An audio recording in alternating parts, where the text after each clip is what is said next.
guess the places that I've been. You never guess the places that I've been. 'Cause everything is like a dream, yeah, but only in that dream that I live in. I'm never gonna let the day begin. Never gonna let the day begin. 'Cause everything is like a dream, yeah, but only in that dream that I live in. Oh, don't wake me up before you go, and I'll just make this bed my home. Oh, darling, please just let me sleep. Give me my dreams.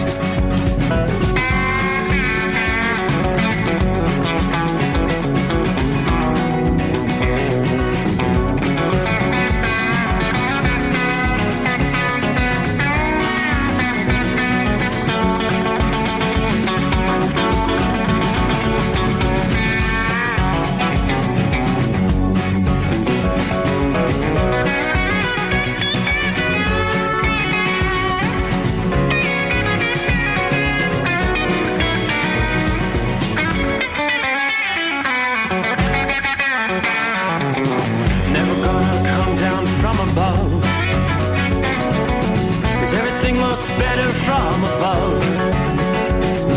Nothing's ever as it seems, yeah, except in that world that I dream of. Never gonna lose the ones I love. Never gonna lose the ones I love. 'Cause everything is like a dream, yeah, but only in that world that I dream of. Oh, don't before you go, 'cause I can't face this day alone. Oh, darling, please just let me sleep. Give me my dreams. Give me my dreams. Give me my dreams.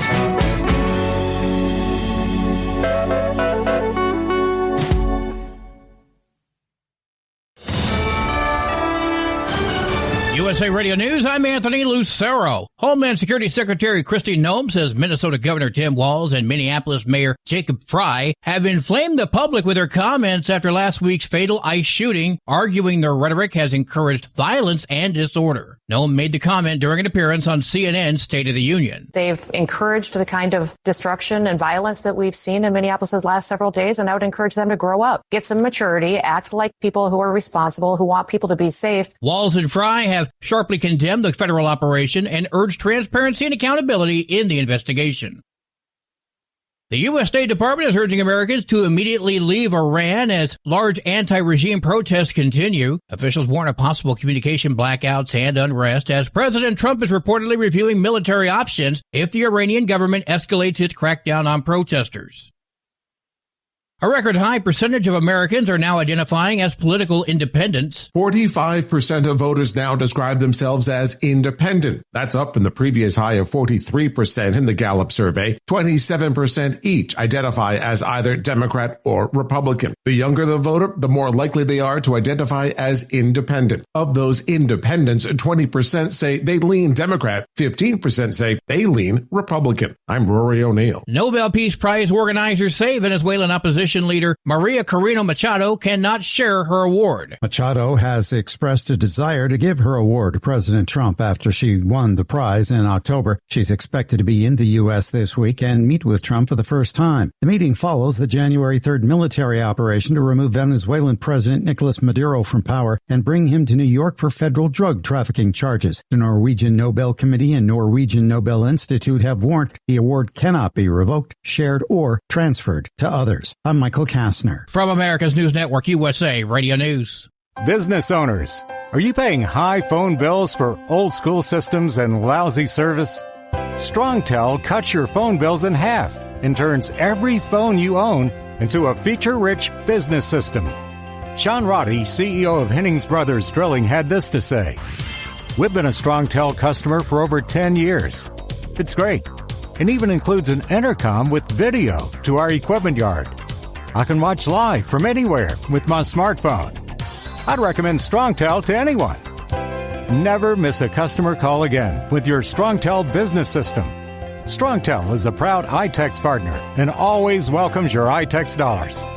You'll get award-winning StrongTel service, a business-class phone system, and cut your phone bill in half. Visit StrongTel.com. That's StrongTel, StrongTel.com. StrongTel. Actor Timothy Busfield has been charged with sexual abuse involving a minor. Police in Albuquerque issued an arrest warrant for Busfield. He's accused of abusing a child who was an actor on the TV series The Cleaning Lady. Busfield appeared as an actor in the shows The West Wing and 30-something, as well as the film Field of Dreams. John Summers, USA Radio News. There's no known video of the shooting last week of two suspects by Customs and Border Protection agents in Portland. Luis Nino Moncada is accused of ramming his pickup in reverse into the front of an unoccupied CBP car. An agent told the FBI they were concerned Nino Moncada was going to hit them with a truck. Nino Moncada and a female passenger were injured in the shooting. He is charged with aggravated assault of a federal officer. None of the 6 agents had body cameras, and there's no surveillance video. The woman who was injured has not been charged. I'm Brad Ford. Former President Bill Clinton and Hillary Clinton could face contempt of Congress if they skip a House hearing in the Jeffrey Epstein investigation. Neither has confirmed attendance for the January 13th session. Committee Chairman James Comer warns he'll pursue charges if they do not appear.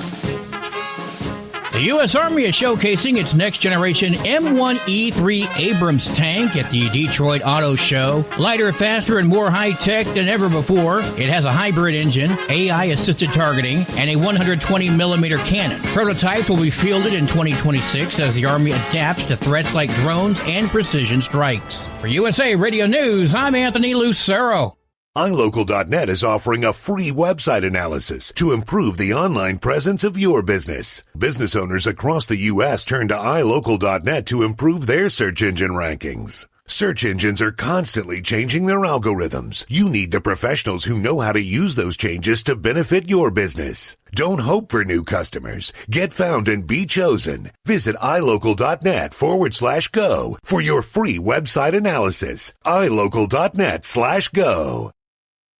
At Hot Shot Secret, we share the science behind common diesel problems and their solutions. For example, Hot Shot Secret Diesel Extreme. Today's ultra-low sulfur fuels leave injector deposits causing frequent DPF regens and low throttle response. Diesel Extreme is a once every 6-month treatment that will clean your entire fuel system, including the tank, lines, pump, and the injectors. Hot Shot Secret Diesel Extreme is available nationwide at truck stops, fine farm and auto stores, and online at hotshotsecret.com.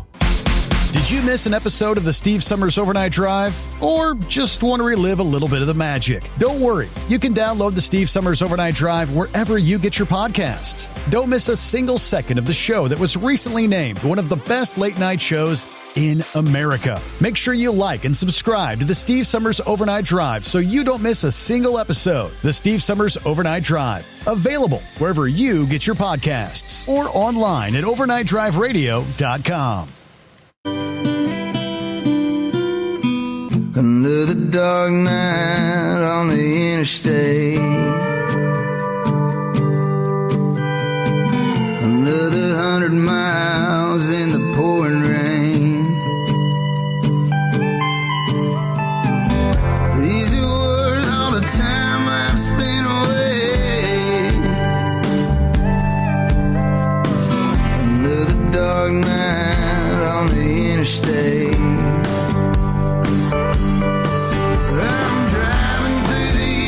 Trying to make it right, my baby's at home, hope she's doing alright.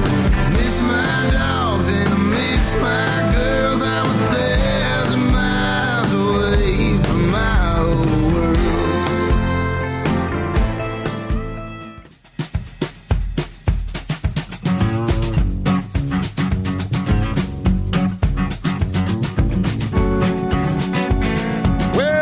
Well, my, say it isn't so. Is it that time already? Yeah, if the clock is correct, yep, it's go time. Hey, what do you say? Are everybody ready to roll? Let's roll into a Tuesday.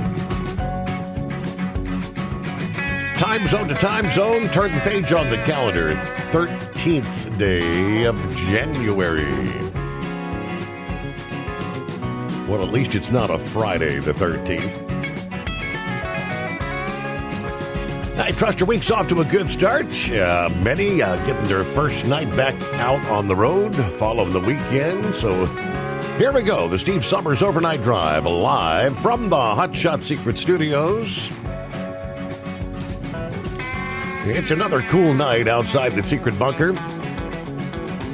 Kind of awaiting Old Man Winter's return in the coming days, as in wintry precipitation, maybe latter portions of the week. But at this hour, pretty much a crystal clear night out there. The stars shining brightly above the secret bunker. Looking at the lower 48, nearly the entire country is precipitation free. All right, we got a little bit of lake effect snow, western portions of New York. Most of that snow would be north of Syracuse, from Syracuse on up toward Ottawa. Now, we do see our next Clipper system beginning to drop in out of south central Canada. Currently, temperatures close to the freezing mark in northern portions of Wisconsin. So we're seeing a little mixed precipitation there. A little transition to snow.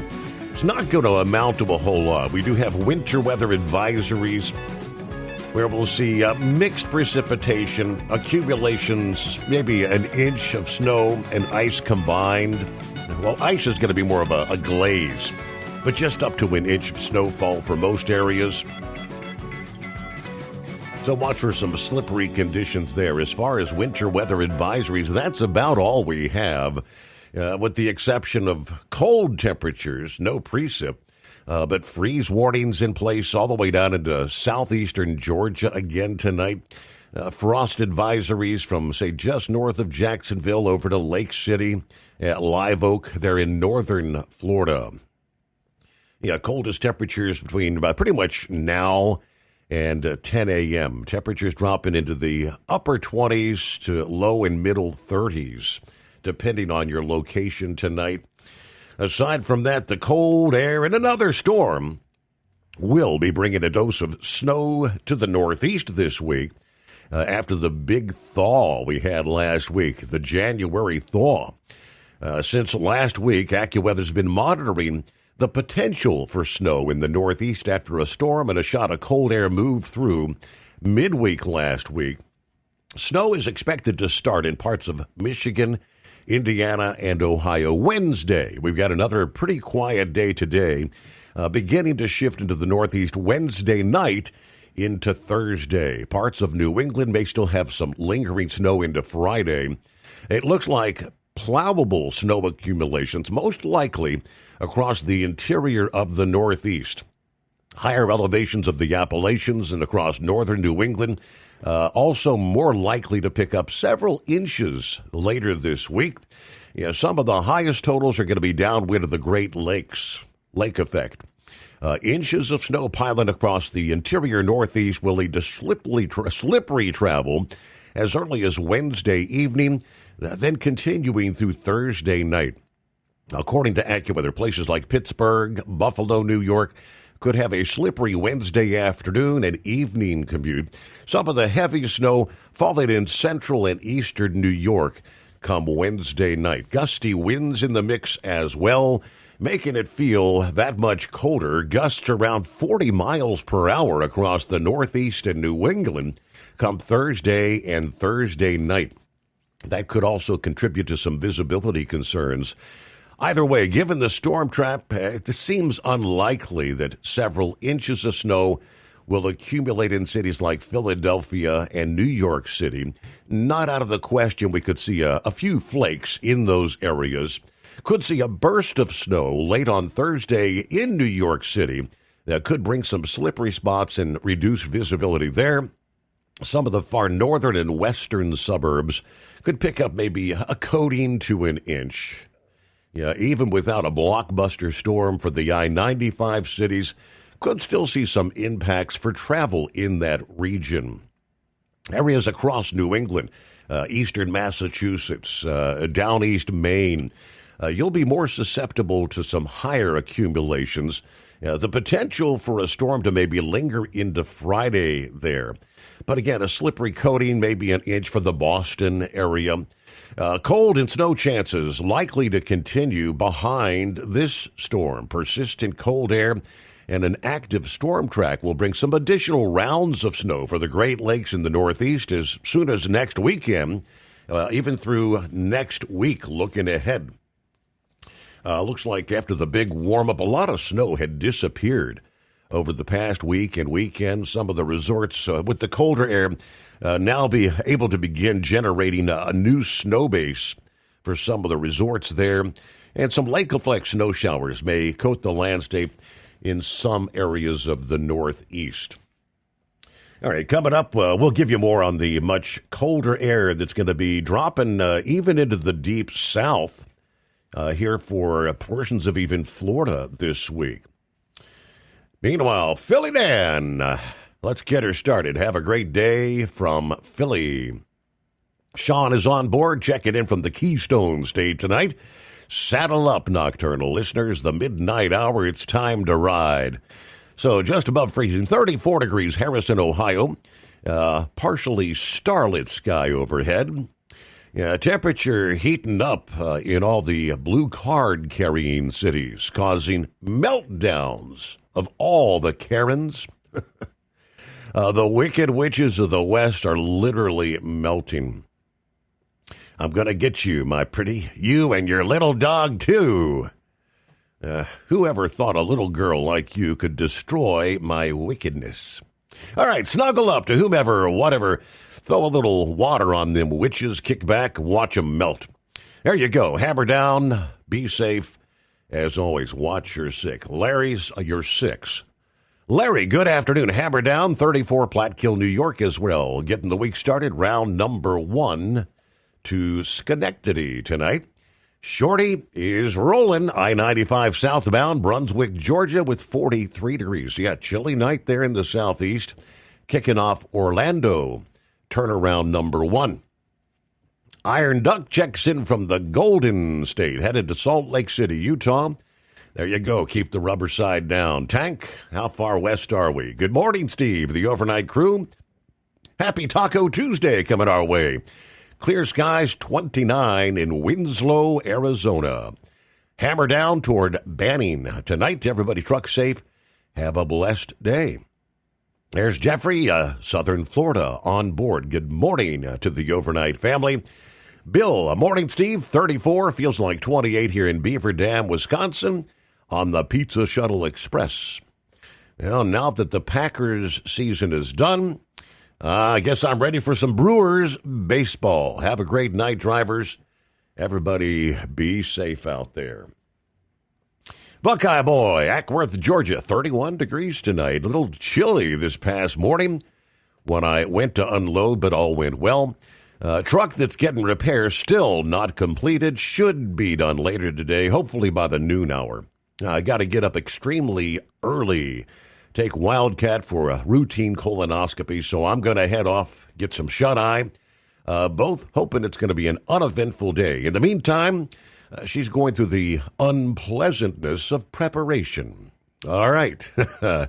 Let's see. May do a local on Thursday. I got to go later today once I get her back home and settled in to get the license renewed once again. Have a great night, everybody. Be careful out there. Hello, Jerry. Good morning, everybody. Hope you have a great day. Thank you, Hot Shot Secret, for bringing the Steve Summers Overnight Drive for us to enjoy. Be safe. Keep on trucking. Tell them you love them every chance you get. Rolling on down the line, Jason, good morning, Steve, passing through Minneapolis, Kansas. 42 clear skies, roads are dry, got a load of steel plate, headed to Lamar's, Iowa. All right, listening family, be safe out there. Kevin is on board. There's Lauren Weiss, two-time world champion bull hauler, 37 degrees, under clear skies, Champaign, Illinois, with the powerful chrome-plated cow truck loaded like a freight train, pointed south at a high rate of speed for the land of Dixie. It's an epic night for burning up the boulevard. Special shout out to the Iron Duck tonight from the land of Lincoln. Very good. Here we are, off and rolling. Lots to cover as we roll into the 13th day of January, the Steve Summers Overnight Drive. Want to put your business on a brand that is heard in some of the biggest radio markets, on some of the biggest radio stations in the United States? Or maybe you want to have your brand take advantage of the explosive growth in podcasting. Why not do both? The Steve Summers Overnight Drive offers the best of both worlds and is ready to put your business at the front of everyone's waking thoughts. I'm sorry, am I moving too quickly for you? Well, at least you'll be on their mind in there somewhere.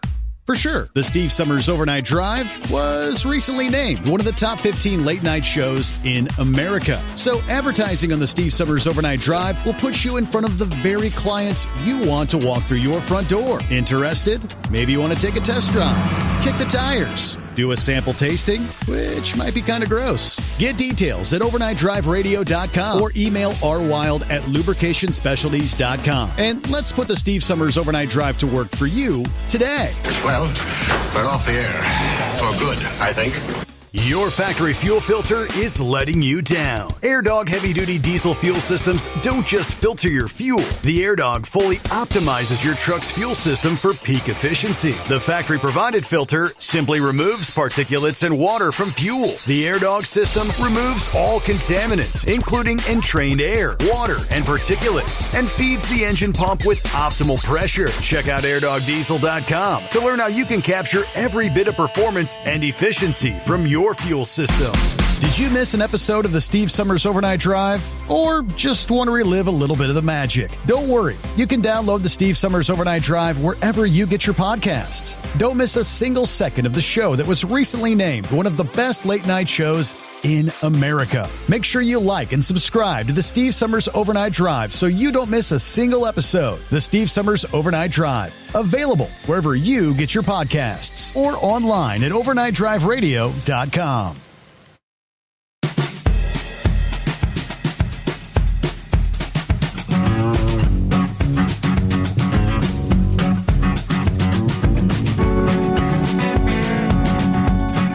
Meanwhile, topping industry headlines this week law enforcement jurisdictions, companies with trucks, motor coaches, transportation safety organizations around the country conducting the human trafficking awareness and outreach activities and submit data about those activities to the Alliance. The CVSA will gather and analyze the data and report the results coming up this summer. All are in partnership with the Commercial Vehicle Safety Administration leading up to this week's initiative. The CVSA educated its membership and the public on human trafficking, webinars, social media, articles, training sessions, radio appearances. The Alliance and Truckers Against Trafficking, now known as TAT, have been distributing wallet cards, posters, window decals, which can be ordered at any time. Nationwide, there's a digital media campaign underway with videos featuring a human trafficking survivor, truck driver, commercial motor vehicle enforcement officers. The videos are available in 30-second and 5-minute versions. They're publicly available for download to be shared. According to the Department of State's 2025 Trafficking in Persons report, trafficking in persons and or human trafficking refer to the crime where traffickers exploit and profit at the expense of adults or children by compelling them to perform labor or engage in commercial sex. State agencies, including the Arkansas State Police, the Indiana State Police, partnering with the Commercial Vehicle Safety Alliance for this week's Human Trafficking Awareness Initiative. So it's underway. According to the United Nations, human trafficking is the recruitment, transportation, transfer, harboring, or receipt of people through force, fraud, or deception, with the aim of exploiting them for profit, obviously. Commercial vehicle drivers are the eyes and the ears of America. Very often, you may be in places where human trafficking may occur. Indiana State Police release stated in the truck stop parking lots, rest area parking lots, or commercial locations that could be using labor trafficking victims as part of their workforce. Over 40% of human trafficking cases reported by truck drivers have involved victims that were minors. The Human Trafficking Awareness Initiative, part of the CVSA's Human Trafficking Prevention Program. The goal to reduce human trafficking throughout North America through coordinated enforcement and investigative and educational awareness measures. CVSA and the Indiana State Police Commercial Vehicle Enforcement Division collaborating with TAT to engage and equip the commercial vehicle industry in the freight or fight against human trafficking. Almost 2.5 million professionals in the trucking industry have to date been trained by TAT. Colonel Mike Hager of the Arkansas Public Safety Division says we are confronting human trafficking head on.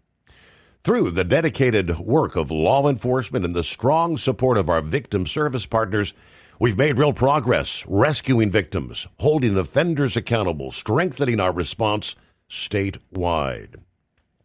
So again, in recognition of Human Trafficking Awareness Month, the Arkansas State Police reaffirming their commitment to protecting victims, strengthening investigations, and enhancing statewide collaboration to combat all modes of human trafficking. So there we go. It is underway. Meanwhile, other industry headlines we'll get to just ahead. Let me jump to the latest developments in Iran. The State Department this past day telling U.S. citizens to leave Iran immediately, have a plan for departure that does not rely on U.S. government assistance, as the protests across the country have escalated and are now turning violent. In a security alert, the department warned demonstrations may result in arrests and injuries, and said Iranian authorities have increased security measures nationwide, including road closures, public transportation disruptions, limits on movement in some areas. The State Department of Communications restrictions are also in place, they say. The Iranian government has restricted access to mobile, landline, and national internet networks. Internet blockages are ongoing, may limit access to information and the ability to communicate with family, friends, or emergency contacts. Air travel to and from Iran remain constrained. Airlines continue to limit or cancel flights, with several airlines having suspended service at least until January 16 at this point. Officials warn flight availability and schedules can change with little notice as the situation evolves here. U.S. citizens who are unable to leave Iran should remain in a secure location, they say, either in their residence or another safe building, and be prepared to shelter in place. Travelers were advised to maintain food supplies, water, medicine, and other essential items in case conditions worsen and movement becomes restricted. Now, the alert urging U.S. citizens avoid demonstrations, keep a low profile, stay aware of your surroundings. They also advised monitoring local media for breaking developments. Be prepared to adjust plans quickly in response to changing security conditions. Maintaining communications was another key recommendation. The State Department advising travelers keep their phones charged, stay in touch with family and friends to share updates on their status. Now, all this at the same time has President Trump at a very delicate moment as he weighs whether to order any sort of U.S. response militarily against the Iranian government as they continue this violent crackdown that has left nearly 600 fatalities and led to the arrests of thousands across the country. The president has repeatedly threatened Tehran with military action if the administration found the Islamic Republic was using deadly force against the anti-government protesters there. Now, that is, he says, a red line that he said he believes Iran is starting to cross and has left him and his national security team weighing some very strong options, as he put it this past day. The U.S. military, which President Trump has warned is locked and loaded, appears, at least for the moment, to have been placed on standby mode as the president ponders the next steps there, saying that Iranian officials want to have talks with the White House. A news break, the Steve Summers Overnight Drive. USA Radio News, I'm Anthony Lucero. Homeland Security Secretary Kristi Noem says Minnesota Governor Tim Walz and Minneapolis Mayor Jacob Frey have inflamed the public with their comments after last week's fatal ICE shooting, arguing their rhetoric has encouraged violence and disorder. Noem made the comment during an appearance on CNN's State of the Union. They've encouraged the kind of destruction and violence that we've seen in Minneapolis the last several days, and I would encourage them to grow up, get some maturity, act like people who are responsible, who want people to be safe. Walz and Frey have sharply condemned the federal operation and urged transparency and accountability in the investigation. The U.S. State Department is urging Americans to immediately leave Iran as large anti-regime protests continue. Officials warn of possible communication blackouts and unrest as President Trump is reportedly reviewing military options if the Iranian government escalates its crackdown on protesters. From America's News Network, USA Radio News. Business owners, are you paying high phone bills for old school systems and lousy service? StrongTel cuts your phone bills in half and turns every phone you own into a feature-rich business system. Sean Roddy, CEO of Hennings Brothers Drilling, had this to say. We've been a StrongTel customer for over 10 years. It's great, and even includes an intercom with video to our equipment yard. I can watch live from anywhere with my smartphone. I'd recommend StrongTel to anyone. Never miss a customer call again with your StrongTel business system. StrongTel is a proud iTex partner and always welcomes your iTex dollars. You'll get award-winning StrongTel service, a business-class phone system, and cut your phone bill in half. Visit StrongTel.com. That's StrongTel, StrongTel.com. It's StrongTel.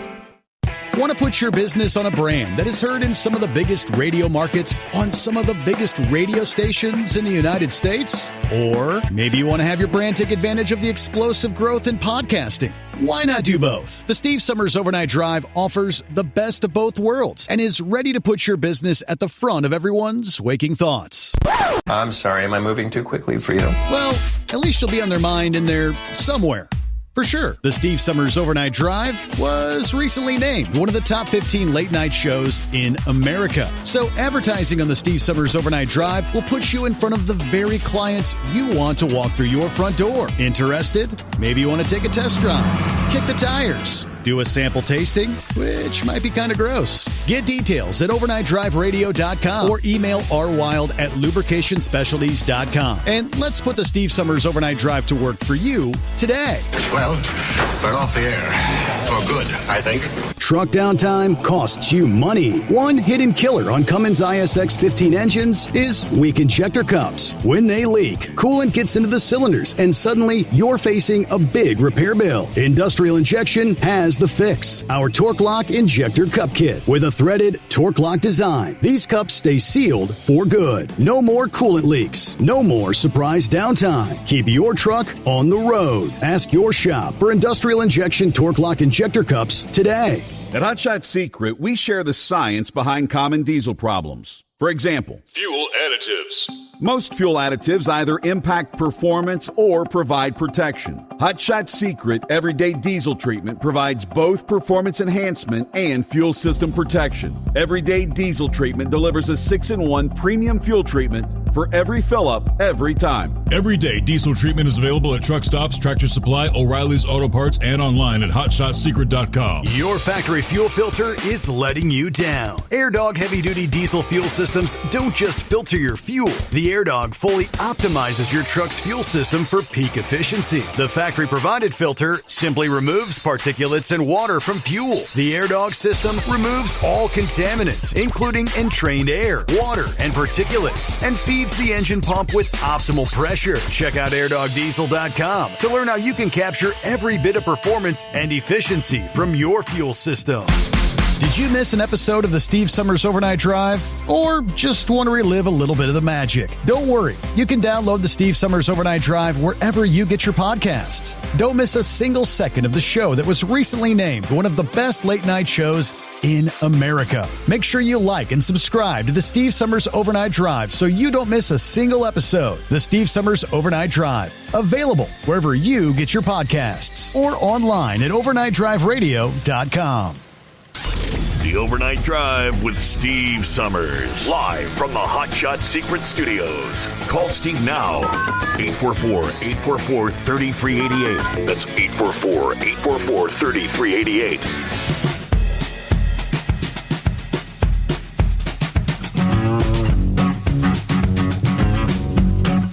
Hey, meanwhile, we were talking about Iran, and I come across a headline stating that their currency has essentially dropped to zero versus the U.S. dollar. They say the open market rate. You need 1,457,000 reals to equate to $1 U.S. right now. Inflation at crisis levels. Inflation 42.5% in December. Last year, the real lost half its value against the dollar. The collapse is not a one-week panic, but the product of years of high inflation, weak growth, limited access to hard currency, which is now intensified with new political pressures. The key issue, according to the Financial Times, is not a literal zero, but a purchasing power breakdown that could force a reset through redenomination or a de facto domestic dollarization. But if you pull up the charts, the real is essentially at 0.0000023. So it's like almost the value of a brand new Dogecoin or something of that nature, where you can buy millions and millions of them for $1. You'd almost need a wheelbarrow load of cash to go in and buy any sort of basic staples. They kind of highlight why this is happening. Obviously, sanctions, squeezing the currency hard there. Obviously, inflation extremely high, weak growth, political unrest now a big factor as the protests spread. Financial strain, a key focus, describing that traders were turning against the clerical leadership as inflation and currency weakens their squeezed livelihoods. You can work, but your pay is worth nothing. So what happens next? If you want to judge whether the real is stabilizing or accelerating lower, you need to watch signals that reflect real supply and demand. Number one, the open market real levels, which right now, again, it's nearly 1.5 million per $1 US.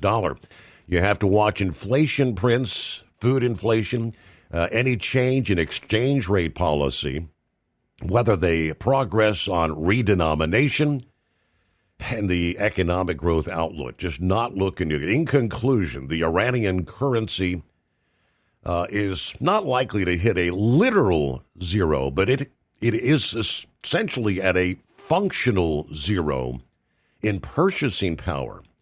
With inflation, liquidity growth, confidence erosion is entrenched.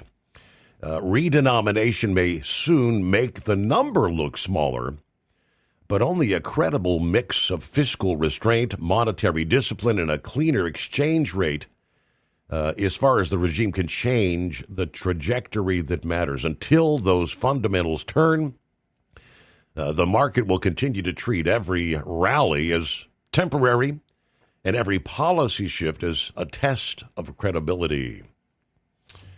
All right. 844-844-3388. That's a big reason the protests continue in the streets there. Morning, Horse Feathers. Morning, Your Honor. So how's that socialism working out? Not too good. Dictatorship. Not too good. Yeah. Isn't that kind of like what Venezuela was there a couple of years ago? Didn't you need like a wheelbarrow or a dump truck to go get a loaf of bread, to carry your money? The currency was of such no value that you would have essentially cash blowing down the streets in the gutter, and people wouldn't even pick it up. It's worthless. Yeah, not even to light. You wouldn't even use it to roll a cigarette. What Pappy wouldn't even use that to roll a cigarette with now, would he? Right. I'm just saying. So in all seriousness here, I guess last night or this morning, or yesterday morning, just after you got done on the air there was apparently a trash truck that ran into I don't know, they said a truck on the side of the road, so I don't know if it was a tractor trailer. I would assume more than likely it was on the side of I-95. So it was between Baltimore and Washington. I believe it was the southbound side of 95, but had both sides of the road tied up and had one fatality from the trash truck, and a couple others were transported by a helicopter, and the driver of the truck that got hit that was parked on the side of the road was transported to the hospital, and his rider refused treatment of any kind. So anyways, that's about the news I got. I don't know if you can get any more out of any of the local Baltimore news services at all. Okay. So, but anyways, as I say, it was about 5:30 yesterday morning there, so just after you got done wrapping up the show. And anyways, so when do we do Hey Mike? I'm trying to figure this out, Your Honor. I mean, I've worked every day since the 1st of January here, so are you supposed to have a day off to have, like, the middle to do the Hey Mike? Right. How's that supposed to work? I don't know. For you, I don't know how it works. No, but yeah, my hump day's coming our way about 24 hours from now. For me. All right. Well, I guess we can do it for everybody else. But so I don't know if you got any information, because normally I find out through you faster than I find out anywhere else. But the current exemption that we're running over is set to come to a conclusion on the 15th.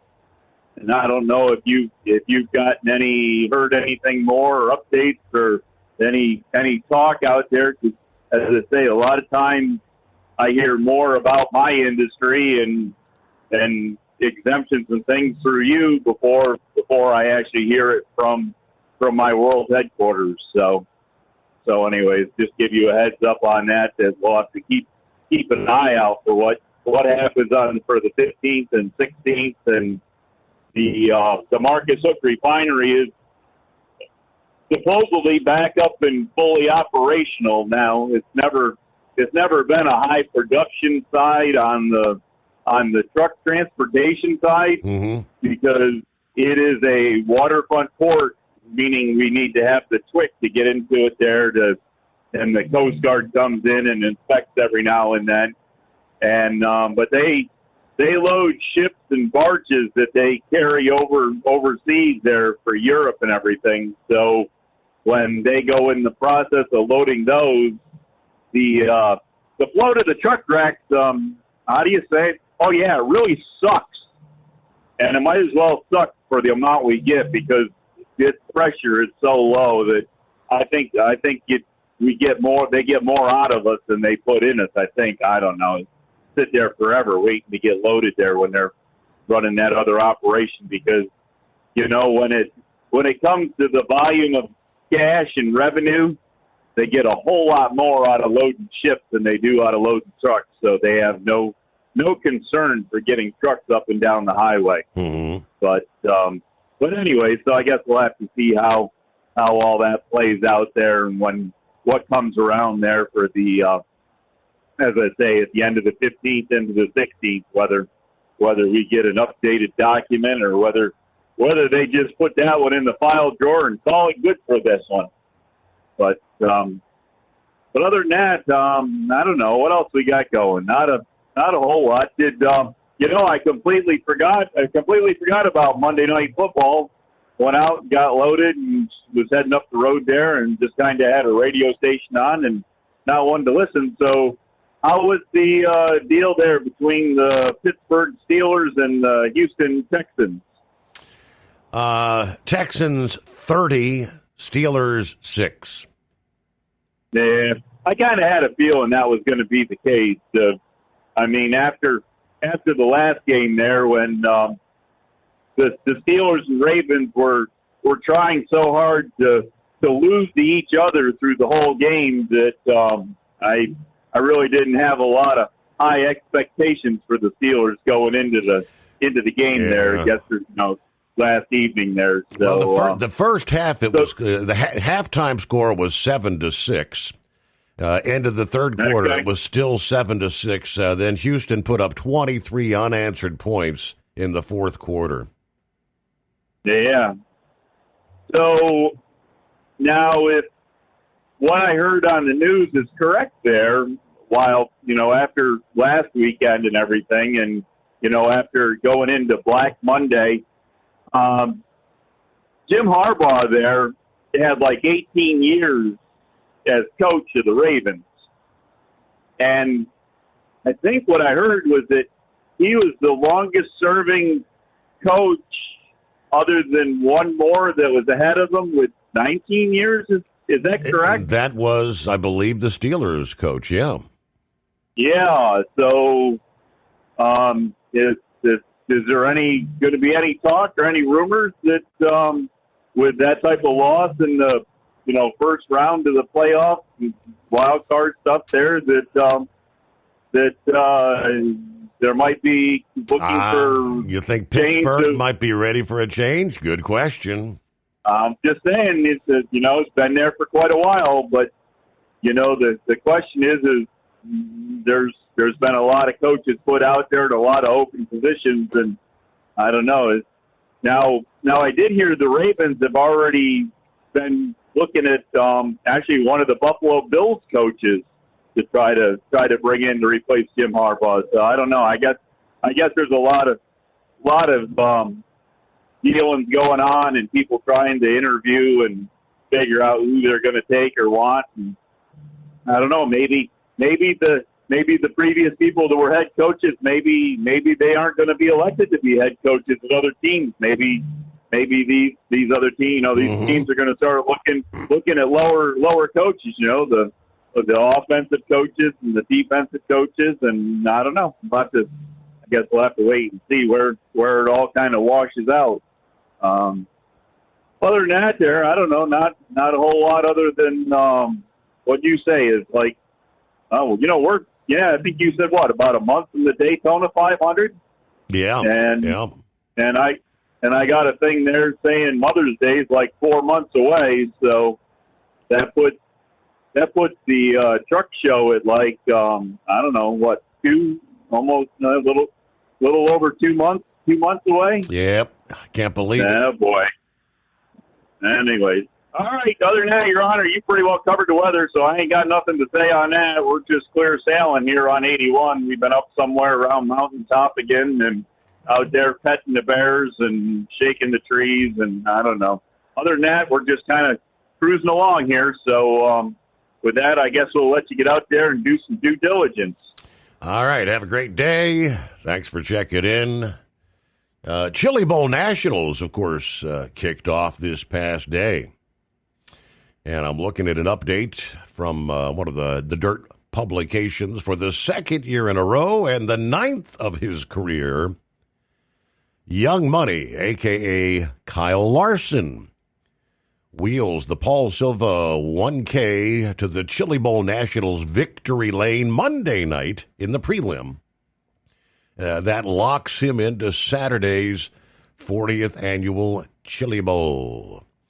Yeah, he'll be joined by Briggs Danner as the top two from each of the 5 preliminaries that locked directly into Saturday. So I had a 24-car field, and yes, that first prelim this past evening, Kyle Larson with the victory. Now, there's several other, as we mentioned last evening, other NASCAR participants there. We'll see if they, in their respective prelims, get to join the field for the main event. Did you miss an episode of the Steve Summers Overnight Drive? Or just want to relive a little bit of the magic? Don't worry. You can download the Steve Summers Overnight Drive wherever you get your podcasts. Don't miss a single second of the show that was recently named one of the best late-night shows in America. Make sure you like and subscribe to the Steve Summers Overnight Drive so you don't miss a single episode. The Steve Summers Overnight Drive. Available wherever you get your podcasts or online at overnightdriveradio.com. TEL's Independent Owner-Operator Program gives you the power to operate under your own authority or choose the carrier you want to run for. Drive a new truck with full factory warranties, solo or team. TEL has a lease that fits your business. Call us at 866-404-6289 or visit tel360.com and use promo code OVERNIGHT100. Like the men and women who power America, the people at Hot Shot Secret work hard and play harder. We're the fastest growing diesel and oil additive brand in the country. We solve problems. We protect engines. We save you money. And more importantly, time. Hot Shot Secret, powered by science. Looking to stretch every mile and every dollar? Go with Speedmax tires, designed specifically for U.S. roads and built tough for long hauls. With a best-in-class mileage-to-cost ratio, you'll get more miles, fewer swaps, and more money in your pocket. Built strong, priced smart. That's Speedmax. Speedmax, built for the long haul, priced for the smart hauler. For more info, call 860-436-4100 or buy online at digitire.com. Want to put your business on a brand that is heard in some of the biggest radio markets on some of the biggest radio stations in the United States? Or maybe you want to have your brand take advantage of the explosive growth in podcasting. Why not do both? The Steve Summers Overnight Drive offers the best of both worlds and is ready to put your business at the front of everyone's waking thoughts. I'm sorry, am I moving too quickly for you? Well, at least you'll be on their mind in there somewhere. For sure, the Steve Summers Overnight Drive was recently named one of the top 15 late-night shows in America. So advertising on the Steve Summers Overnight Drive will put you in front of the very clients you want to walk through your front door. Interested? Maybe you want to take a test drive, kick the tires, do a sample tasting, which might be kind of gross. Get details at overnightdriveradio.com or email rwild@lubricationspecialties.com. And let's put the Steve Summers Overnight Drive to work for you today. Well, we're off the air. For good, I think.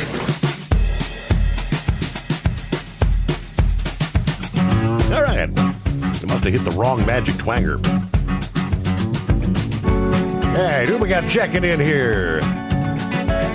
Hello to Linwood, 53 degrees in San Antonio, Texas tonight. who says special shout out to first-time listeners Dave and Aaron on 95 headed to Virginia. That's from Dale in San Antonio. Thank you very much, Dale. Hello, Miss Millie. Good morning, Steve. The overnight listeners, 34. Feels like 29 here. Everybody stay safe. As always, be blessed. It's my bedtime. I'll listen into the podcast tomorrow. And by the way, Steve, have I told you lately, I hate winter? Yeah, well, on more than one occasion, Millie. She said if my hubby was still here, he'd say, shut up. Because I have to hear that for 6 months. Just so you know, Miss Millie does not like old man winter. Hello, Gilligan. Morning, Steve. Fellow listeners. Driving under the stars in Dublin, Virginia. 32 degrees. Everybody keep it shiny side up. And there's John. Morning, Mr. Steve. Happy Taco Tuesday. Everybody, truck safe on the roads tonight. Go Indiana all the way. Cloudy skies, 36 in Indianapolis tonight. Have a great night. God bless all the listeners out there. Hello, Mr. Montgomery. Gary, morning, Steve, all the overnight crew on this Taco Tuesday. Indeed. And good morning to the Grump. Good morning. How you doing? Taco Tuesday. Doing all right? Yeah. Well, there's been a lot happening in the news here lately, with Yes. everything going on in Iran. That's kind of crazy. The one thing that I haven't heard is anything from the damn Arab nations. I mean, this is right in their backyard, and they're silent. I think one of the reasons why they are silent is because there's so many of them over there that don't want the same thing to happen to them. Mm-hmm. Saudi Arabia and places like that they rule the kingdom with an iron fist. And but I'm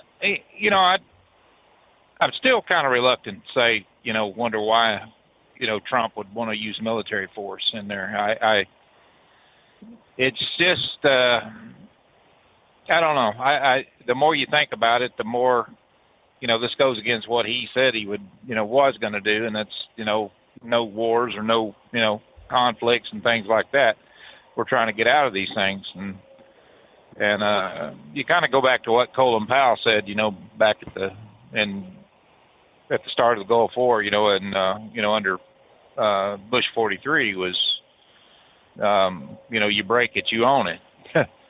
And we don't need that, man. I ain't kidding you. It's, I hate saying what's going on there, but you think some of the kids in the neighborhood that play in that sandbox would, want to pitch in and stabilize that area where, because it can spill over, as refugees and things like that. There's a lot can happen.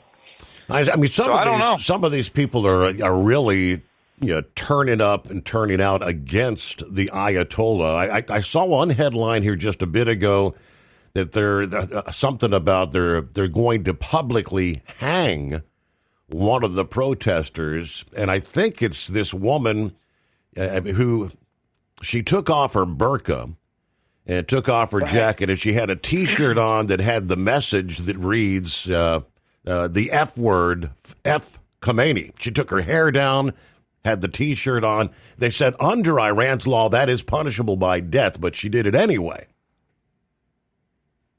Yeah, and it's absolutely asinine. I mean, the stupid laws that they have or rules under that idiot that's been sitting there since 1979 and quietly killing off any kind of opposition that shows up. And like I said, it's this whole damn thing here. It's crazy.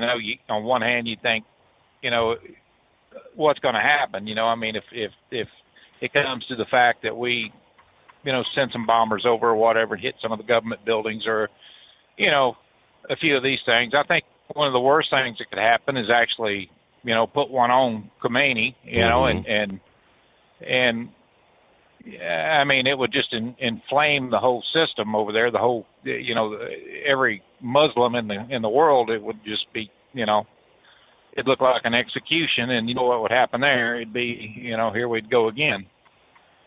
So I don't know if this is the smartest move or not. I think the sanctions right now are doing their job.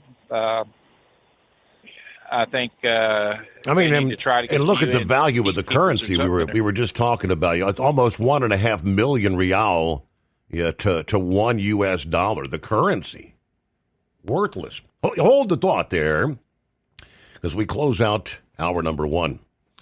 Much more to come after this. The Steve Summers Overnight Drive, live from the Hot Shot Secret Studio.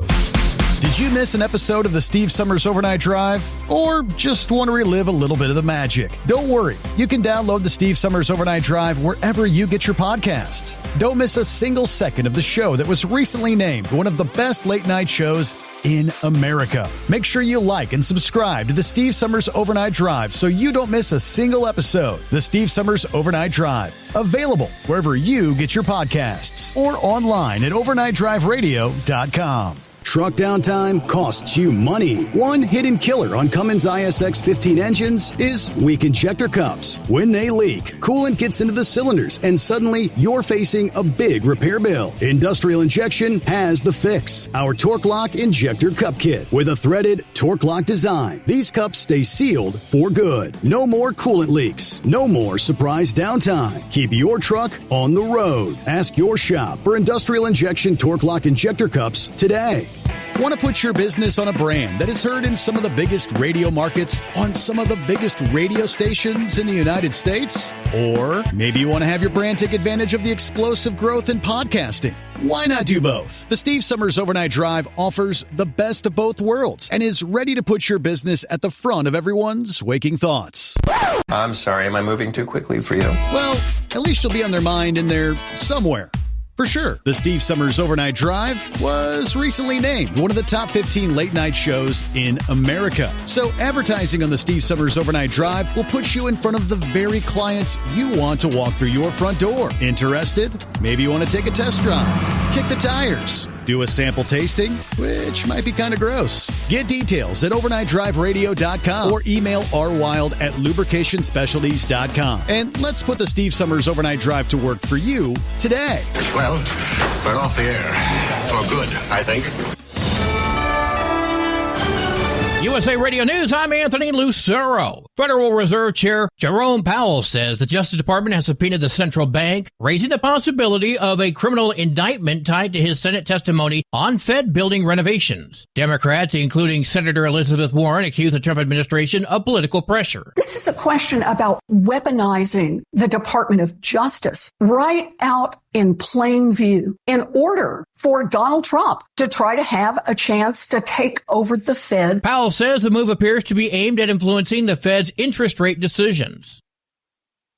Minnesota Democratic leaders are suing the Department of Homeland Security over a surge of ICE agents sent to Minneapolis following last week's fatal shooting involving an ICE officer. Attorney General Keith Ellison claims the agents are untrained, making illegal arrests, and targeting people based on race. DHS has yet to respond to the lawsuit. Federal Reserve Chair Jerome Powell says the Justice Department has issued a subpoena to the central bank, warning of a possible criminal indictment. Friday, the Department of Justice served the Federal Reserve with grand jury subpoenas, threatening a criminal indictment related to my testimony before the Senate Banking Committee last June. Powell said the potential indictment comes from his June Senate testimony concerning renovations to Federal Reserve office buildings. He characterized the subpoenas as the latest attempt to influence the Fed and its interest rate decisions. John Summers, USA Radio News. A federal judge is blocking the Trump administration from freezing around $10 billion in child care and social services funding. The temporary order issued directs the administration to release the funds to 5 Democrat-led states. This after those states filed a lawsuit against the administration over the funding freeze. The order instructs the administration to disperse the funds for 2 weeks while the legal challenge continues. The states in question include Minnesota, California, New York, Illinois, and Colorado. I'm Jim Roop. From America's News Network, USA Radio News. No matter who we are or where we come from, we all experience difficulties in life. Military veterans know that sometimes it takes strength and determination to make it through. Whether it's obvious physical challenges or struggles on the inside, it takes strength to ask for help when you need it. I knew that I had to get support, not just for me, but for the sake of my wife and kids. Talking about it has helped me feel more like myself again. Honestly, it was hard to open up at first, but it's changed my life for the better. Learn how veterans like us have reached out for help. And hear stories of strength and recovery at MakeTheConnection.net. A Utah truck drove into a crowd of protesters in Los Angeles during an anti-Iranian regime rally on Sunday. 2 people were evaluated but declined treatment. The FBI and LAPD are investigating the driver's motive. 2 Denver City Council members are proposing an ordinance that would ban law enforcement from wearing face coverings during arrests or inside city facilities. Sponsors say concerns about ICE tactics prompted this move. Denver police leaders warn it could complicate enforcement. Councilwoman Amanda Sawyer. Our police officers don't go, right, because they're not supposed to go under our other law. Or they go, and then that their presence there breaks trust with community. Legal experts note the Constitution's Supremacy Clause limits local authority over federal law enforcement actions. The eastern U.S. is preparing for a midweek snowstorm. The Tennessee River Valley, Carolinas, Mid-Atlantic, and Northeast could see significant snowfall as Arctic air moves in from Canada, setting the stage for potentially heavy snow totals. Firefighters in Washington State saved 6 puppies from overdoses. When the puppies arrived at the Sky Valley Fire Station in Gold Bar, 3 puppies all had the same symptoms, including respiratory distress. Crews used CPR, oxygen, and Narcan. Sheriff's deputies located the people who brought the dogs in and found 3 more puppies in distress. They were taken to the fire station for treatment. Then all 6 puppies went to a veterinary clinic where they reported to be recovering. I'm Brad Ford. And I'm Anthony Lucero, USA Radio News. Would you know where to turn if you or a loved one became paralyzed? For thousands of families, the National Paralysis Resource Center has been that lifeline. But now federal funding's at risk. Sherman Gillums Jr., a partially paralyzed Marine veteran with the Christopher and Dana Reeve Foundation, explains why. This is about more than just a budget line. It's about veterans, caregivers, and families, real people who need these resources to live more productive and independent lives. Learn more at ChristopherReeve.org. Want to put your business on a brand that is heard in some of the biggest radio markets on some of the biggest radio stations in the United States? Or maybe you want to have your brand take advantage of the explosive growth in podcasting. Why not do both? The Steve Summers Overnight Drive offers the best of both worlds and is ready to put your business at the front of everyone's waking thoughts. I'm sorry, am I moving too quickly for you? Well, at least you'll be on their mind in there somewhere. For sure, the Steve Summers Overnight Drive was recently named one of the top 15 late-night shows in America. So advertising on the Steve Summers Overnight Drive will put you in front of the very clients you want to walk through your front door. Interested? Maybe you want to take a test drive, kick the tires, do a sample tasting, which might be kind of gross. Get details at overnightdriveradio.com or email rwild@lubricationspecialties.com. And let's put the Steve Summers Overnight Drive to work for you today. Well, we're off the air. For good, I think. Keep the bugs off your glass and the smokies off your ass. This is the Overnight Drive with Steve Summers.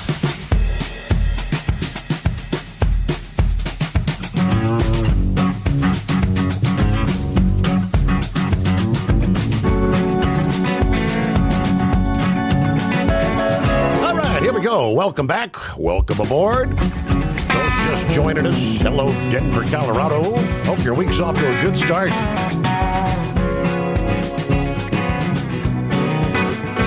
The Steve Summers Overnight Drive, live from the Hot Shot Secret Studios.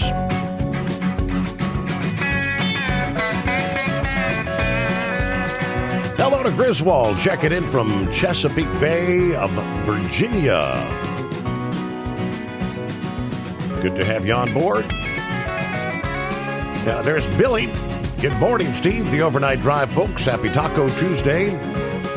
29 degrees, Beulahville, North Carolina. We'll roll up to Garysburg, then down to Whiteville, North Carolina. Stay safe out there.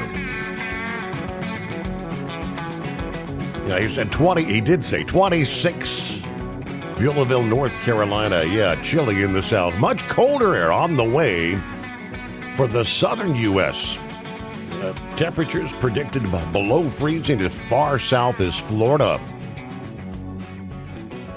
Right on the heels of that very warm stretch to start the new year. Yeah, first 11 days of the new year, cities like Charlotte, North Carolina, New Orleans, Atlanta, all running 11 degrees above historical average. Jackson, Mississippi was 13.5 degrees above the norm. The upcoming change in the pattern is going to bring more wintry conditions. A potent cold front's going to move across the southeast Wednesday night and Thursday. Much colder air spilling into the region. Now, compared to highs that we saw this past day and what we're going to see this Tuesday, highs by Thursday going to be a good 25 degrees lower. Highs forecast to be in the 30s by Thursday from Nashville to Atlanta. New Orleans and Tallahassee, Florida, likely to have high temperatures only in the lower 50s. Last time it was this cold in the southeast for final days of 2025. So colder conditions are also infiltrating Florida later this week. Chillier mornings could start as early as this morning in far northern Florida. The drop in temperature will be most extreme by Thursday night. Lows forecast to drop into the 20s for cities like Jacksonville, Tallahassee, and cities like Orlando and Lakeland could be in the 30s. Interior areas of central Florida likely to have a freeze by Thursday night. The weather pattern setting up this week across the northern and eastern U.S. likely to continue for much of January. That southward dip in the jet stream allowing persistent waves of cold and snow to push into the Great Lakes in the Northeast. Snow could accumulate as far south as the Appalachians of North Carolina and Tennessee. While the snowy weather unlikely to reach the Gulf Coast states, weather pattern is going to bring a more persistent chill to at least early next week in the deep south there. And hello from Bob in Michigan this Tuesday morning. All right, back to Grump. Thanks for hanging in there. Welcome back. Yeah.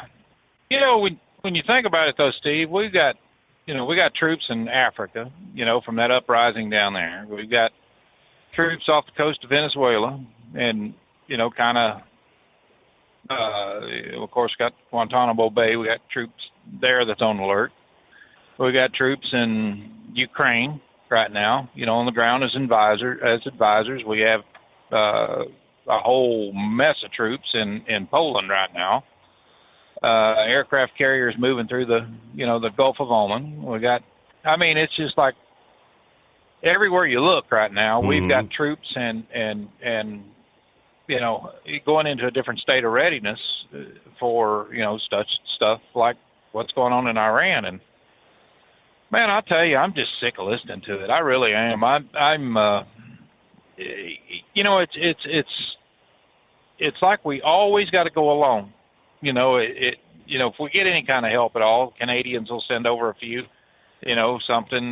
We get very little help from England's usually pretty good. Great Britain's, right on time usually, but I don't see it in this, or anything else.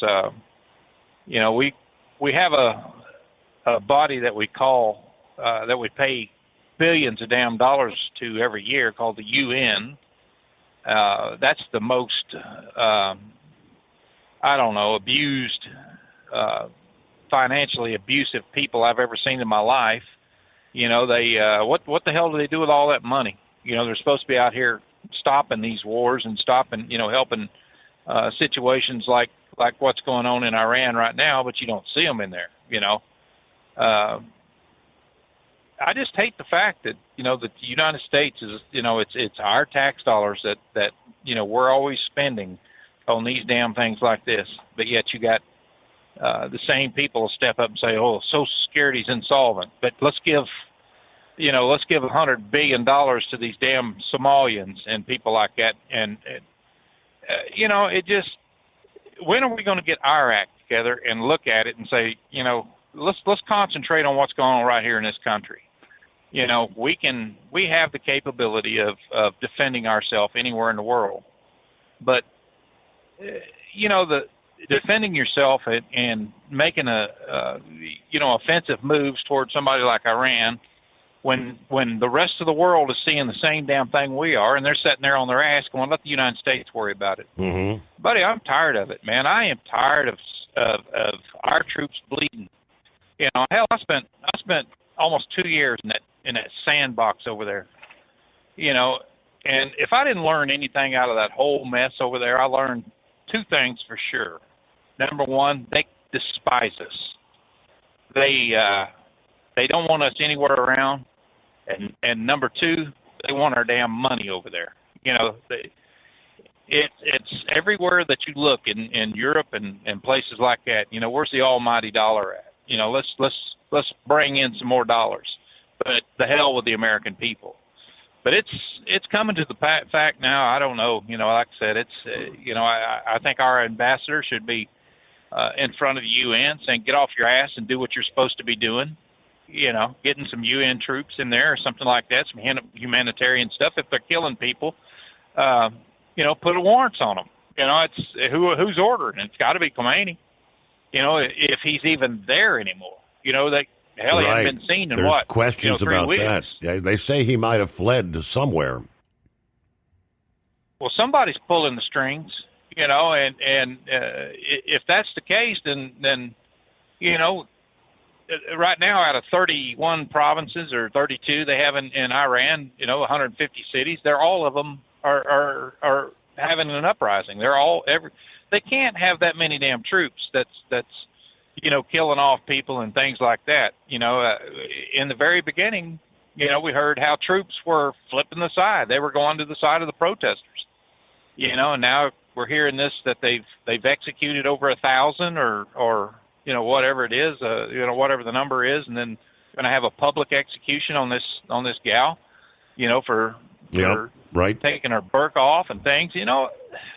Where in the hell is the UN? I can't believe that we waste that amount of money. I'd boot their asses out of the United States, burn that damn building down, tell them to go to The Hague, and stay there if they're not going to, get off their butts and do what they're paid to do. And then you got all the Arab nations around there. Like I said, they're silent. The only one that would actually get in there and help out would be Jordan. Saudi Arabia is so afraid that, if they had an uprising there, what the hell would they do? Qatar, places like that, Bahrain, they're all playgrounds for the ultra wealthy, and they pay off all the terrorists. Everybody else stay the hell out of there. That's why you can, you got free reign in these places, in these cities and stuff like that. Nobody worries about anything getting blown up because, hell, they pay them to stay out of there. It just, I don't know, man. I think we need to rethink our strategic footprint right now and tell a lot of people, hey, we're going to worry about us. The hell with all of you. Either you pitch in and start bleeding just like we do, or the hell with you. That's as with Trump's mouth, I'm surprised he didn't say it, but he's talking up so much, we can use military force here, and we could use military force in Cuba. We're not ruling that out. Why? Cuba's a little pissant island that cut off their oil and their electricity. They're done anyway. I don't know what they're going to do. Throw cigars at us? I just wish the hell that they would rethink a lot of this stuff right now and start concentrating on what's here in the United States and with the midterms coming up, damn well, Steve, that 7, 8, 9% of people that carries elections every time they look at stuff like this. That's the voting base that everybody tries to change their minds on. They try to bring them into their corner, recruit them in or whatever. that's those undecided and independents that don't know who in the hell they want to vote for or what's best for this country. They're the ones that go, votes with emotion and not, with what's best for the nation. So, I don't know. Like I said, I'd hate to see us lose to the House, because damn well that the day after we they would take over, they'd be impeachment orders right then and there heading to the Senate. And, do we really want, the last 2 years of the Trump administration to be, burdened with that? And hell, even when he got out of office, they still impeached him, That was something that I would never have dreamed of, number one. I mean, it just, what was it? Was it symbolic?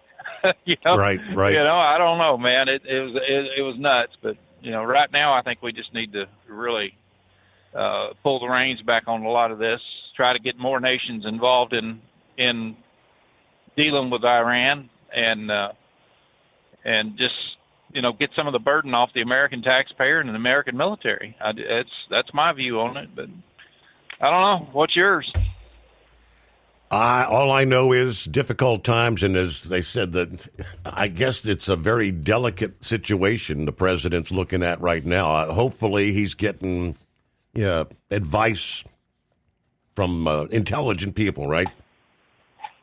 I hope so. I hope there's enough on the ground that they're actually getting some intel out and seeing exactly what's going on, and maybe somebody's going to step up as a leader. I think the Shah, I think he's in France or somewhere, isn't he? The son, I guess. He's been in the news a couple of times there, but I the way I'm reading everything right now and listening to it, there is no confirmed leaders or anybody else. It's just everybody just pissed off and throwing rocks and stuff like that. If they had some leadership and some guidance and things like that, I think Elon's trying to get some satellites positioned over there where they can get back into the internet. They got everything blocked out right now. Even the airports and everything are blocked out.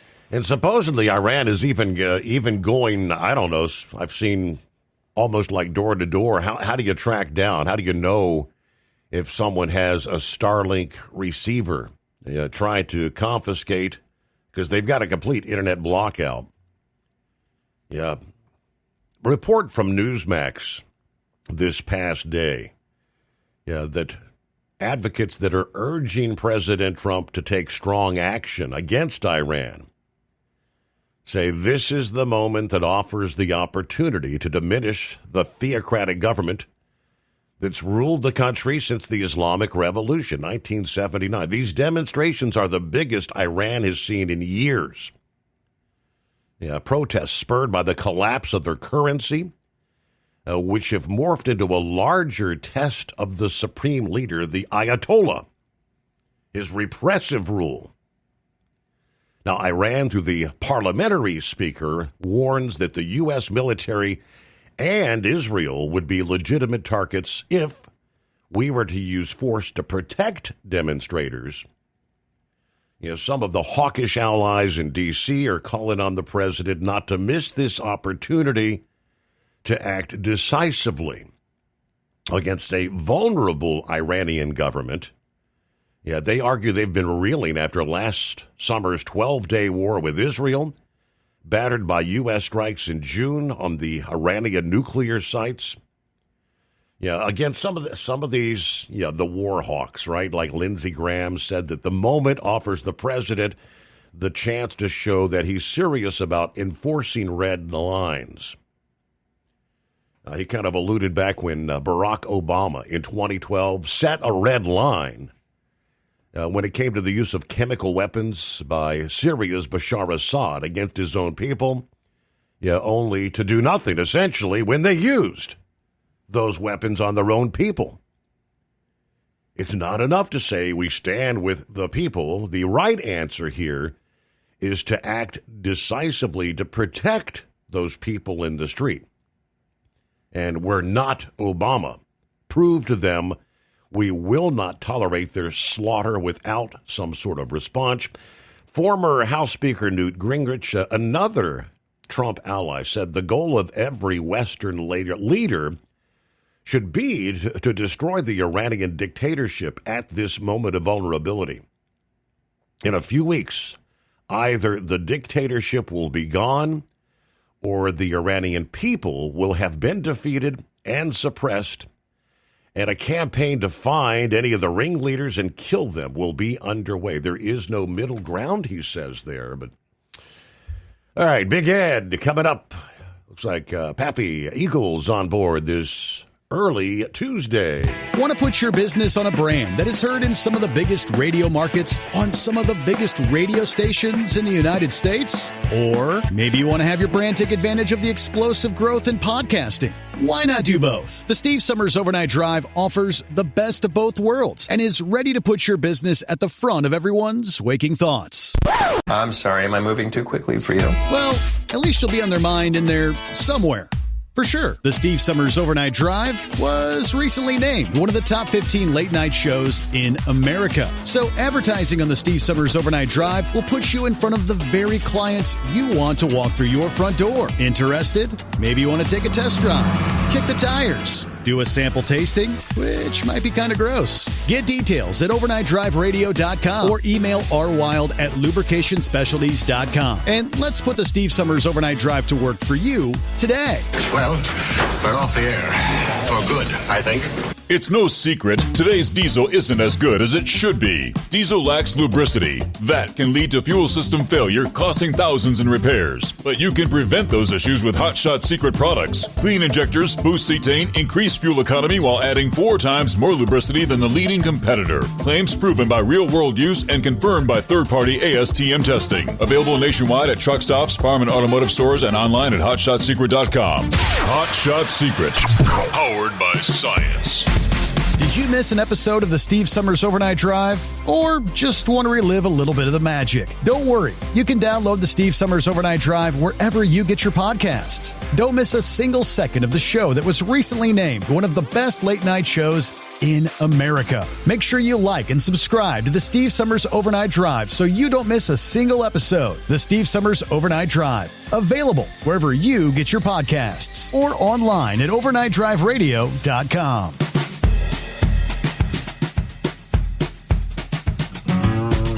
All right, got a Tuesday coming our way. Hope your week's off to a good start. See what's happening with Big Ed. Are you with me? I'm with you, Steve. I got to tell you, I'm really not all the way with Trump, that's for sure. You need to read what those hawks are saying. I think the biggest mistake we could make right now at this time is not support them people in Iran. Mm-hmm. Now, who's the biggest enemy of that whole country, between all these nations, Egypt, Saudi Arabia, Jordan, Syria? Who do they perceive their biggest enemy over there? Iran's biggest enemy is Israel. Right, Israel. And that's why you don't see a lot of these other Arab nations standing up to try to knock Iran off or get them to change their leadership, is because their citizens will perceive that as them defending Israel. Yeah. Think about it. So, with that being said, what we need to do now is tell Israel to stand down. And I mean stand down once again. Because the biggest thing is we want leadership change in Iran that's more friendlier to their Arab neighbors, first of all, and dealing with the United States. But I agree with Trump that we don't need to bring the UN into the picture. What we need to do, what President Trump needs to do, is get with the leadership of Egypt, get with the leadership of Saudi Arabia and Jordan, and ask them to bring a peacekeeping force, because right now there's going to be a vacuum and Iranian leadership. Okay? Mm-hmm. And let them get citizenry calmed down while they get a chance to work out amongst themselves what kind of leadership they want in that country. Do they want a feudal leadership like they've had since 1979? Or do they want a leadership that's going to get along with their Arab neighbors and quit concentrating on trying to spend every dollar that they got trying to destroy Israel? And that's what they've been doing since 1979. How many years is this? 47 years? Yeah. And guess who's still standing strong over there? With our backing and our help, the country of Israel. So the Arab countries need to get their mind off Israel, and that's the worst thing we can do is ask Israel to come in and help us. Now, they put up with it because Israel was being attacked, and they went after Iran.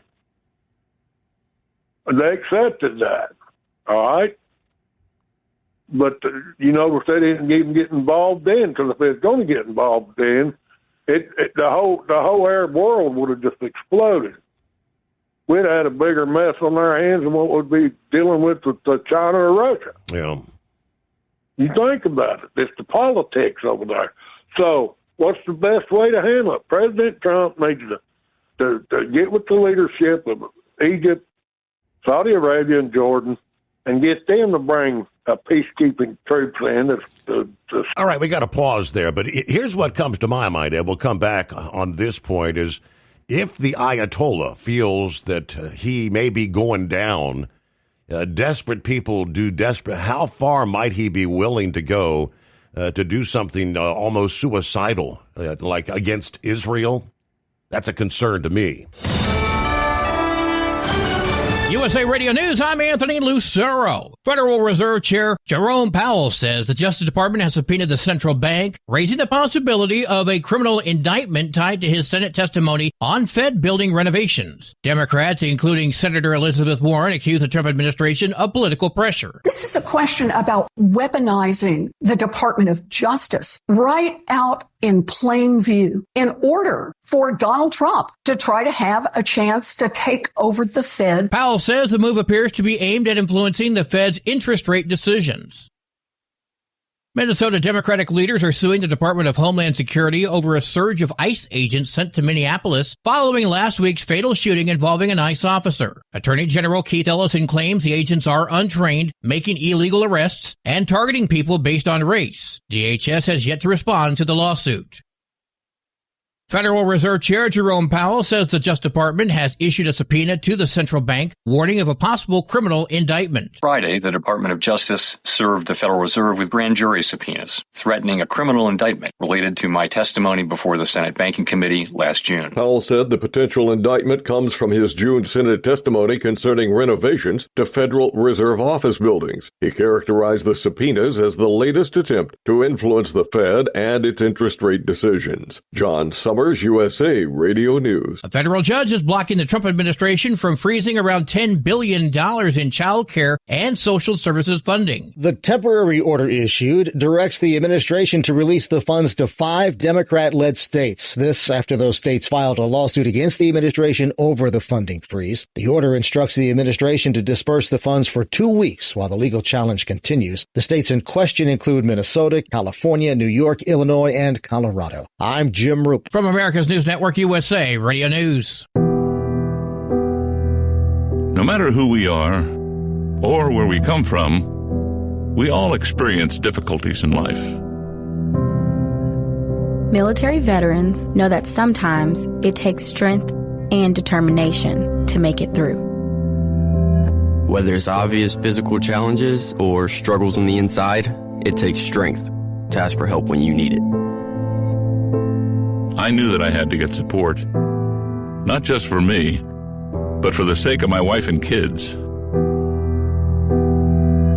Talking about it has helped me feel more like myself again. Honestly, it was hard to open up at first, but it's changed my life for the better.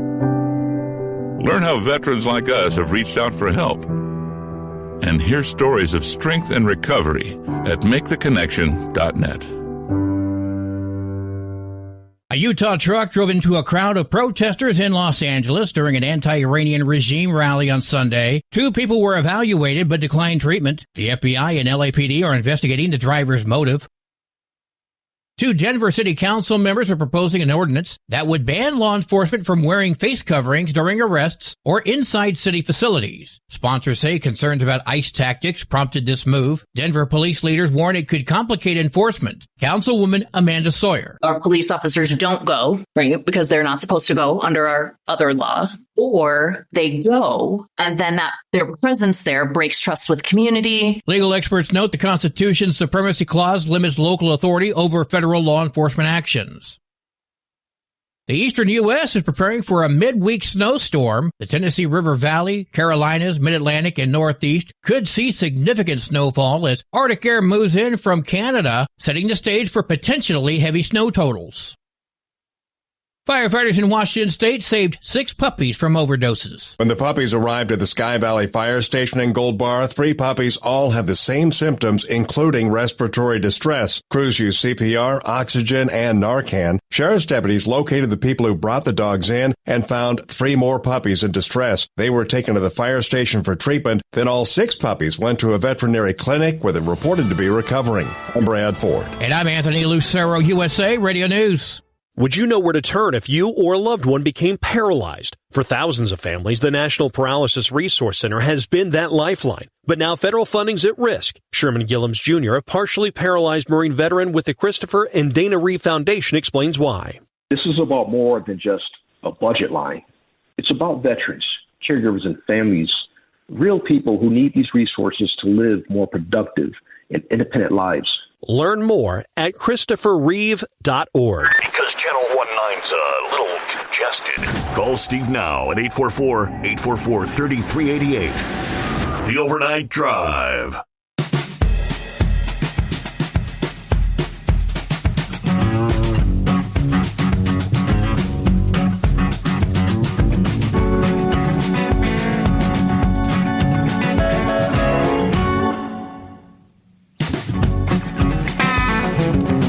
Picking up where we left off there. It's 844-844-3388 as we roll into a Tuesday here.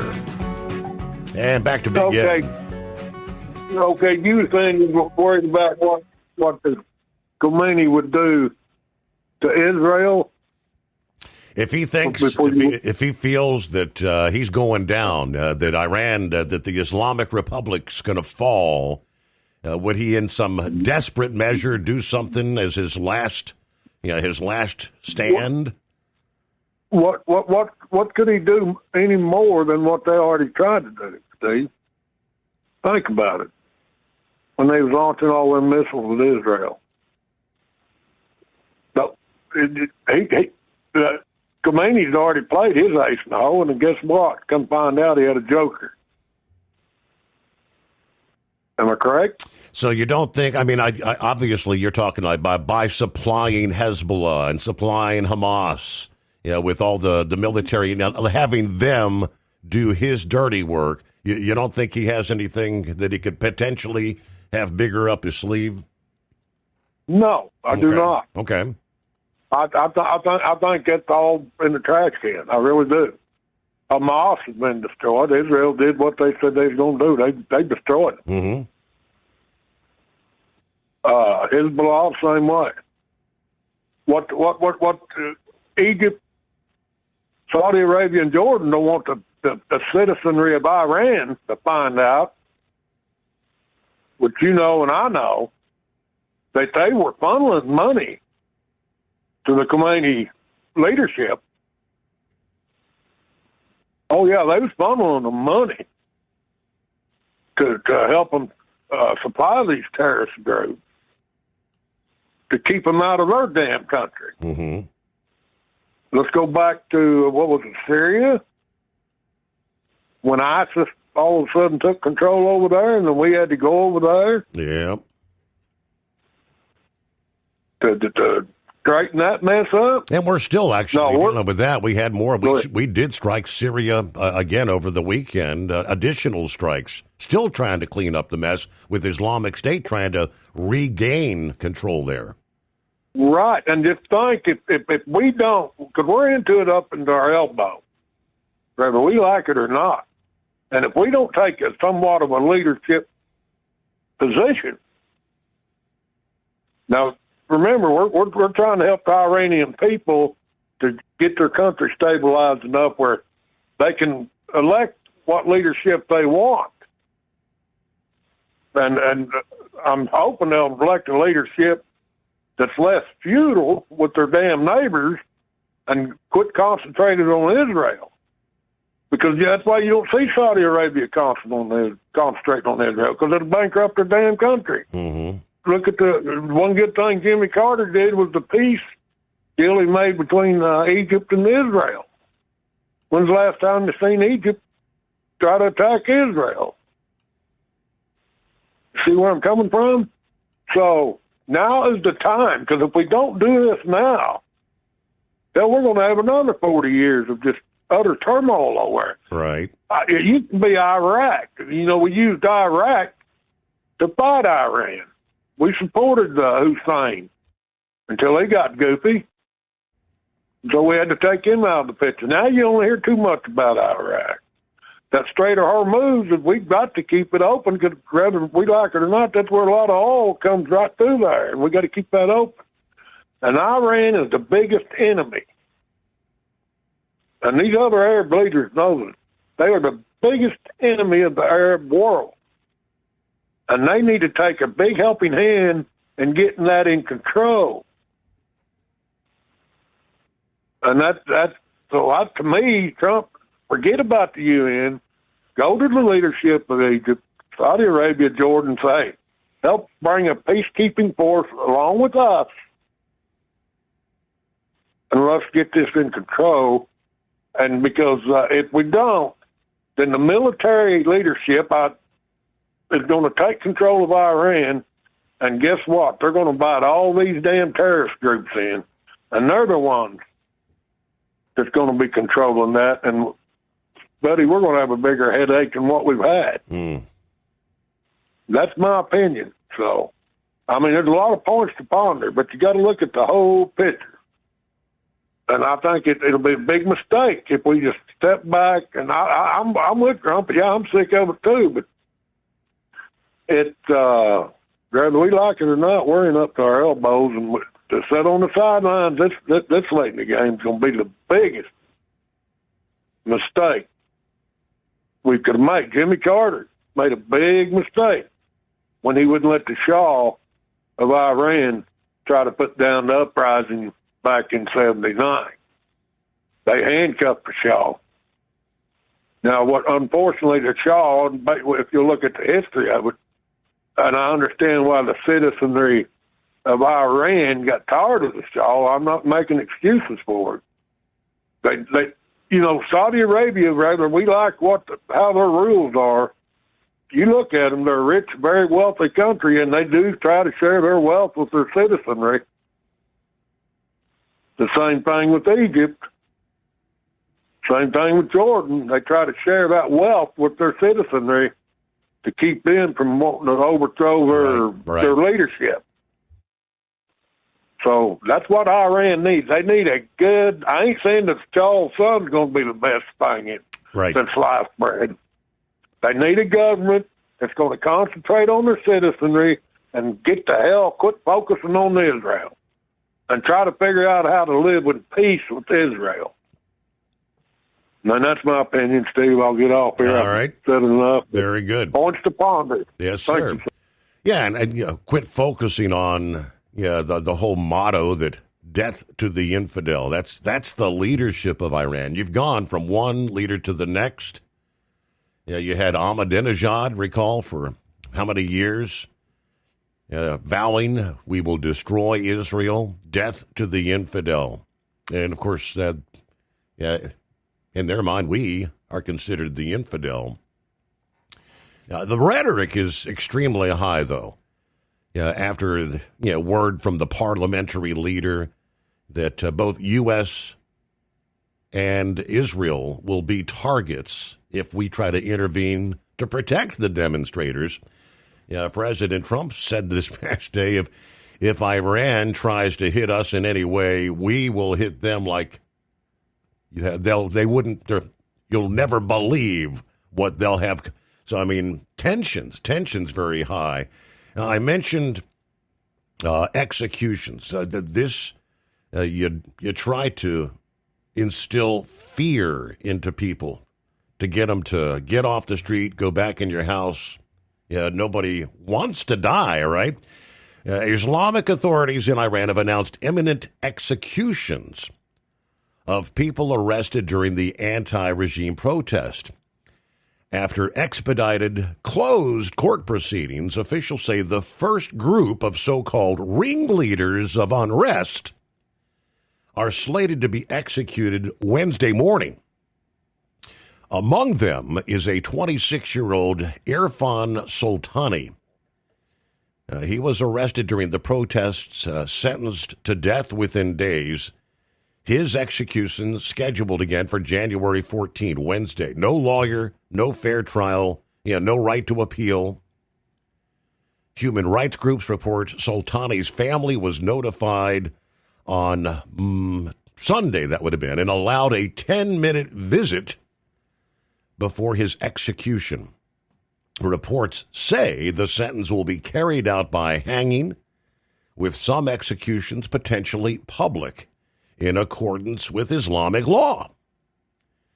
This appears to be what could be the first wave of rapid executions, not justice, but a terror campaign to crush any sort of dissent through fear. That's the way the brutal regime has kept the people under their thumb for decades. All right, get Pappy's take on it this morning. What's happening, Pappy? What's going on, Stephen? Turbulent times we are living in, my man. Yes. No doubt about it.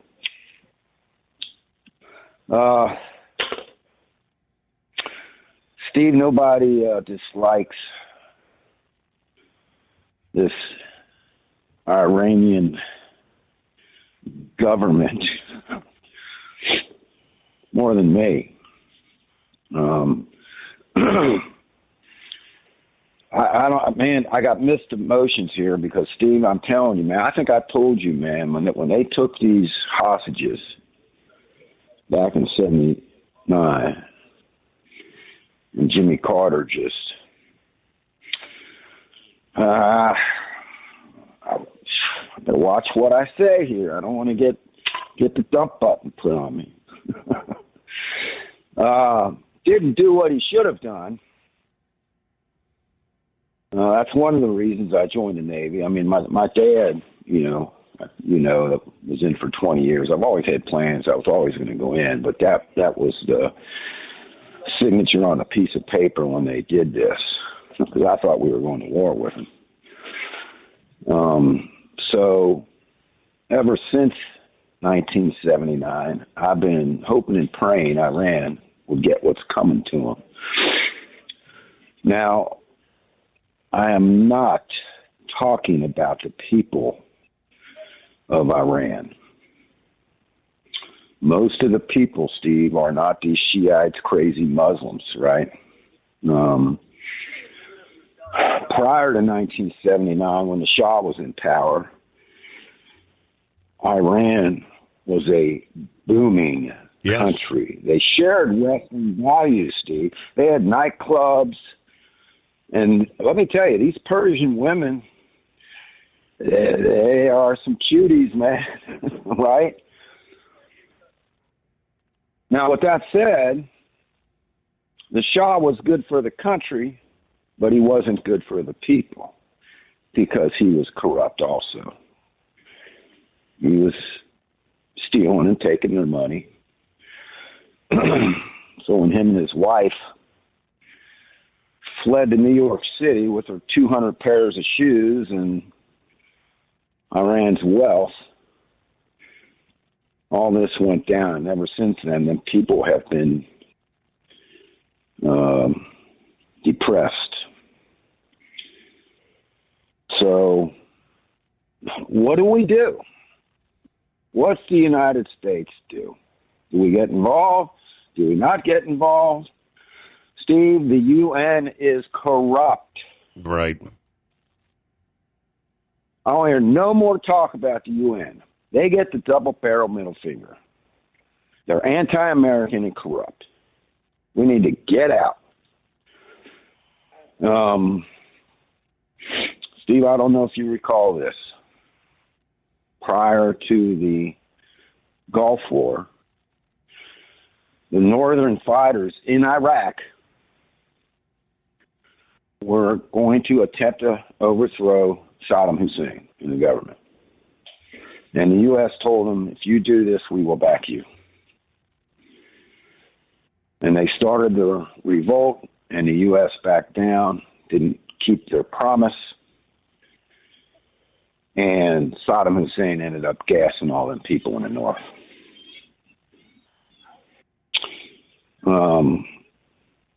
So if we don't do anything, what's going to, we don't have that crystal ball that we can just rub and look into the future. Part of me is with Grupp, man, where, you know what? It's time we worried about our own country.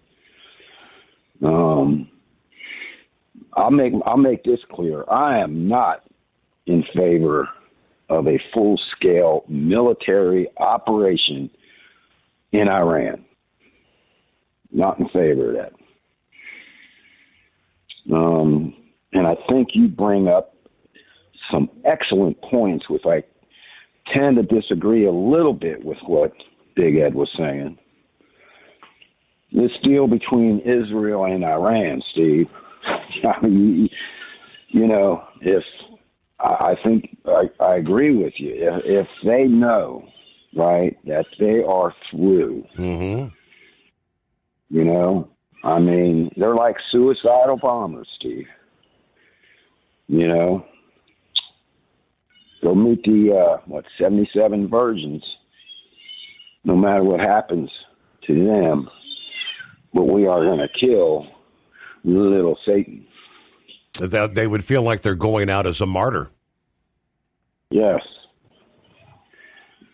And Steve, Iran still has a weapon system. They have so many missiles over there, man. And if people think that Israel destroyed most of them, or no, they didn't. The amount of missiles they have, and these drones, these cheap drones they have, well outdo what Israel has, Steve. But here's the thing. When they launch one missile or one cheap drone with explosives on it, it takes multiple anti-aircraft,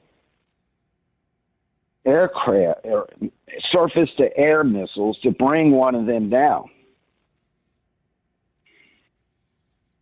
You would have to fire maybe 10 air-to-air or surface-to-air missiles, geez, get it right here, to try to take them down. And Israel depleted a lot of their defensive missiles at one point. A few months back, when they were exchanging missiles all the time, Steve, I'm telling you right now, if Iran would have kept it up, Israel would have been hurt. Their defense system was done. They had no more missiles. Our destroyers over there in the Med and the Red Sea, Steve, these destroyers only carry so many missiles, right? And they can't reload at sea. These destroyers only carry about 12, 24, depends, cruisers a little bit more, but they cannot reload at sea. They have to go to a port to restock them missiles. It's a complicated thing. So if there was a full-out missile exchange between Iran and Israel, I think Israel's going to lose. Now, what does Russia know? I sent you that text or email. Russia's pulling everybody out of their embassies in Israel. Yeah, I got that the other day. So, what do they know? Not only will Iran possibly do a suicide mission, who knows what Netanyahu is thinking. He might be thinking, this is our chance to go in with full military force.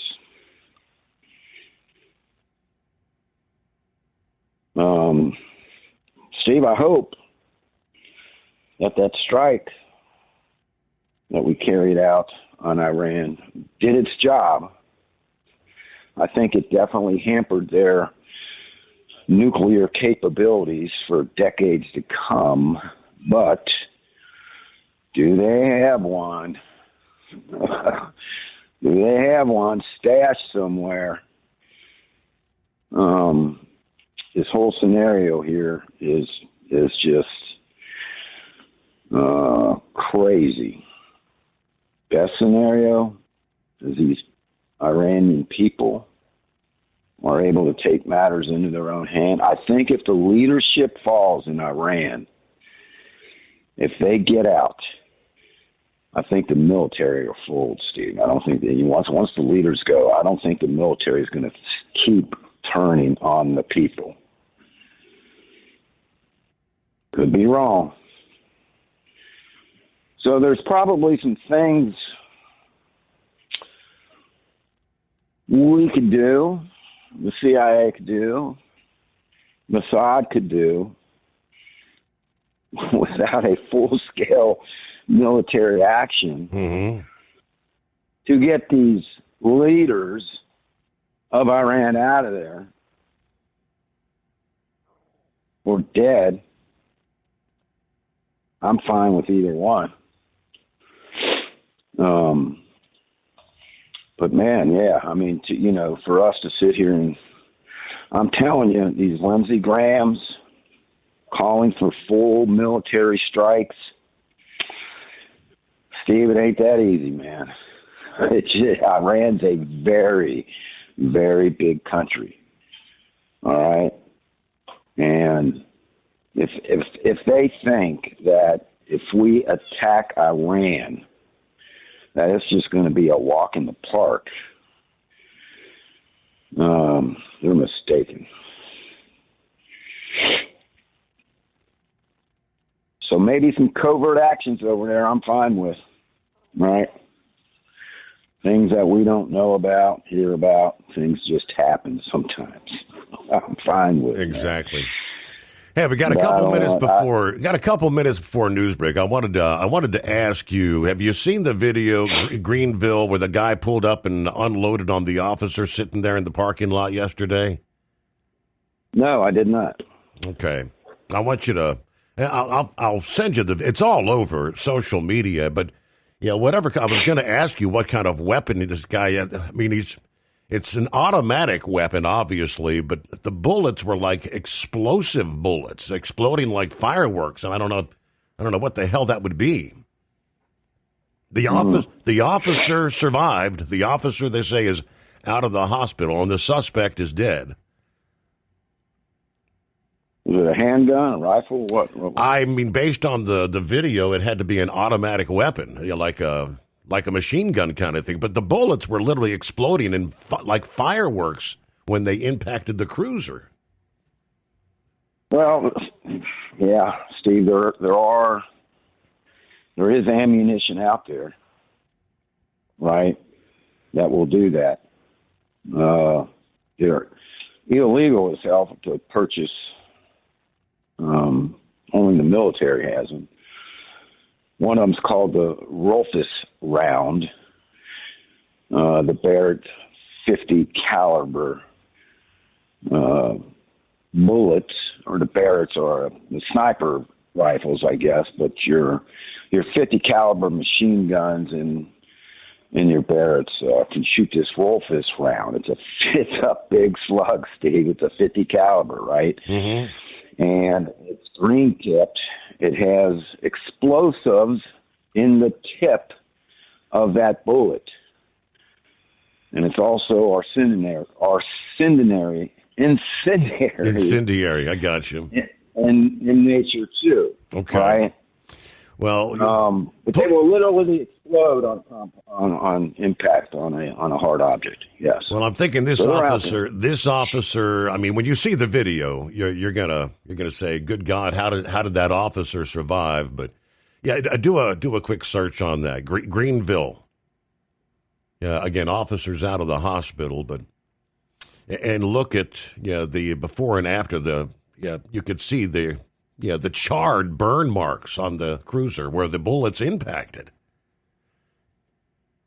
Want to put your business on a brand that is heard in some of the biggest radio markets on some of the biggest radio stations in the United States? Or maybe you want to have your brand take advantage of the explosive growth in podcasting. Why not do both? The Steve Summers Overnight Drive offers the best of both worlds and is ready to put your business at the front of everyone's waking thoughts. I'm sorry, am I moving too quickly for you? Well, at least you'll be on their mind in there somewhere. For sure, the Steve Summers Overnight Drive was recently named one of the top 15 late-night shows in America. So advertising on the Steve Summers Overnight Drive will put you in front of the very clients you want to walk through your front door. Interested? Maybe you want to take a test drive, kick the tires, do a sample tasting, which might be kind of gross. Get details at overnightdriveradio.com or email rwild@lubricationspecialties.com. And let's put the Steve Summers Overnight Drive to work for you today. Well, we're off the air.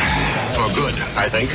Your factory fuel filter is letting you down. AirDog heavy-duty diesel fuel systems don't just filter your fuel. The AirDog fully optimizes your truck's fuel system for peak efficiency. The factory-provided filter simply removes particulates and water from fuel. The AirDog system removes all contaminants, including entrained air, water, and particulates, and feeds the engine pump with optimal pressure. Check out airdogdiesel.com to learn how you can capture every bit of performance and efficiency from your fuel system.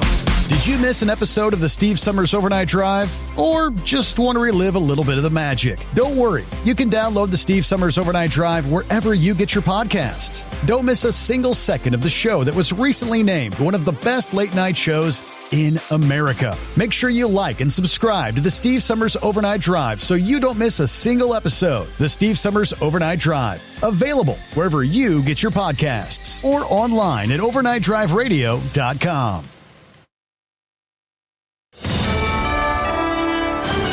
USA Radio News, I'm Anthony Lucero. Homeland Security Secretary Kristi Noem says Minnesota Governor Tim Walz and Minneapolis Mayor Jacob Frey have inflamed the public with their comments after last week's fatal ICE shooting, arguing their rhetoric has encouraged violence and disorder. Noem made the comment during an appearance on CNN's State of the Union. They've encouraged the kind of destruction and violence that we've seen in Minneapolis the last several days, and I would encourage them to grow up, get some maturity, act like people who are responsible, who want people to be safe. Walz and Frey have sharply condemned the federal operation and urged transparency and accountability in the investigation. The U.S. State Department is urging Americans to immediately leave Iran as large anti-regime protests continue. Officials warn of possible communication blackouts and unrest as President Trump is reportedly reviewing military options if the Iranian government escalates its crackdown on protesters. A record high percentage of Americans are now identifying as political independents. 45% of voters now describe themselves as independent. That's up from the previous high of 43% in the Gallup survey. 27% each identify as either Democrat or Republican. The younger the voter, the more likely they are to identify as independent. Of those independents, 20% say they lean Democrat, 15% say they lean Republican. I'm Rory O'Neill. Nobel Peace Prize organizers say Venezuelan opposition opposition leader Maria Corina Machado cannot share her award. Machado has expressed a desire to give her award to President Trump after she won the prize in October. She's expected to be in the U.S. this week and meet with Trump for the first time. The meeting follows the January 3rd military operation to remove Venezuelan President Nicolas Maduro from power and bring him to New York for federal drug trafficking charges. The Norwegian Nobel Committee and Norwegian Nobel Institute have warned the award cannot be revoked, shared, or transferred to others. I'm Michael Kastner. From America's News Network, USA Radio News. Business owners, are you paying high phone bills for old school systems and lousy service? StrongTel cuts your phone bills in half and turns every phone you own into a feature-rich business system. Sean Roddy, CEO of Hennings Brothers Drilling, had this to say: "We've been a StrongTel customer for over 10 years. It's great. It even includes an intercom with video to our equipment yard. I can watch live from anywhere with my smartphone. I'd recommend StrongTel to anyone. Never miss a customer call again with your StrongTel business system. StrongTel is a proud iTex partner and always welcomes your iTex dollars. You'll get award-winning StrongTel service, a business-class phone system, and cut your phone bill in half. Visit StrongTel.com. That's StrongTel, StrongTel.com. It's StrongTel. Actor Timothy Busfield has been charged with sexual abuse involving a minor. Police in Albuquerque issued an arrest warrant for Busfield. He's accused of abusing a child who was an actor on the TV series The Cleaning Lady. Busfield appeared as an actor in the shows The West Wing and 30-something, as well as the film Field of Dreams. John Summers, USA Radio News. There's no known video of the shooting last week of two suspects by Customs and Border Protection agents in Portland. Luis Nino Moncada is accused of ramming his pickup in reverse into the front of an unoccupied CBP car. An agent told the FBI they were concerned Nino Moncada was going to hit them with a truck. Nino Moncada and a female passenger were injured in the shooting. He is charged with aggravated assault of a federal officer. None of the 6 agents had body cameras, and there's no surveillance video. The woman who was injured has not been charged. I'm Brad Ford. Former President Bill Clinton and Hillary Clinton could face contempt of Congress if they skip a House hearing in the Jeffrey Epstein investigation. Neither has confirmed attendance for the January 13th session. Committee Chairman James Comer warns he'll pursue charges if they do not appear. The U.S. Army is showcasing its next-generation M1E3 Abrams tank at the Detroit Auto Show. Lighter, faster, and more high-tech than ever before, it has a hybrid engine, AI-assisted targeting, and a 120mm cannon. Prototypes will be fielded in 2026 as the Army adapts to threats like drones and precision strikes. For USA Radio News, I'm Anthony Lucero. iLocal.net is offering a free website analysis to improve the online presence of your business. Business owners across the U.S. turn to iLocal.net to improve their search engine rankings. Search engines are constantly changing their algorithms. You need the professionals who know how to use those changes to benefit your business. Don't hope for new customers. Get found and be chosen. Visit iLocal.net/go for your free website analysis. iLocal.net/go. Did you miss an episode of the Steve Summers Overnight Drive? Or just want to relive a little bit of the magic? Don't worry. You can download the Steve Summers Overnight Drive wherever you get your podcasts. Don't miss a single second of the show that was recently named one of the best late-night shows in America. Make sure you like and subscribe to the Steve Summers Overnight Drive so you don't miss a single episode. The Steve Summers Overnight Drive. Available wherever you get your podcasts or online at overnightdriveradio.com. Your factory fuel filter is letting you down. AirDog heavy-duty diesel fuel systems don't just filter your fuel. The AirDog fully optimizes your truck's fuel system for peak efficiency. The factory-provided filter simply removes particulates and water from fuel. The AirDog system removes all contaminants, including entrained air, water, and particulates, and feeds the engine pump with optimal pressure. Check out airdogdiesel.com to learn how you can capture every bit of performance and efficiency from your fuel system. The Overnight Drive with Steve Summers, live from the Hot Shot Secret Studio.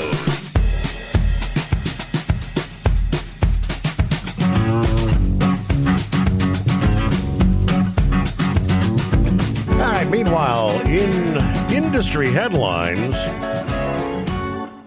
another lawsuit filed in regards to non-domiciled CDL holders. This time, it's the Chinese American Truckers Association. I didn't realize such a thing existed. The Chinese American Truckers Association suing the Federal Motor Carrier Safety Administration over enforcement of the non-domiciled commercial driver's license rules. Suit filed in California federal court last week. The suit alleges the FMCSA's enforcement of non-domiciled CDL rules has caused the California Department of Motor Vehicles to indefinitely freeze processing any and all non-domiciled CDLs. The suit says this freeze has hurt otherwise eligible immigrant drivers that have proper documentation, lawful immigration status, and work authorization. The suit claims the freeze has led to an open-ended suspension for affected drivers and associated small business, including driver training programs, with no date-certain mechanism for otherwise qualified individuals to obtain timely individualized adjudication before their licenses expire. The Chinese American Truckers Association said the whole process has denied their members due process.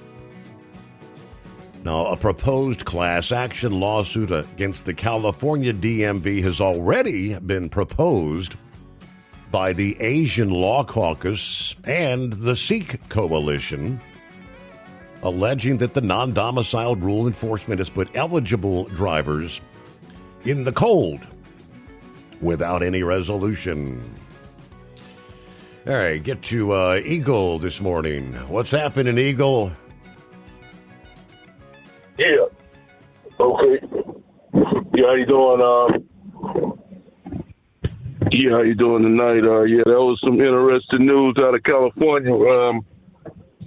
Since Gavin Newsom don't seem to care who he put behind the wheel of a truck, maybe that'll make him change his mind.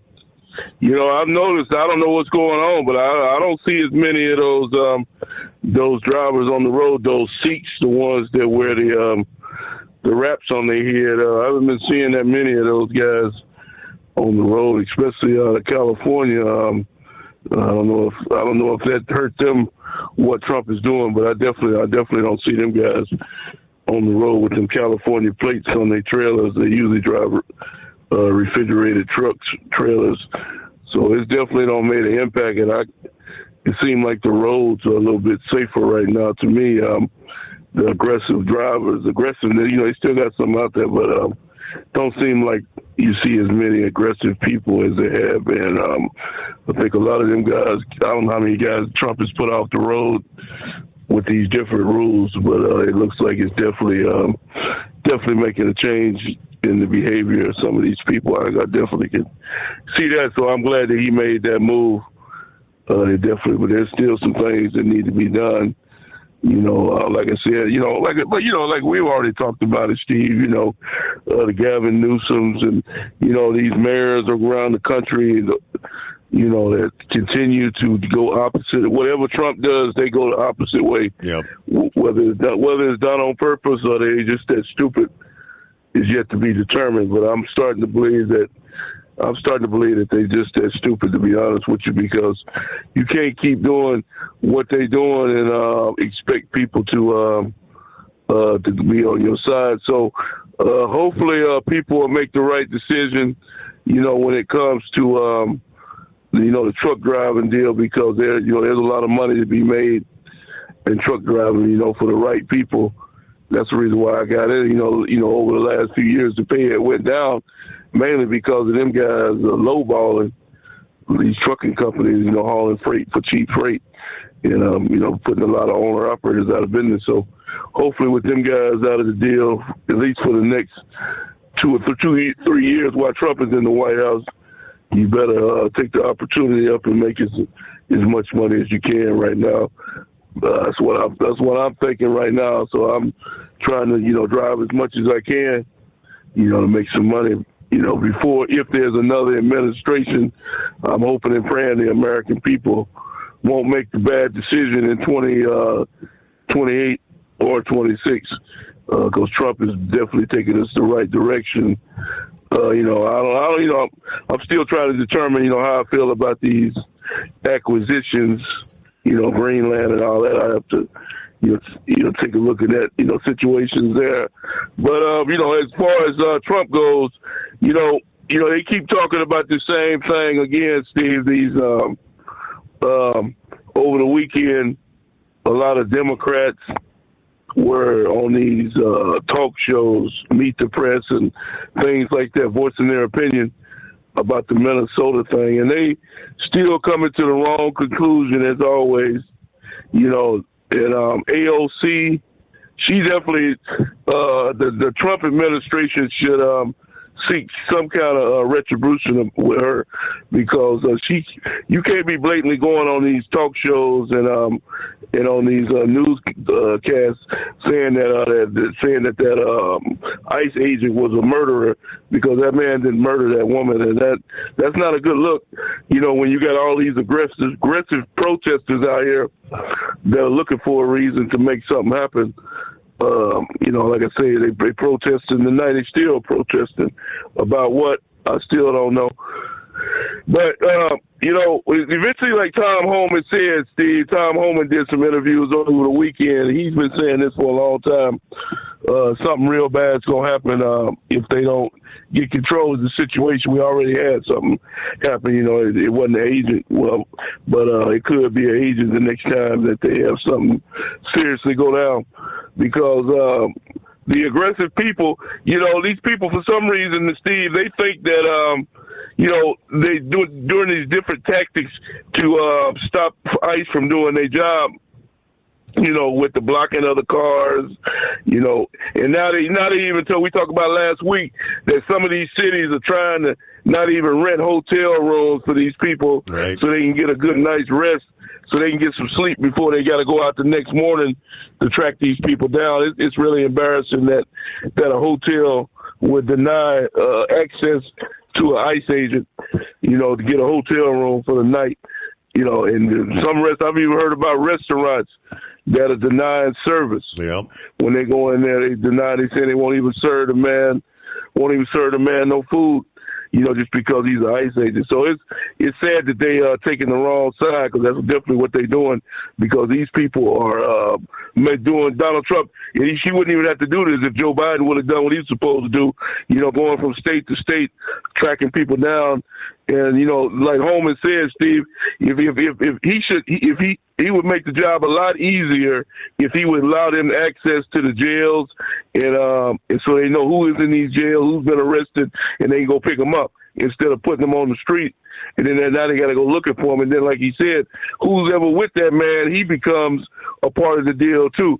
So it makes it even worse that they got to go house to house, door to door, looking for these people, because and speaking of that, Minnesota held another news conference, and they got the nerve to say that they're gonna sue. They got the nerve to say that they're gonna sue the Trump administration for what, I don't know. But that's a case, a lost case. They're not gonna win. They're not gonna win that case, because there's no case to begin with. There's nothing for Minnesota to sue the Trump people for, but it just shows you how stupid they are, with this bogus news conference. And that same loser mayor was on TV again today talking the same rhetoric. He basically chose Somalia over his own country. But that's going to come to an end. Like I told you, I'm just waiting for the day they announce that he's either stepped down or resigned, or either he's been kicked out of power. It's just a matter of time before he's out of work. And hopefully Tim, just like his buddy Tim Walz. And I'd like for you to address that, Steve, and what I just said about, if you haven't, about this bogus lawsuit that Minnesota has said that they're going to file against the Trump people. And I thank you for taking my call. All right. Thank you much, Eagle. And we do know that there's a Republican representative in Minnesota confirming this past day that articles of impeachment are being drawn up for Tim Walz and will be released possibly today. Tuesday. The failed Democrat vice presidential candidate assailed for months accusations he obstructed law enforcement efforts to stop the massive Somali fraud that could have cost the government billions of dollars. Tim Walz should resign, and if he doesn't resign, he's probably going to leave the office in cuffs. Yeah, we're going public with them, I believe this week, possibly even tomorrow, said State Representative Ben Davis. Davis said Republicans have been telling Walz directly to intervene against the fraud and that he refused.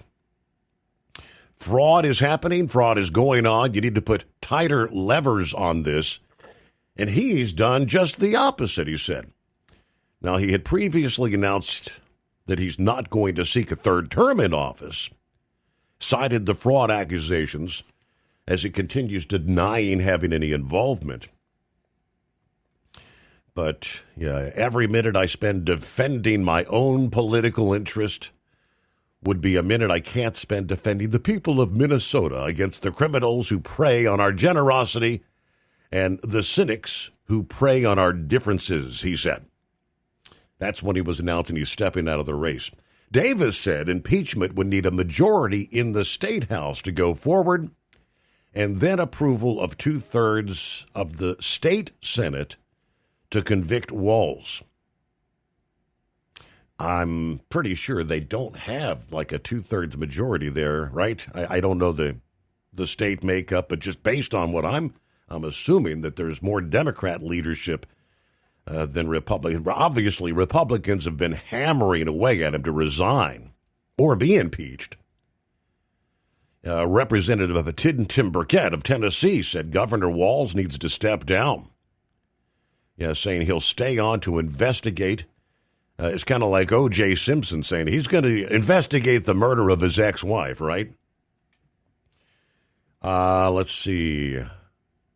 House Majority Whip Tom Emmer of Minnesota also said, I'm not going to be Minnesota nice. I'm going to be Minnesota real. Tim Walz should resign, and if he doesn't, he's the one that's probably going to leave in cuffs. Yeah, we're not going to be taken for chumps, said Republican Congressman Brad Finstead of Minnesota. Think of what our parents and grandparents sacrificed to give us the life we have and what we're giving our kids and grandkids. We're giving them fraud. We're giving them $38 trillion in debt. See where it goes in Minnesota. Walz. Will he ever get the message, or is it just stand your ground, deny is what he's been doing? But all right, when they present, more and more evidence, the evidence is just piling on. There's no way he was unawares of what was going on. All right, Philip, Florida, coming our way right after this, the Steve Summers Overnight Drive. Did you miss an episode of the Steve Summers Overnight Drive? Or just want to relive a little bit of the magic? Don't worry. You can download the Steve Summers Overnight Drive wherever you get your podcasts. Don't miss a single second of the show that was recently named one of the best late-night shows in America. Make sure you like and subscribe to the Steve Summers Overnight Drive so you don't miss a single episode. The Steve Summers Overnight Drive. Available wherever you get your podcasts or online at overnightdriveradio.com. Truck downtime costs you money. One hidden killer on Cummins ISX 15 engines is weak injector cups. When they leak, coolant gets into the cylinders, and suddenly you're facing a big repair bill. Industrial Injection has the fix. Our Torque Lock Injector Cup Kit with a threaded Torque Lock design. These cups stay sealed for good. No more coolant leaks. No more surprise downtime. Keep your truck on the road. Ask your shop for Industrial Injection Torque Lock Injector Cups today. Winter is here. When the temperature drops, so does your truck's performance. Avoid fuel gelling by using Hot Shot Secret's EDT Plus Winter Defense, a 7-in-1 fuel booster and anti-gel that improves cold weather performance. The 7-point cetane boost decreases DPF regens and increases fuel economy. Be confident that your engine is running smoothly and trouble-free, even in the coldest temperatures. Hot Shot Secret EDT Plus Winter Defense, available at Pilot Flying J, Amazon, O'Reilly Auto Parts, and HotShotSecret.com. Hot Shot Secret, powered by science. Your Your factory fuel filter is letting you down. AirDog heavy-duty diesel fuel systems don't just filter your fuel. The AirDog fully optimizes your truck's fuel system for peak efficiency. The factory-provided filter simply removes particulates and water from fuel. The AirDog system removes all contaminants, including entrained air, water, and particulates, and feeds the engine pump with optimal pressure. Check out airdogdiesel.com to learn how you can capture every bit of performance and efficiency from your fuel system.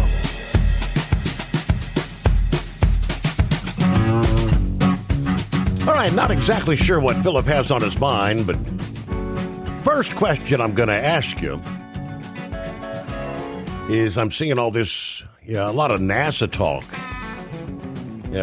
This past day that NASA's in the final countdown phase before our first crewed moon mission in more than 50 years.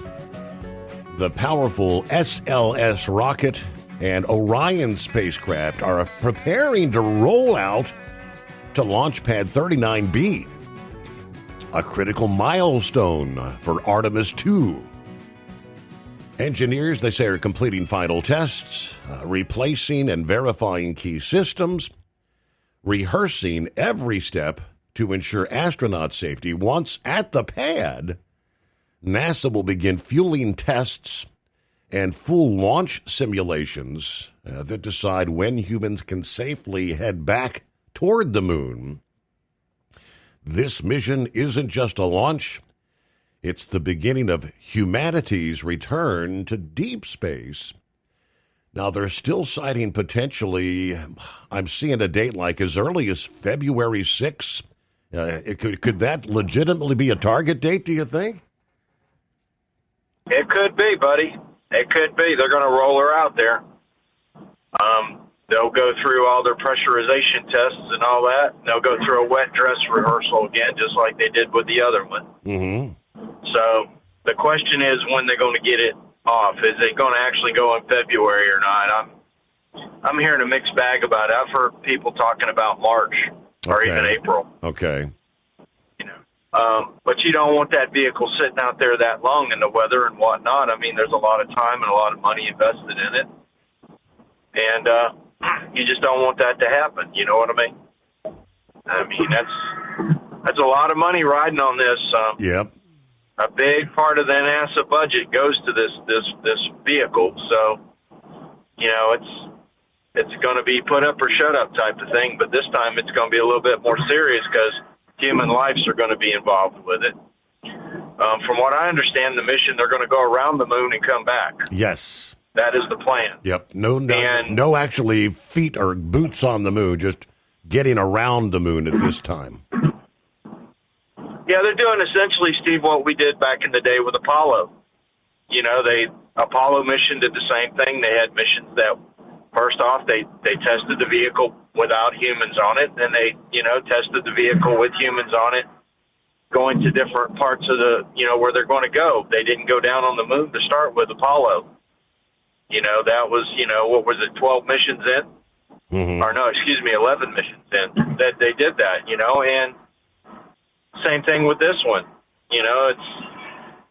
There's a lot of, Eiserman's got a lot of things on his mind with this one. And I've said it before, I'm not a fan of the SLS. It's just, I think it's a lot more dangerous than the shuttle was, because the shuttle, at least you had a vehicle that you possibly, which we saw it didn't actually happen, but possibly could get away from the rocket in case of an explosion or something like that. With this, you're right on the vehicle itself. It's the same makeup as the shuttle.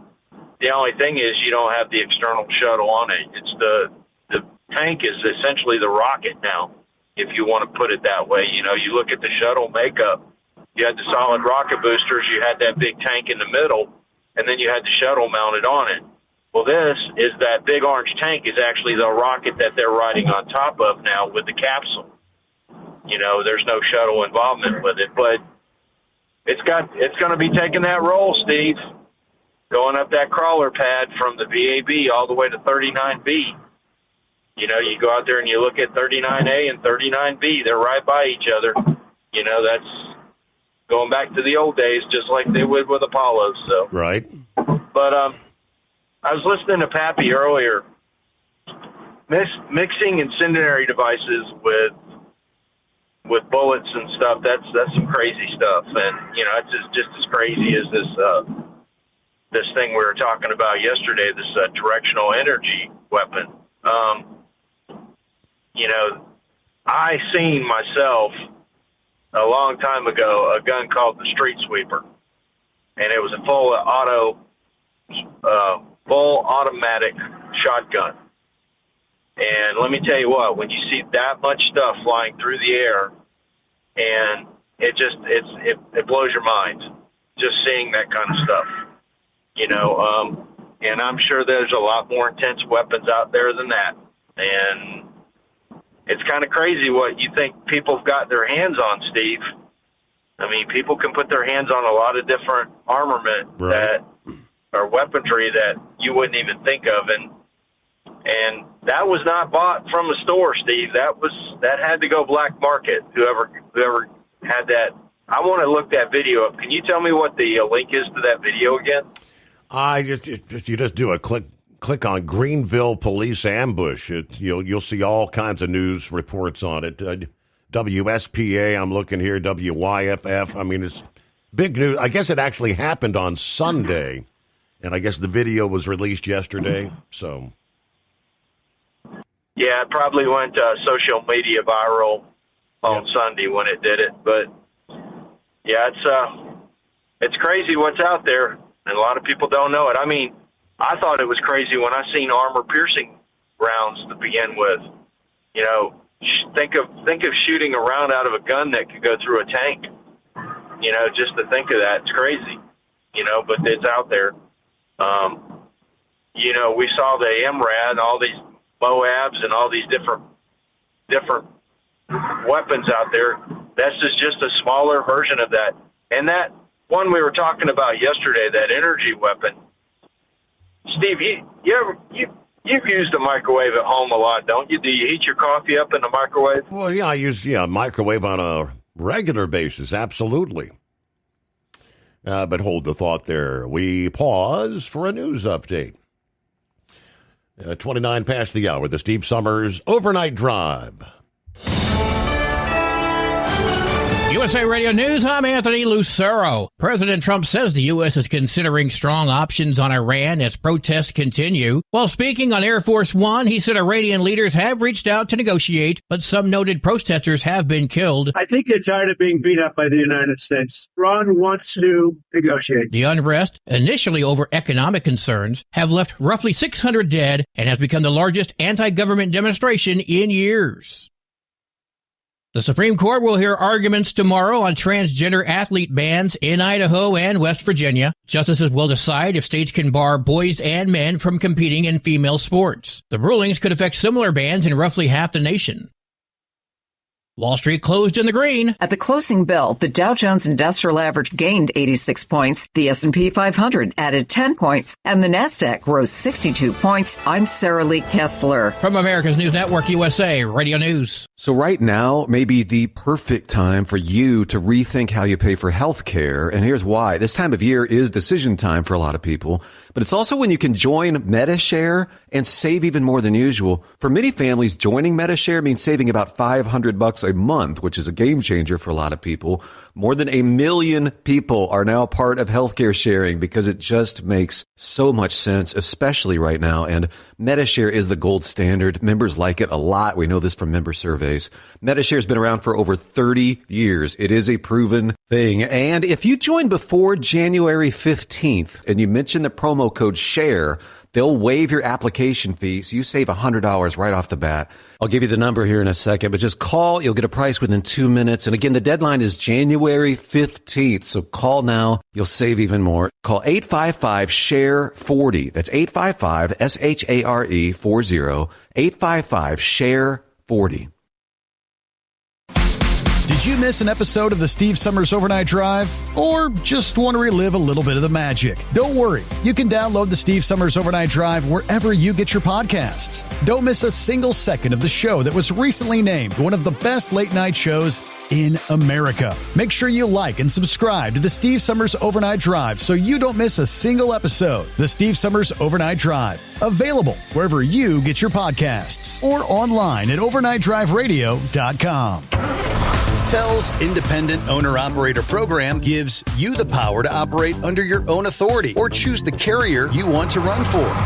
Drive a new truck with full factory warranties, solo or team. TEL has a lease that fits your business. Call us at 866-404-6289 or visit tel360.com and use promo code OVERNIGHT100. Like the men and women who power America, the people at Hot Shot Secret work hard and play harder. We're the fastest growing diesel and oil additive brand in the country. We solve problems. We protect engines. We save you money. And more importantly, time. Hot Shot Secret, powered by science. Looking to stretch every mile and every dollar? Go with Speedmax tires. Designed specifically for U.S. roads and built tough for long hauls. With a best-in-class mileage-to-cost ratio, you'll get more miles, fewer swaps, and more money in your pocket. Built strong, priced smart. That's Speedmax. Speedmax, built for the long haul, priced for the smart hauler. For more info, call 860-436-4100 or buy online at digitire.com. Want to put your business on a brand that is heard in some of the biggest radio markets on some of the biggest radio stations in the United States? Or maybe you want to have your brand take advantage of the explosive growth in podcasting. Why not do both? The Steve Summers Overnight Drive offers the best of both worlds and is ready to put your business at the front of everyone's waking thoughts. I'm sorry, am I moving too quickly for you? Well, at least you'll be on their mind in there somewhere. For sure, the Steve Summers Overnight Drive was recently named one of the top 15 late-night shows in America. So advertising on the Steve Summers Overnight Drive will put you in front of the very clients you want to walk through your front door. Interested? Maybe you want to take a test drive, kick the tires, do a sample tasting, which might be kind of gross. Get details at overnightdriveradio.com or email rwild@lubricationspecialties.com. And let's put the Steve Summers Overnight Drive to work for you today. Well, we're off the air. For good, I think. The Overnight Drive with Steve Summers. Live from the Hot Shot Secret Studios. Call Steve now. 844-844-3388. That's 844-844-3388.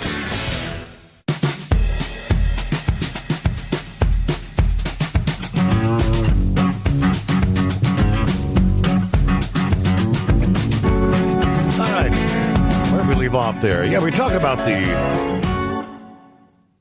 ambush in Greenville. Indeed, the video was released yesterday on Monday. It's like a 43-second clip. The day after the officer was ambushed, essentially.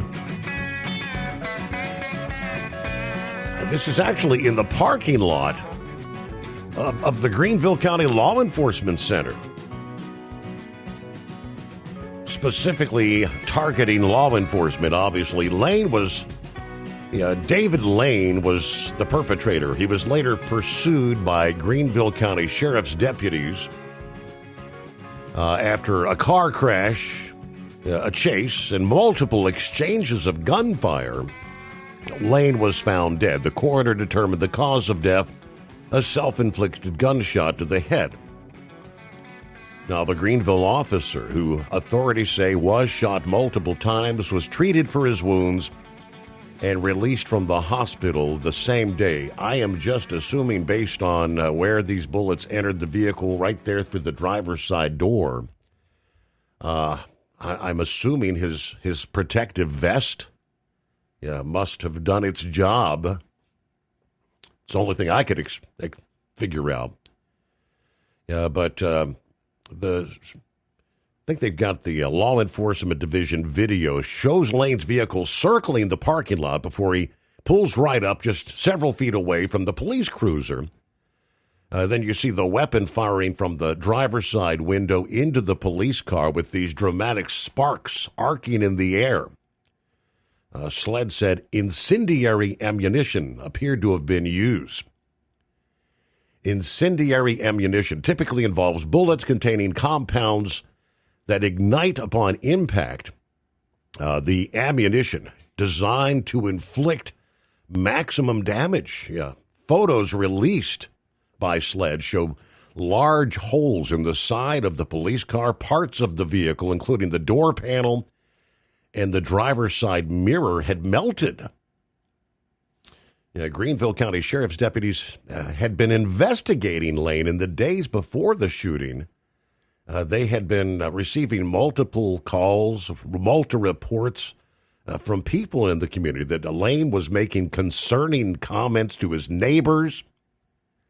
Deputies investigated the complaints, ultimately determined the behavior, while concerning, was not enough to warrant arresting the guy. Well, he's dead now, but yeah, that was from the Greenville Post and Courier. You can find the video there. Welcome back, Philip.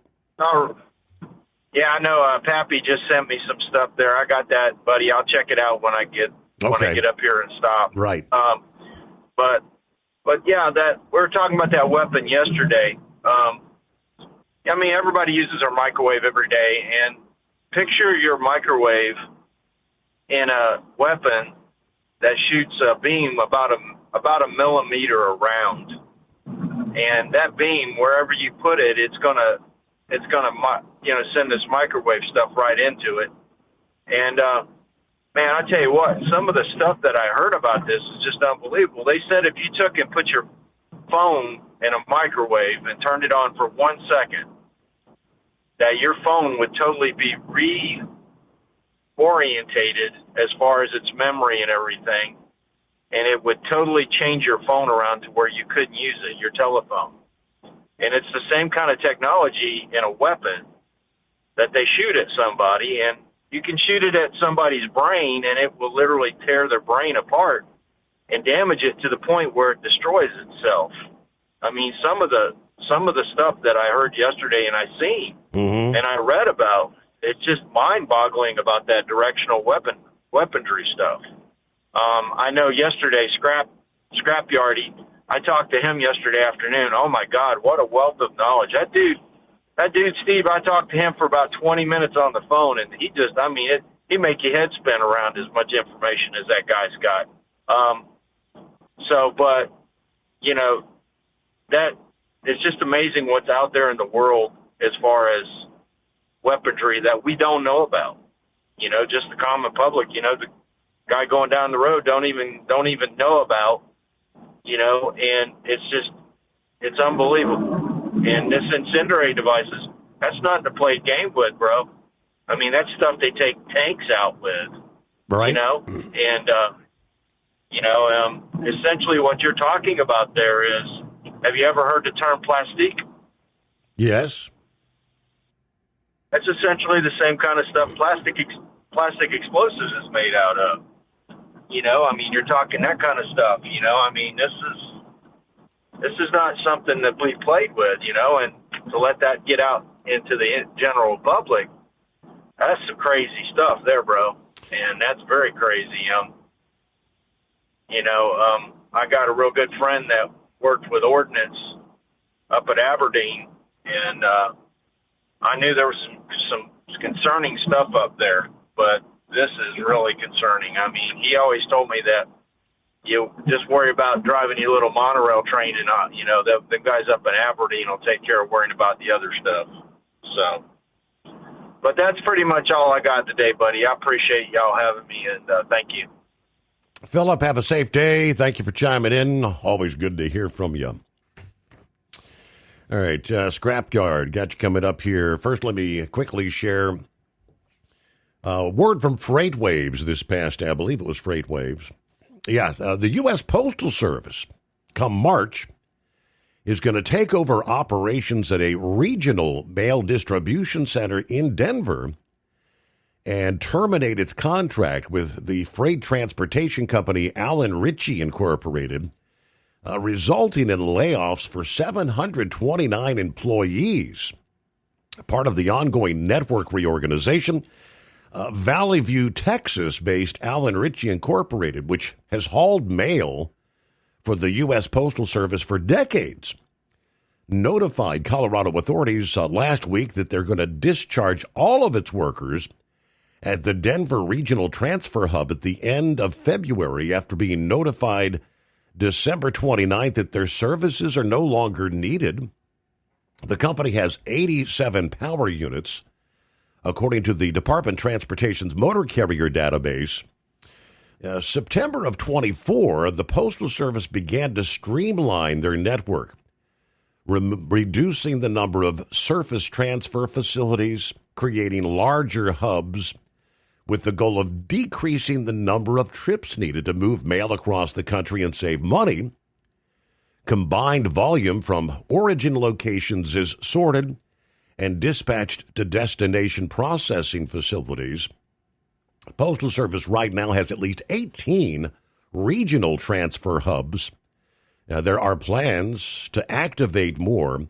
Now, I said at the same time, the work handled at regional transfer hubs will be brought in-house. Some facilities continued under contractors. The Denver hub is the only facility operated entirely by a private company. Allen Ritchie's contract was modified to meet the revised work requirements and had been continuously extended over the past year. But the sudden termination notice was unexpected because Postal Service officials had indicated they would need several months to modify the Denver hub and transition to postal employees. CEO Robbie Ritchie, writing in a job notification letter to the Colorado Department of Labor and Employment as required by law. But they say an audit by the Postal Service's Inspector General last summer identified deficiencies at the Denver hub that put mail at risk of theft and unauthorized handling. The watchdog said family managers had found multiple tracking tags hidden on the workroom floor, inside mail transport equipment, in the inbound dock area since January of 25. They were concerned that contract employees were opening the sacks to pilfer certain medications, maybe. The mail repair station was not always staffed overnight and on weekends, which coincided with the disappearance of many packages there. Auditors also pointed to a high level of damaged mail, which managers suspected was caused by contractor staff rifling through the contents rather than by the mail processing machines.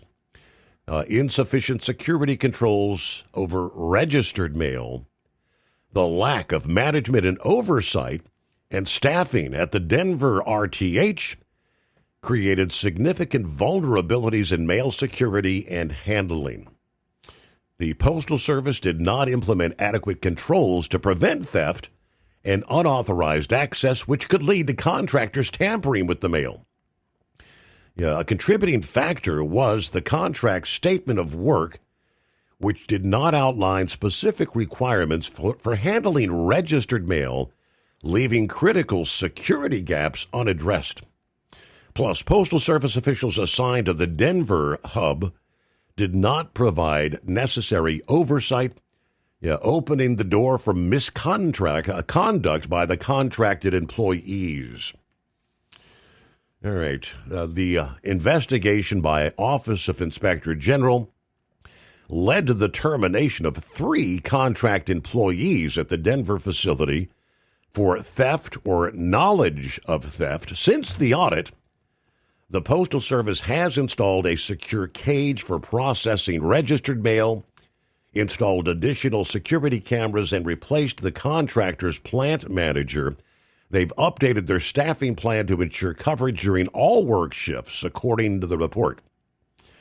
Denver Television's KDVR had reported on Allen Ritchie's exit from the Denver hub there. All right, scrapyard, waving all five, I presume. Yeah, what's happened, Captain? I can identify the round that was used by that fella. Video footage that was released apparently shows him it's a Remington shotgun, automatic semi-auto shotgun, apparently what he has. And the company that makes that ammo is Phoenix Rising Dragon's Breath. You can get those over the counter at any major sporting goods store. Really? A 5-pack is like $35. Yeah, it's a pressed slug of steel wool. Just compressed steel wool, and it'll fire out to like 200 plus feet. It's mainly a fireworks salute round where you fire them at night, and it just a horrendous cone of fire. Yeah. And it'll light up the whole neighborhood. But it's also been used in firefighting to start backfires, where someone will have time to fire the round and run, starting a large backfires when it comes to forestry firefighting. I've fired those rounds before, and it's nothing more than steel wool that has been pressed into a slug, and steel wool is so incredibly dangerous. It actually causes a lot of fires in people's homes. The junk drawer. I've even used it in my survival pack, carrying a 9-volt battery in a little plastic protected box, and steel wool. Like in a junk drawer, take the batteries out of your junk drawers at home. People don't do that because even just a collection of batteries rolling around in there, making contact, and the 9-volt is the most dangerous because the contacts are both on the same side. And all you have to do is just tap a 9-volt battery to a little bit of steel wool, like a Brillo pad, and it'll go up. And that's what that round is. It's made by Phoenix Rising. And like I said, you can go into any major sporting goods store, and they'll sell them in direct sale from the manufacturer. It's only like, I think right now it's listed at $34.99 for a 5-pack. Wow. A 2 3/4 inch 12-gauge shell, and it's mainly used just for celebrations and whatnot, but it can have other uses if it's misused. Well, obviously from the video you can see that, those were it looks like fireworks going off. But I mean, it appeared that he was able to get off like 5 rounds in a matter of like 2 seconds. I mean, it was boom, boom, boom, boom, boom, boom, that quick. Yeah, with a semi-automatic shotgun, that's as fast as you can pull that trigger. You can send rounds downrange, and now they've even got AR-15 platforms like for a 410, which I thought about buying anyway. But they've got now a thing called the FRT, a force reset trigger, is legal. It is not a machine gun because you're pulling the trigger with each cycling of the trigger. But they got them drop in for a lot of semi-automatic pistols, semi-automatic rifles, shotguns, and it's the Supreme Court throughout the ATF's lawsuit trying to have an FRT declared a machine gun, and it's not, because you're actually pulling the trigger each and every time. Whenever the bolt comes back, it hits a built-in lever and shoves the trigger forward again, and then when it comes back into battery and all that, because you're pulling on the trigger, it breaks over and you fire another round. As long as you're putting pressure on that trigger, you're actually the one pulling the trigger. It's not doing it automatically. And I even looked at getting one of the Taurus TX22 pistols, which I think could hold like 24 rounds. You drop one of those in there, you can rip off like anywhere from 16 to 1800 RPM legally. And so a lot of people have just been snapping them up as fast as they come out. One company that sells them is Freedom Finger. Freedom and all that. Finger. So it's wow. Freedom Finger, that they were the main instigators of they sued the ATF and successfully won. And so now there's other manufacturers out there producing them, just for plinking, playing around, and all that, having almost machine gun capability, but it's legal and it's not a machine gun. And that people don't, they get the wrong idea when it comes to a firearm. They think that all firearms are bad. It's the person that's holding the firearm that is bad. And if you want something that operates close to a machine gun and it's legal, there you go. How about that? And on that woman up in Minnesota, her name was Renee Good, wasn't it? Correct. That got killed up there in Minnesota. Yes. Well, they released her criminal record. Her two oldest children got taken from her. She was putting cigarettes out on them. It looked like they had smallpox. I actually saw the photographs and I threw up. Wow. And this is the person that they're protesting because she got killed. Someone that would do that to toddlers. And that's a good riddance is all I can say. I think Pappy had actually shared like a snapshot of that this past day because it's something under the, what do you say, Miss Good, not so good. Yeah, this is the leftists, who the leftists are and who they support. All right, it's 844-844-3388. The Steve Summers Overnight Drive.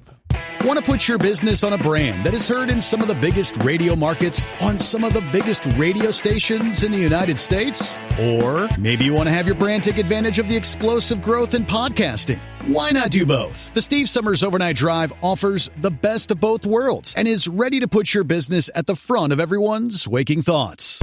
I'm sorry, am I moving too quickly for you? Well, at least you'll be on their mind in there somewhere. For sure, the Steve Summers Overnight Drive was recently named one of the top 15 late-night shows in America. So advertising on the Steve Summers Overnight Drive will put you in front of the very clients you want to walk through your front door. Interested? Maybe you want to take a test drive, kick the tires, do a sample tasting, which might be kind of gross. Get details at overnightdriveradio.com or email rwild@lubricationspecialties.com. And let's put the Steve Summers Overnight Drive to work for you today. Well, we're off the air. For good, I think. It's no secret, today's diesel isn't as good as it should be. Diesel lacks lubricity. That can lead to fuel system failure, costing thousands in repairs. But you can prevent those issues with Hot Shot Secret products. Clean injectors, boost cetane, increase fuel economy while adding 4 times more lubricity than the leading competitor. Claims proven by real-world use and confirmed by third-party ASTM testing. Available nationwide at truck stops, farm and automotive stores, and online at hotshotsecret.com. Hot Shot Secret. Powered by science. Did you miss an episode of the Steve Summers Overnight Drive? Or just want to relive a little bit of the magic? Don't worry. You can download the Steve Summers Overnight Drive wherever you get your podcasts. Don't miss a single second of the show that was recently named one of the best late-night shows in America. Make sure you like and subscribe to the Steve Summers Overnight Drive so you don't miss a single episode. The Steve Summers Overnight Drive. Available wherever you get your podcasts or online at overnightdriveradio.com.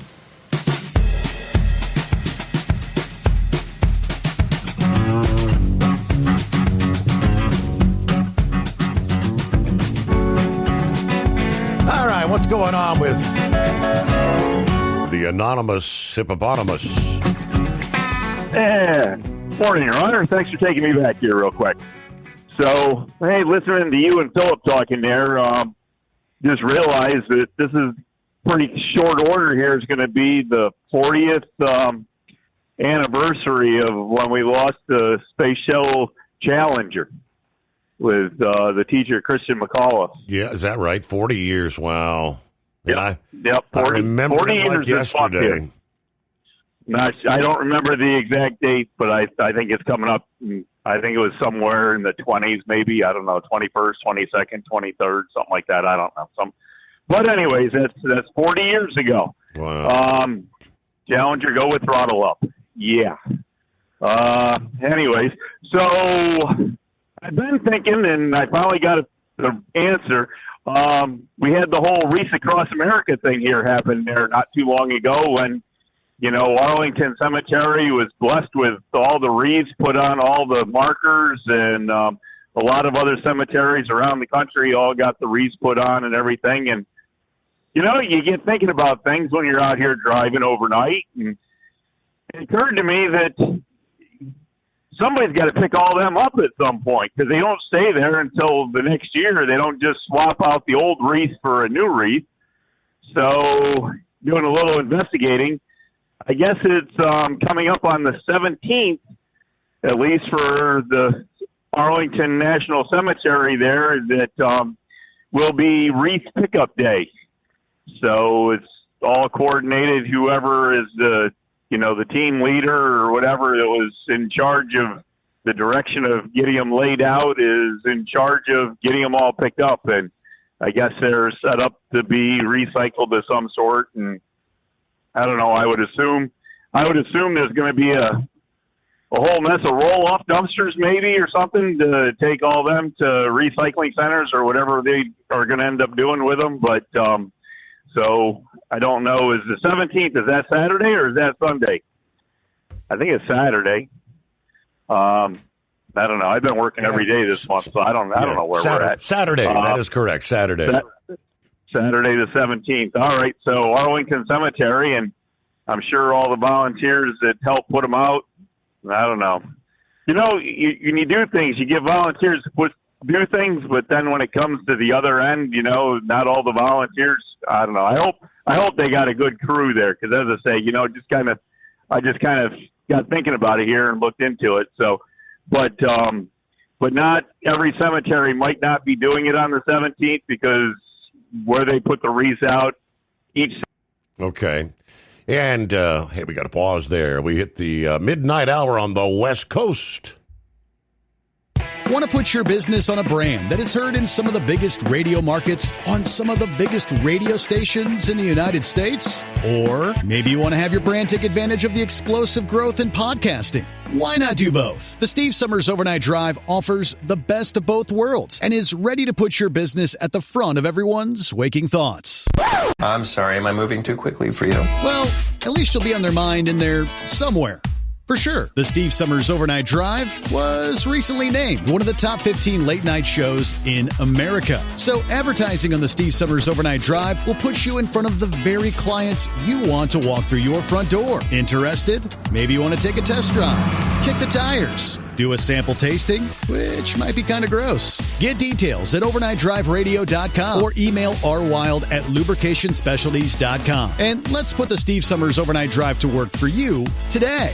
Well, we're off the air. For good, I think. Your factory fuel filter is letting you down. AirDog heavy-duty diesel fuel systems don't just filter your fuel. The AirDog fully optimizes your truck's fuel system for peak efficiency. The factory-provided filter simply removes particulates and water from fuel. The AirDog system removes all contaminants, including entrained air, water, and particulates, and feeds the engine pump with optimal pressure. Check out airdogdiesel.com to learn how you can capture every bit of performance and efficiency from your fuel system. Did you miss an episode of the Steve Summers Overnight Drive? Or just want to relive a little bit of the magic? Don't worry. You can download the Steve Summers Overnight Drive wherever you get your podcasts. Don't miss a single second of the show that was recently named one of the best late-night shows in America. Make sure you like and subscribe to the Steve Summers Overnight Drive so you don't miss a single episode. The Steve Summers Overnight Drive. Available wherever you get your podcasts or online at overnightdriveradio.com.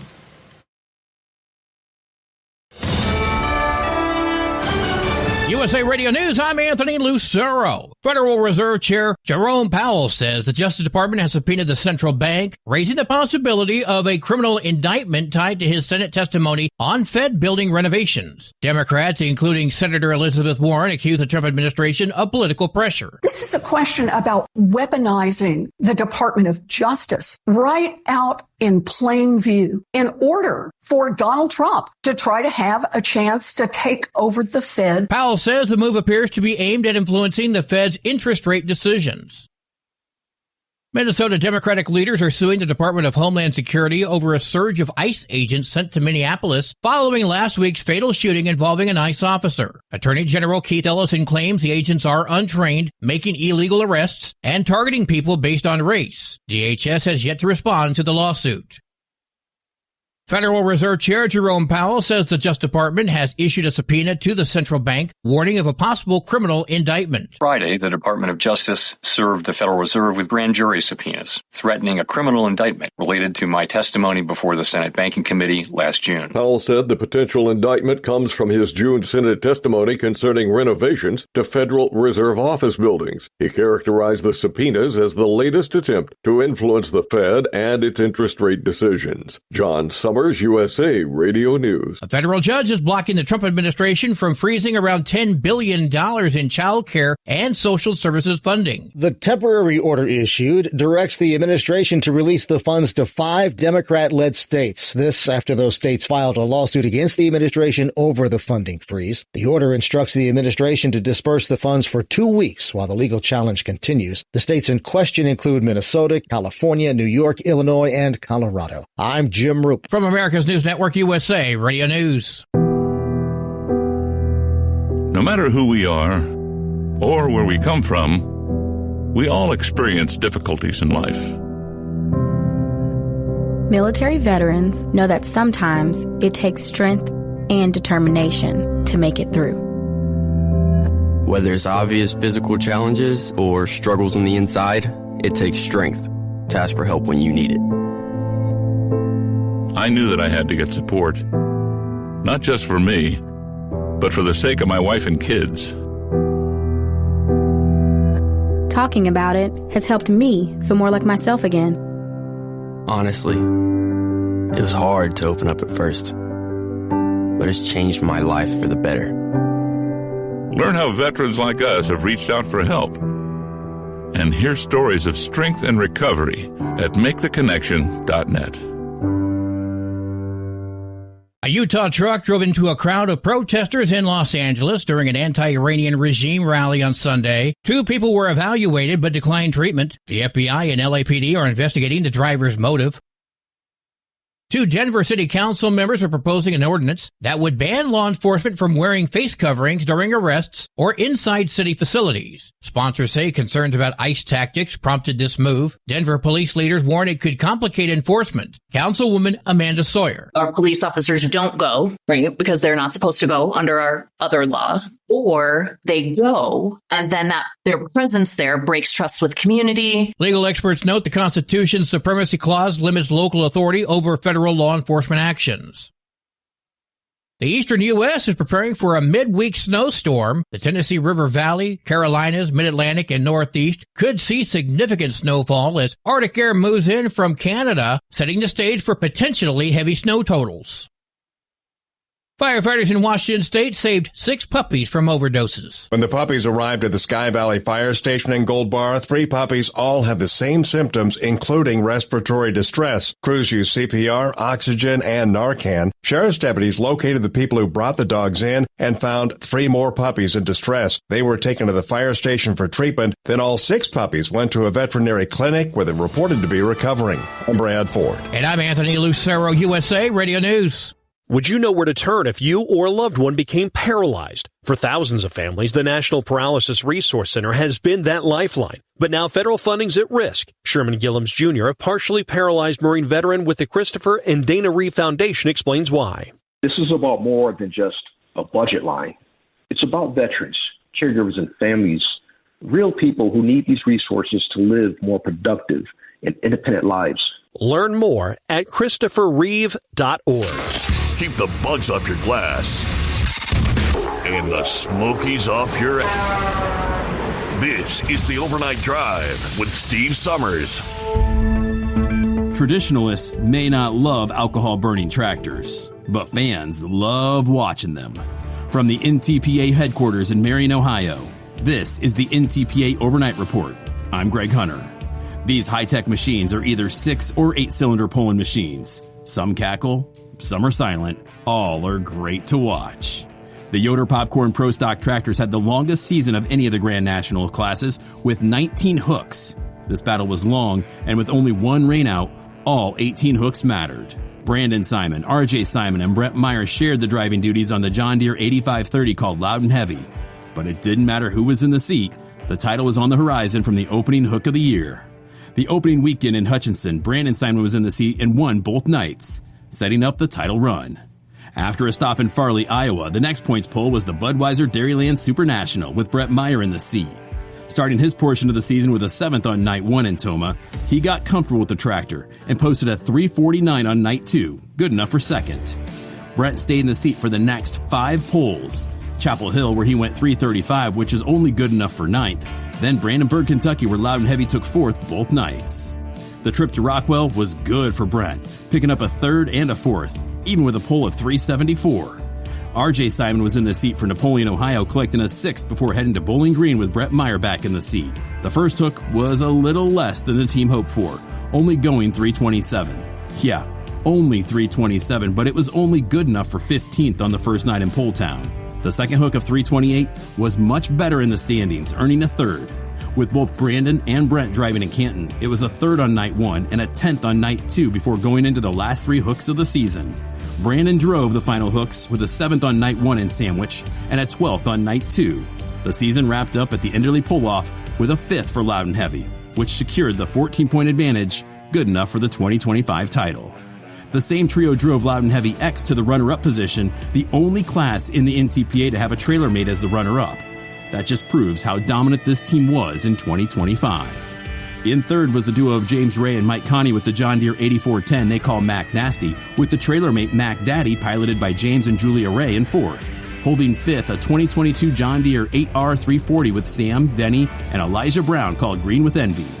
In 6th was Esden Lemke in his 2023 John Deere 4010 called New Generation Plus. In the 7th spot was the same team of Brent Meyer and the Simons with Injected Funds. In 8th, Tim Kane aboard his 2008 International 1066 he calls Red Gambler. In the 9th spot, veteran puller Rob Russell in his 2011 Case IH225 called the Workhorse. And rounding out the top 10, Brian and Brandon Schrammick with the 2020 AGCO DT275B they call Youngblood. This has been the NTPA Overnight Report. I'm Greg Hunter. Remember, pull hard.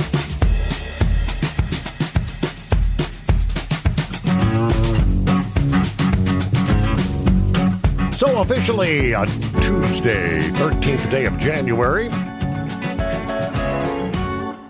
Hope your week's off to a good start. All right, finish up with Horse Feathers. Welcome back. Yeah, as I was saying there, so coming Saturday the 17th is the cleanup day the pickup day for the Reese Across America in Arlington, and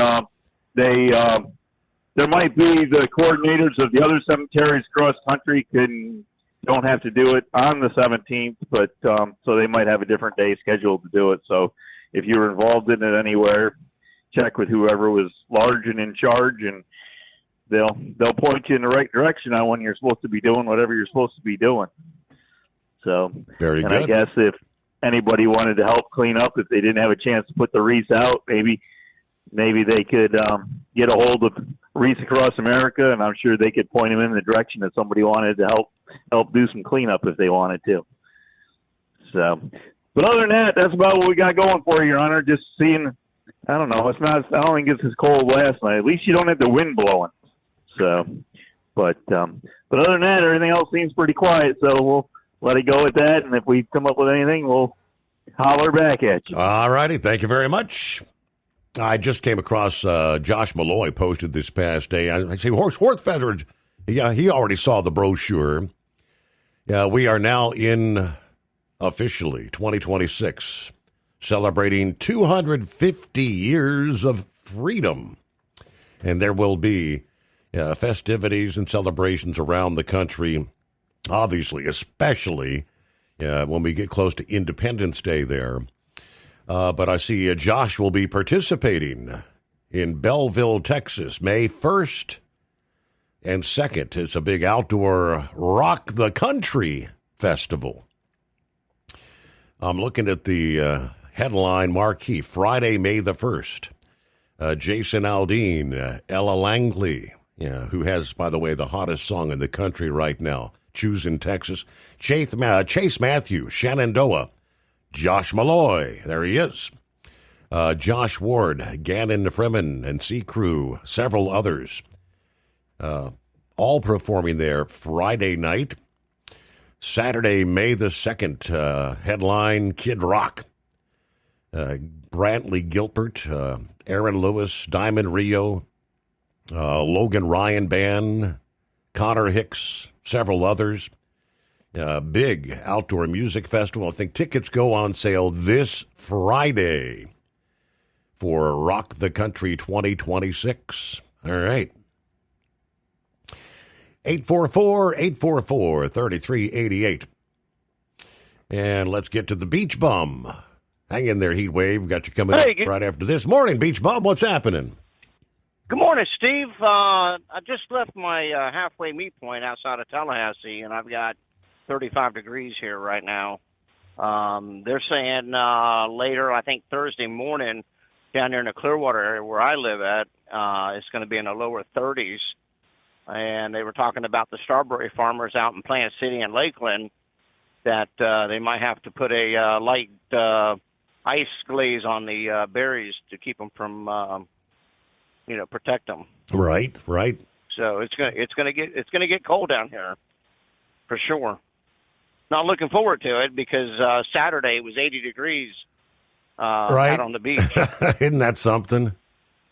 Yeah, it was literally was at the beach Saturday. Sunday we closed things up and turned the heat on when that front came down. It came quick early in the morning, and I walked outside and I was like, "Whoa, what is this?" Mm-hmm.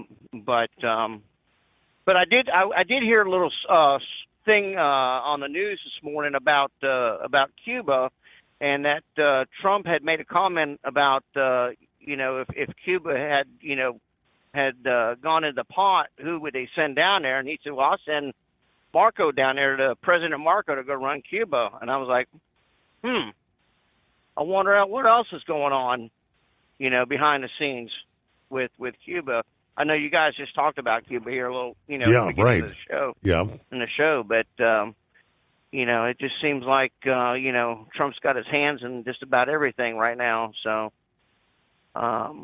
hopefully for the people of Cuba, maybe that does happen, and because the Caribbean, you're only 90 miles from Key West to Cuba and the southern. Well, you've been down there. Yep. It's absolutely beautiful. And so maybe that'll happen. I think that'd be good for the folks in Cuba. Yes. So, but I did talk to Captain Ron. Captain Ron is doing well. Captain Ron is working for an adult, how can I say this? Adult facility that has volleyball, has golf course. He comes in early in the morning and takes care of he's cutting the grass on the golf course and the greens, and does a little pickup here and there around the facility, and then goes home. But he will be calling in here shortly when he's on his way to work. Mm-hmm. But he is live and well and doing well. But he's enjoying the view, and if anybody wants to give him a call, they can give him a call and just say hi and see how he's doing. Very good. All right. Well, that's good to know. So he's doing all right, in other words. Yeah, he's doing good. Yep, sure is. So he told me he's gonna when he's coming into work, he's gonna give you a call and check in with you. So I just wanted to give you a heads up. Maybe he'll call on the greatest day of the week. It could. Never know. You never know. So. Very good. All right. Thank you for the update. I'm glad to hear that. I was kind of wondering about it. Senor Heatwave. Hey, we're out of breath. Good morning, Senor. Are we lifting weights? No, just a fat guy out of shape putting stuff in the truck. That's all. Whew. So, anyways, no. Well, all I can say is, how about them Texans, huh? Yeah, buddy. Mm-hmm. I tell you what, it seems like they always do good at the first game in the playoffs, and then they absolutely suck high.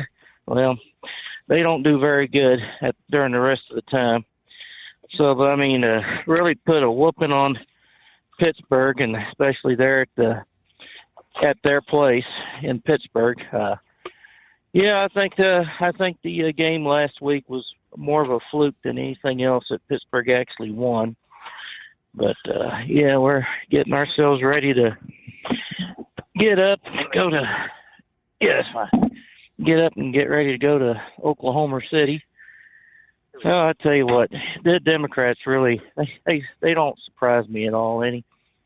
I mean, you know, the group that says follow the science, you know, follow the laws. What kind of laws and science are they following? Mm-hmm. Obviously, it's not. Their idea is pick and choose what laws work for them, and they're finding out that no, laws are laws meant for everybody high and low, because if only one bunch follows laws, they're not laws at all. So, you know, the woman that died, I'm sorry, didn't she use her vehicle as an instrument of a weapon? Right. Yeah. That officer that she hit, you know, we've already said got drugged in a incident earlier. Geez, I'm sorry.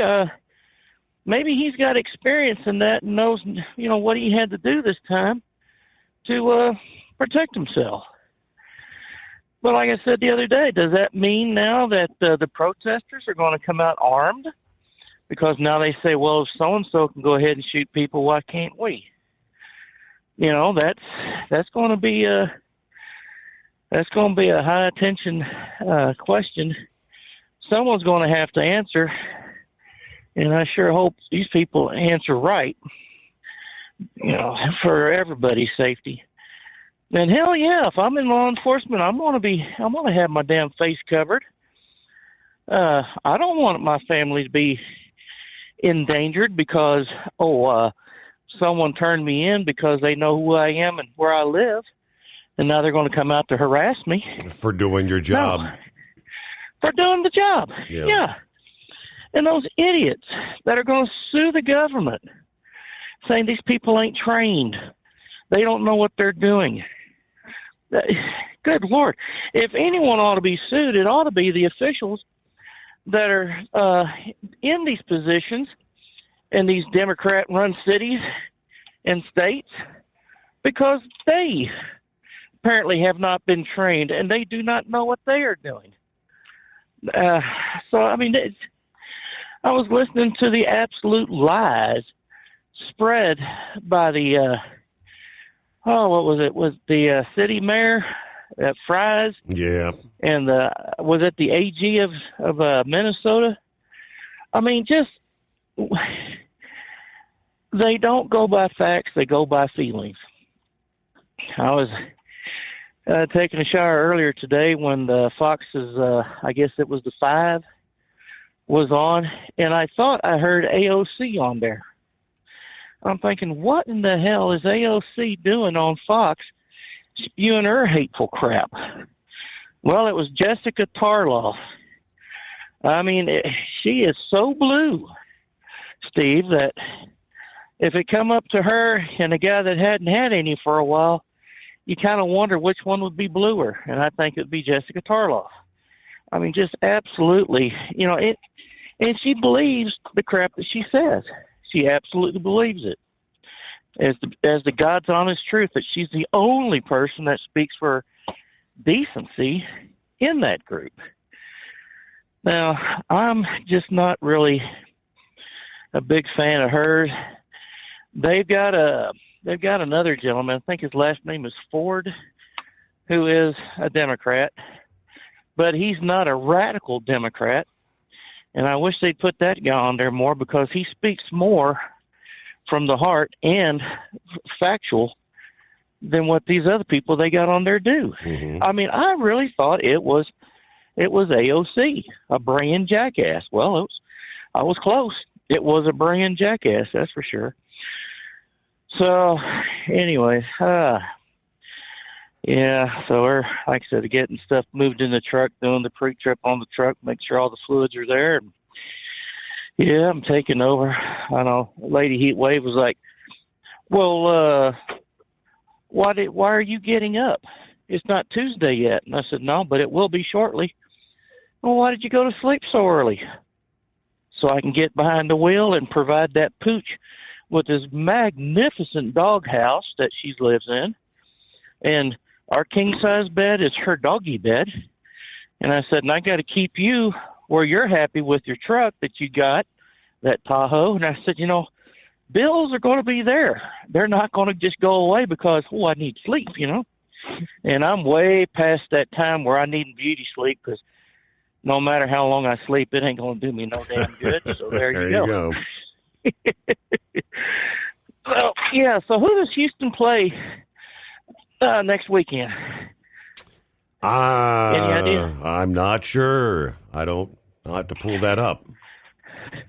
Because, I really don't know who the winners were as far as, the number 1, number 2 teams.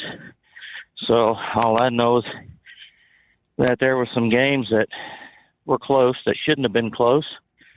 And that Houston game, good night. Had they not scored 23 points in the fourth quarter, it would have been a 7-6 ball game.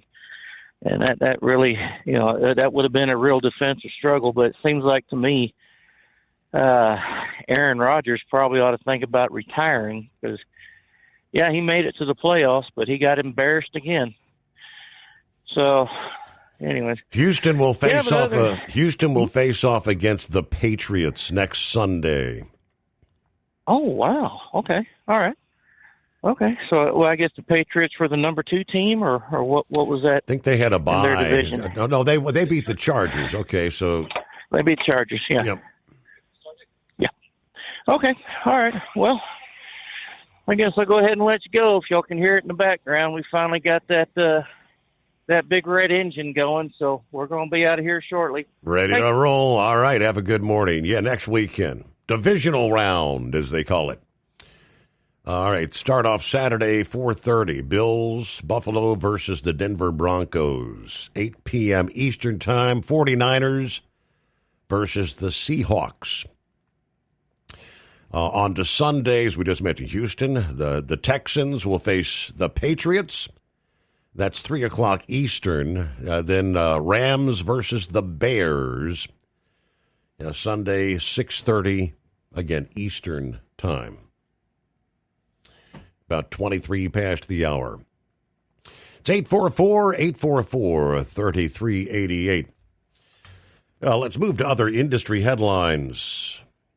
Truck drivers must have the ability to work on their vehicles. That was the Owner-Operator Independent Drivers Association message to the House Energy and Commerce Committee ahead of a hearing that is scheduled for today, Tuesday the 13th.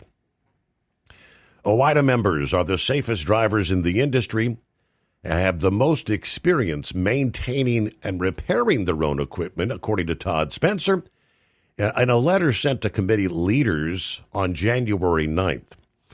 It's critical that truckers have the necessary capabilities to work on their own vehicles or, when needed, work with trusted independent repair shops in their communities or while on the road. Specifically, OOIDA asked committee members to include heavy-duty trucks and commercial motor vehicles in the Right to Equitable and Professional Auto Repair Act, introduced by Neil Dunn of Florida. This is H.R. 1566, aims to ensure that consumers have access to data relating to their vehicles, including critical information regarding maintenance, service, and repairs. OOIDA told committee members they have an opportunity to reduce costs for small business truckers. We strongly oppose any provision that would exempt heavy-duty vehicles from H.R. 1566, and we will vocally and vigorously oppose the overall legislation if any such exemption is ultimately included, they say. While there have been attempts to provide a right to repair through previous memorandums of understanding, Congress must act decisively to give small business truckers a clear, unambiguous right to this information, they say. Without having these rights enshrined in law, truckers and the repair shops they rely on have little recourse to obtain the information. In addition to helping reduce costs, White has said giving them the ability to repair their equipment will reduce downtime and keep the supply chain moving.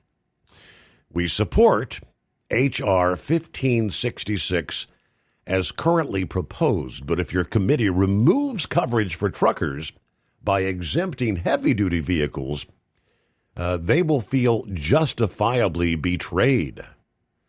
The trucking industry is in the midst of a historic downturn. Small businesses are looking for every possible way to reduce costs and maximize productivity. Siding with large corporations and manufacturers at the expense of small business truckers and mom-and-pop repair shops would ignore these challenges and make it more difficult for drivers to keep their businesses afloat in these challenging economic times. Hundreds of thousands of small business truckers will be watching closely to see if you prioritize their needs or the profits of a few large corporations. We strongly encourage you to ensure H.R. 1566 includes heavy-duty trucks. Now, as of, this past day, the bipartisan bill has 43 co-sponsors at this point in time. Yeah, that was the Repair Act. I guess it was introduced, last February? 27 past the hour. It's 844-844-3388. Well, NASCAR made the official announcement, the latest. They apparently are going to use the chase format once again for the Cup Series championship title. The playoff format finally being dropped after much criticism from the fans. Dangerous drop in audience and viewership numbers. While NASCAR retains the schedules for the postseason and the regular season, it will no longer feature the 3-race elimination system. They kind of explained what we need to know about how the Cup Series championship format is being kind of revamped for this year and beyond. Try to break some of that down for you. First, who we got on board? Carl, Brother Rambler, coming up. And it's 844-844-3388. All right. Hope your week's off to a good start here. Rolling into a Tuesday, 13th day of January. Get a news break. More to come after this. The Steve Summers Overnight Drive live from the Hot Shot Secret Studios. USA Radio News, I'm Anthony Lucero. President Trump says the U.S. is considering strong options on Iran as protests continue. While speaking on Air Force One, he said Iranian leaders have reached out to negotiate, but some noted protesters have been killed. I think they're tired of being beat up by the United States. Iran wants to negotiate. The unrest, initially over economic concerns, have left roughly 600 dead and has become the largest anti-government demonstration in years. The Supreme Court will hear arguments tomorrow on transgender athlete bans in Idaho and West Virginia. Justices will decide if states can bar boys and men from competing in female sports. The rulings could affect similar bans in roughly half the nation. Wall Street closed in the green. At the closing bell, the Dow Jones Industrial Average gained 86 points, the S&P 500 added 10 points, and the NASDAQ rose 62 points. I'm Sarah Lee Kessler. From America's News Network, USA Radio News. So right now may be the perfect time for you to rethink how you pay for health care. And here's why. This time of year is decision time for a lot of people. But it's also when you can join MediShare and save even more than usual. For many families, joining MediShare means saving about $500 a month, which is a game changer for a lot of people. More than 1 million people are now part of healthcare sharing because it just makes so much sense, especially right now. And Medi-Share is the gold standard. Members like it a lot. We know this from member surveys. Medi-Share has been around for over 30 years. It is a proven thing. And if you join before January 15th and you mention the promo code SHARE, they'll waive your application fee, so you save $100 right off the bat. I'll give you the number here in a second, but just call. You'll get a price within 2 minutes. And again, the deadline is January 15th, so call now. You'll save even more. Call 855-SHARE-40. That's 855-SHARE-40. 855-SHARE-40.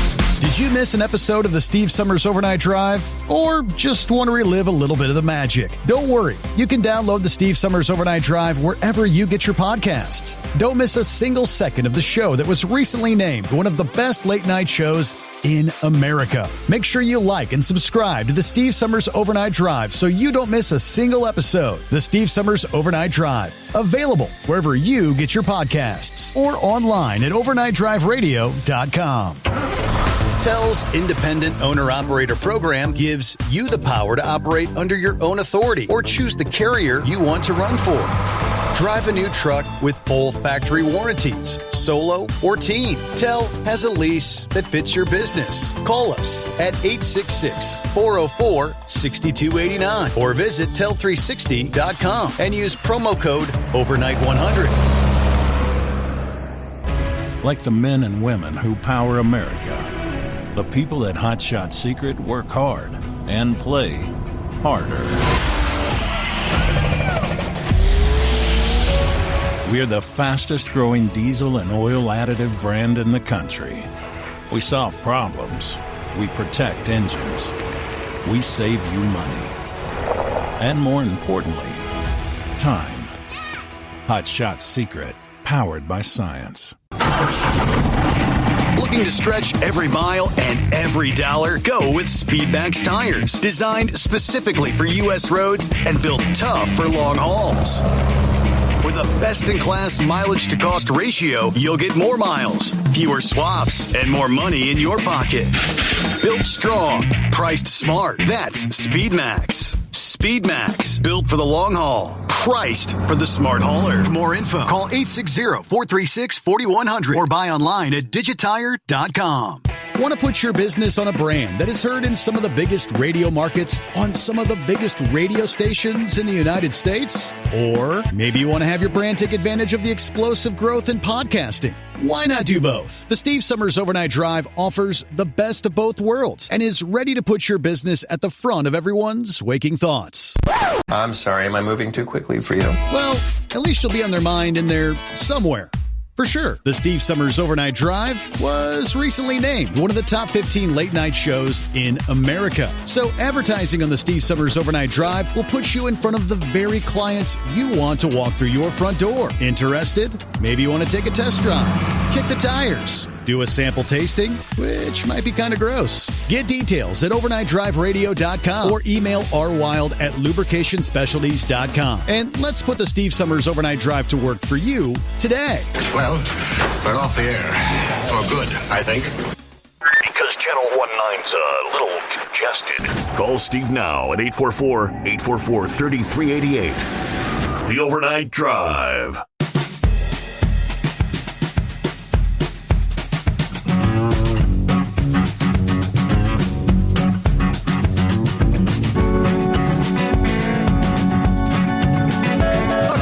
Back at it here. If you weren't with us for our Monday morning program, we did mention we lost another of our longtime listening friends, family member, contributor to the program, Jimmy Parks, otherwise known as Hillbilly Tex. Passed away on, what was it, the 8th, I believe. January the 8th, yeah. Yes, somebody had forwarded a copy of the obituary to me. And I do see that a number of our listening friends have kind of there is a tribute page, where some of our other friends, Heatwave, Pup, Several other listeners had made comments. But I actually got a phone call this past evening from his neighbor, which she said they were close enough to be family. I think she said he called her little sis, and then I think her sister, he called her a baby sis. She said even though we were older than him, he called us baby sis, and she was kind of a guy. I didn't realize, apparently she was telling me that he had taken a fall. He fell down like back in April, broke his hip last year, and really started going downhill after that. He had been battling, his liver was pretty much gone, heart problems as well. So, but she said he fought the fight for a long time. Doctors, she said, had given him like 6 months to live, a lot more than 6 months ago. So I remembered his last call was, he was heading down to Texas to spend some time with family. She said, yes, he did get to go down, but he was in so much pain, he didn't stay long. He ended up getting back to the home 20. Ultimately, she said we had to put him in hospice, and he wanted to be home. So they were able to get him home for his final days. But just letting you know, prayers for his family members, his kids, and Hillbilly Tex. Let me see here. We got Carl, I believe. Promised we'd get to next. Morning, Carl. Yeah, good morning, Steve. Thank you for taking my call.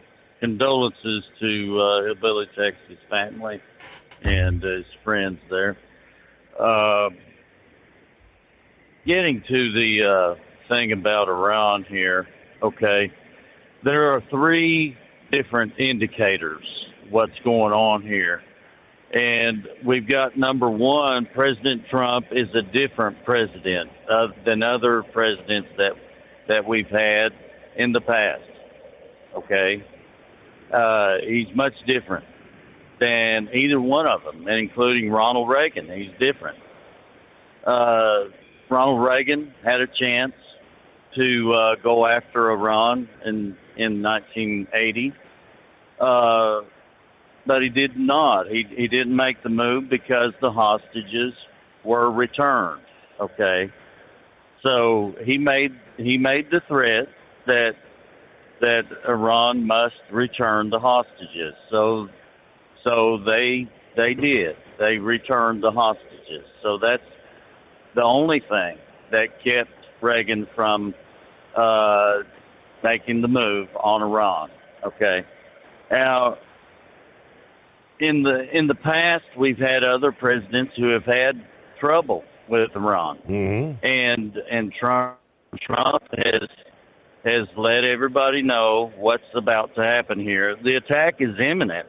Okay, it's imminent. It's coming. Okay, the only thing that can keep Iran from getting attacked is if they do not follow through with the hostage, with what they're about to do with their prisoners there on the public executions. Okay, that's Wednesday morning. Wednesday morning, they're supposed to begin the public executions. Correct. If they go through with that, if they follow through with that, they're going to get attacked. Okay, that's going to be what's going to happen there. It may happen during the week. It may happen 2 weeks from now, but it's going to happen. Okay, and as a matter of fact, the Ayatollah, if he is not already gone, I know the United States knows where he's at. All right, they know exactly where he's at, and he could be apprehended in any country, wherever it may be, in Moscow. It doesn't matter. It doesn't make any difference. If they want him, we can get him. All right, and so that's a possibility. Now, as far as we've got that is an indicator, and it's going to happen if they do these public executions. That is, Donald Trump's not going to take that. Okay, that's not going to fly. All right, so that's a big one right there. That's just like Reagan with the hostage situation in 1980. They released the hostages, and this one here is going to be, if they do public executions, they're going to get attacked. And it's not going to be very hard to...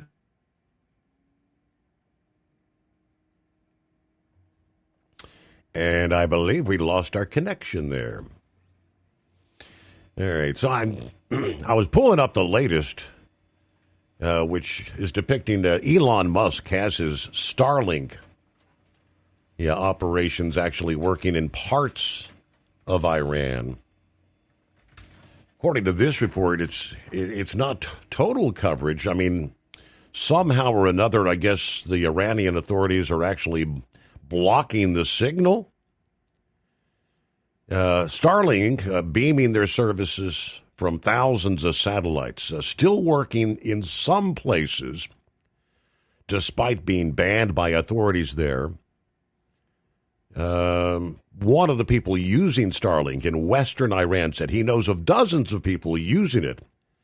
Users in border towns and cities largely unaffected. Now, a founder of the internet monitoring group NetBlocks said he's heard from people in the region that there's still some Starlink access, although service appears reduced. It's patchy, but it's still there, adding that the broader internet blackout that began on the 8th continued on Monday, with non-satellite connectivity at around 1% of what they would normally see. While it's not clear how Starlink service is being disrupted, some specialists said it could be the result of jamming of their Starlink terminals that might overpower their ability to receive signals from the satellites. Starlink, of course, part of privately held SpaceX, did not respond to Reuters for request for comment. Authorities in Iran could not be reached Monday amid phone and internet outages. Iranian authorities have blamed the unrest on terrorists and vowed to safeguard the governing system. But the communication lifeline, Starlink, has provided for some of the protesters just kind of the latest sign of the influence Musk and his satellite internet service have when it comes to global conflicts and unrest around the world. It has been a critical tool for Ukrainian forces since Russia's full-scale invasion in 2022 in Myanmar, where the military junta has imposed repeated internet shutdowns. Rebel groups, aid organizations, medics have all been using Starlink for communication in those cases. All right, we got you back there, Carl. Yes. Okay, welcome back. Yes, thank you. The thing about the Iran deal, is we've just got to do what we need to do there. All right, and we've been playing footsie with them way too long. We've been playing patty cake and footsie. We don't need to do that anymore. We need to just go ahead and do what needs to be done there, clean them out, and that's that, Israel doesn't even need to be a part of it. We can handle it ourselves. And as far as the UN goes, they can take their business and elsewhere, for all I'm concerned. The UN isn't doing anything. They're not going to do anything. They never have done anything. They've taken our money away from us. That's what they've done. They've taken billions of our dollars every single year. and they don't do anything. And there's nothing that we can ask for from the UN. Nothing. Because they don't do anything. It's that simple. And Greenland, okay, is coming also. We're going to have to make a deal with them, and Trump is already meeting with Denmark and the other people that they need to be meeting with. And the deal is he's already offered lots of money to their residents and this and that. So there are things being thrown around on that too, as far as what's going to be the final deal. But it's going to happen. We need that. We've got to have Greenland, and there's a lot of things that are there for our missile defense and all of that. It's just necessary. We've got to have it, and we've got to get those shipping lanes cleared up there too as well, from the submarines and the Chinese subs and all the Russian submarines that are going in and out of there. It's just crazy what they're doing up there right now. And we need that really terribly bad. So I guess that's about all I had to say. Thank you for taking my call. Thank you, Carl. I know that this whole debate about Greenland is ongoing. I think the headline was something along the lines that NATO says that they're willing to beef up security in the Arctic there. They're against the idea of the U.S. taking Greenland. I don't know that they have the capabilities. Do they have the willpower to actually do anything if something went amiss there? So the debate continues. Hey, a quick 2-minute timeout here on a Tuesday. Want to put your business on a brand that is heard in some of the biggest radio markets on some of the biggest radio stations in the United States? Or maybe you want to have your brand take advantage of the explosive growth in podcasting. Why not do both? The Steve Summers Overnight Drive offers the best of both worlds and is ready to put your business at the front of everyone's waking thoughts. I'm sorry, am I moving too quickly for you? Well, at least you'll be on their mind in there somewhere. For sure, the Steve Summers Overnight Drive was recently named one of the top 15 late-night shows in America. So advertising on the Steve Summers Overnight Drive will put you in front of the very clients you want to walk through your front door. Interested? Maybe you want to take a test drive, kick the tires, do a sample tasting, which might be kind of gross. Get details at overnightdriveradio.com or email rwild@lubricationspecialties.com. And let's put the Steve Summers Overnight Drive to work for you today. Well, we're off the air. For good, I think. It's no secret, today's diesel isn't as good as it should be. Diesel lacks lubricity. That can lead to fuel system failure, costing thousands in repairs. But you can prevent those issues with Hot Shot Secret products. Clean injectors, boost cetane, increase fuel economy while adding 4 times more lubricity than the leading competitor. Claims proven by real-world use and confirmed by third-party ASTM testing. Available nationwide at truck stops, farm and automotive stores, and online at hotshotsecret.com. Hot Shot Secret. Powered by science. Did you miss an episode of the Steve Summers Overnight Drive? Or just want to relive a little bit of the magic? Don't worry. You can download the Steve Summers Overnight Drive wherever you get your podcasts. Don't miss a single second of the show that was recently named one of the best late-night shows in America. Make sure you like and subscribe to the Steve Summers Overnight Drive so you don't miss a single episode. The Steve Summers Overnight Drive. Available wherever you get your podcasts or online at overnightdriveradio.com.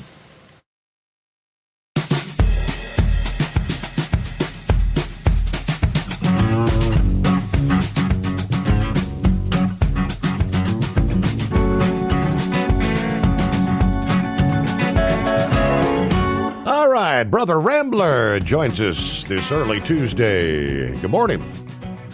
Well, good morning and praise God, everyone that is listening to us. It is our honor to entertain you and talk to you and pray for you and everything else for you for the last 5 hours. And Man, we're so happy that you have chosen to be on here with us and listen to us at Steve Summers, the Overnight Drive, sponsored by Hot Shot Secret. And if you have not given Hot Shot Secret a chance, man, with this cold weather coming in, you got to put that in your crankcase. And how about that diesel treat, Steve? How about that gasoline treatment? Great for cold weather. Mm-hmm. So we're happy to, yeah, man. So look, we're happy you are listening to us. Whether you're up there in Ely, Nevada, the High Plains Desert of Ely, Nevada, all the way to the Riverwalk of San Antonio, Texas, all the way to Houston and the Gulf Coast of the Gulf of America. Man, we're so happy to be here with you. And Steve, man, it was rough for Brother Rambler last week. I was sick, brother. I was out with the flu. Oh, yeah, man. We had church. I started feeling sick right before we went to church. I got through that. After that, man, I went down quick. Had to call out had to call out Monday and Tuesday, and still I should have called out Wednesday, but I went on ahead and just went on through it. But Steve, I got to be honest, brother, I didn't feel like talking to anybody. You know, it was pretty bad. So if anyone out there tried to get a hold of me, hey, man, I apologize. You know how it is. You just get sick like that. You just don't feel like talking. I want to thank Lee Timmons. He did send me a message. He had tried to call me at first, and he sent me a message about Hillbilly Tex. He forwarded me the email, and I made the announcement on our church service. Told our group, you know, I'm going to let this, you know, fly here on our service, and probably Steve Summers will have more information. Give our audience that listens to us at Determined Ministries Church to make sure they tune in to you, you know, Sunday night, Monday morning for more information about details regarding Hillbilly Tex. But man, he was a long time caller. I believe he called your dad's show, didn't he? I don't know if he goes back that far or not, quite honestly. Yeah, I can't remember if he went back that far or not either, but I thought it was an act. When I found the voice thing, right? So many people did. They thought he was trying to play the part or something, you know. But no, that was him. That was his actual voice, and I got told that by several people because I'm like at first, when I heard him, I was like, man, he is good. He sounded like Mr. Haney from Green Acres, you know? Yep. But got told that was his actual voice. And I know was a couple of years ago, another caller that don't call the show with Monkey Gouger and Hillbilly Tex, the three of them came up to the truck show. I believe they sat out in the parking lot, and that previous listener / caller had a toolbox full of Blanton's beer. Right. So they all sit out there in the parking lot. I think Pappy joined them and everything like that. And yeah, we done lost Wheelchair Dave. We done lost Daryl. By the way, how was Stryker? Stryker's doing fine. Yes. How's the family and how's Stryker? How's the family? How's Stryker? Yeah. And now we lost Hillbilly Tex, tipping the hat and ringing the cowbell at exit 81, Lenoir City, Tennessee.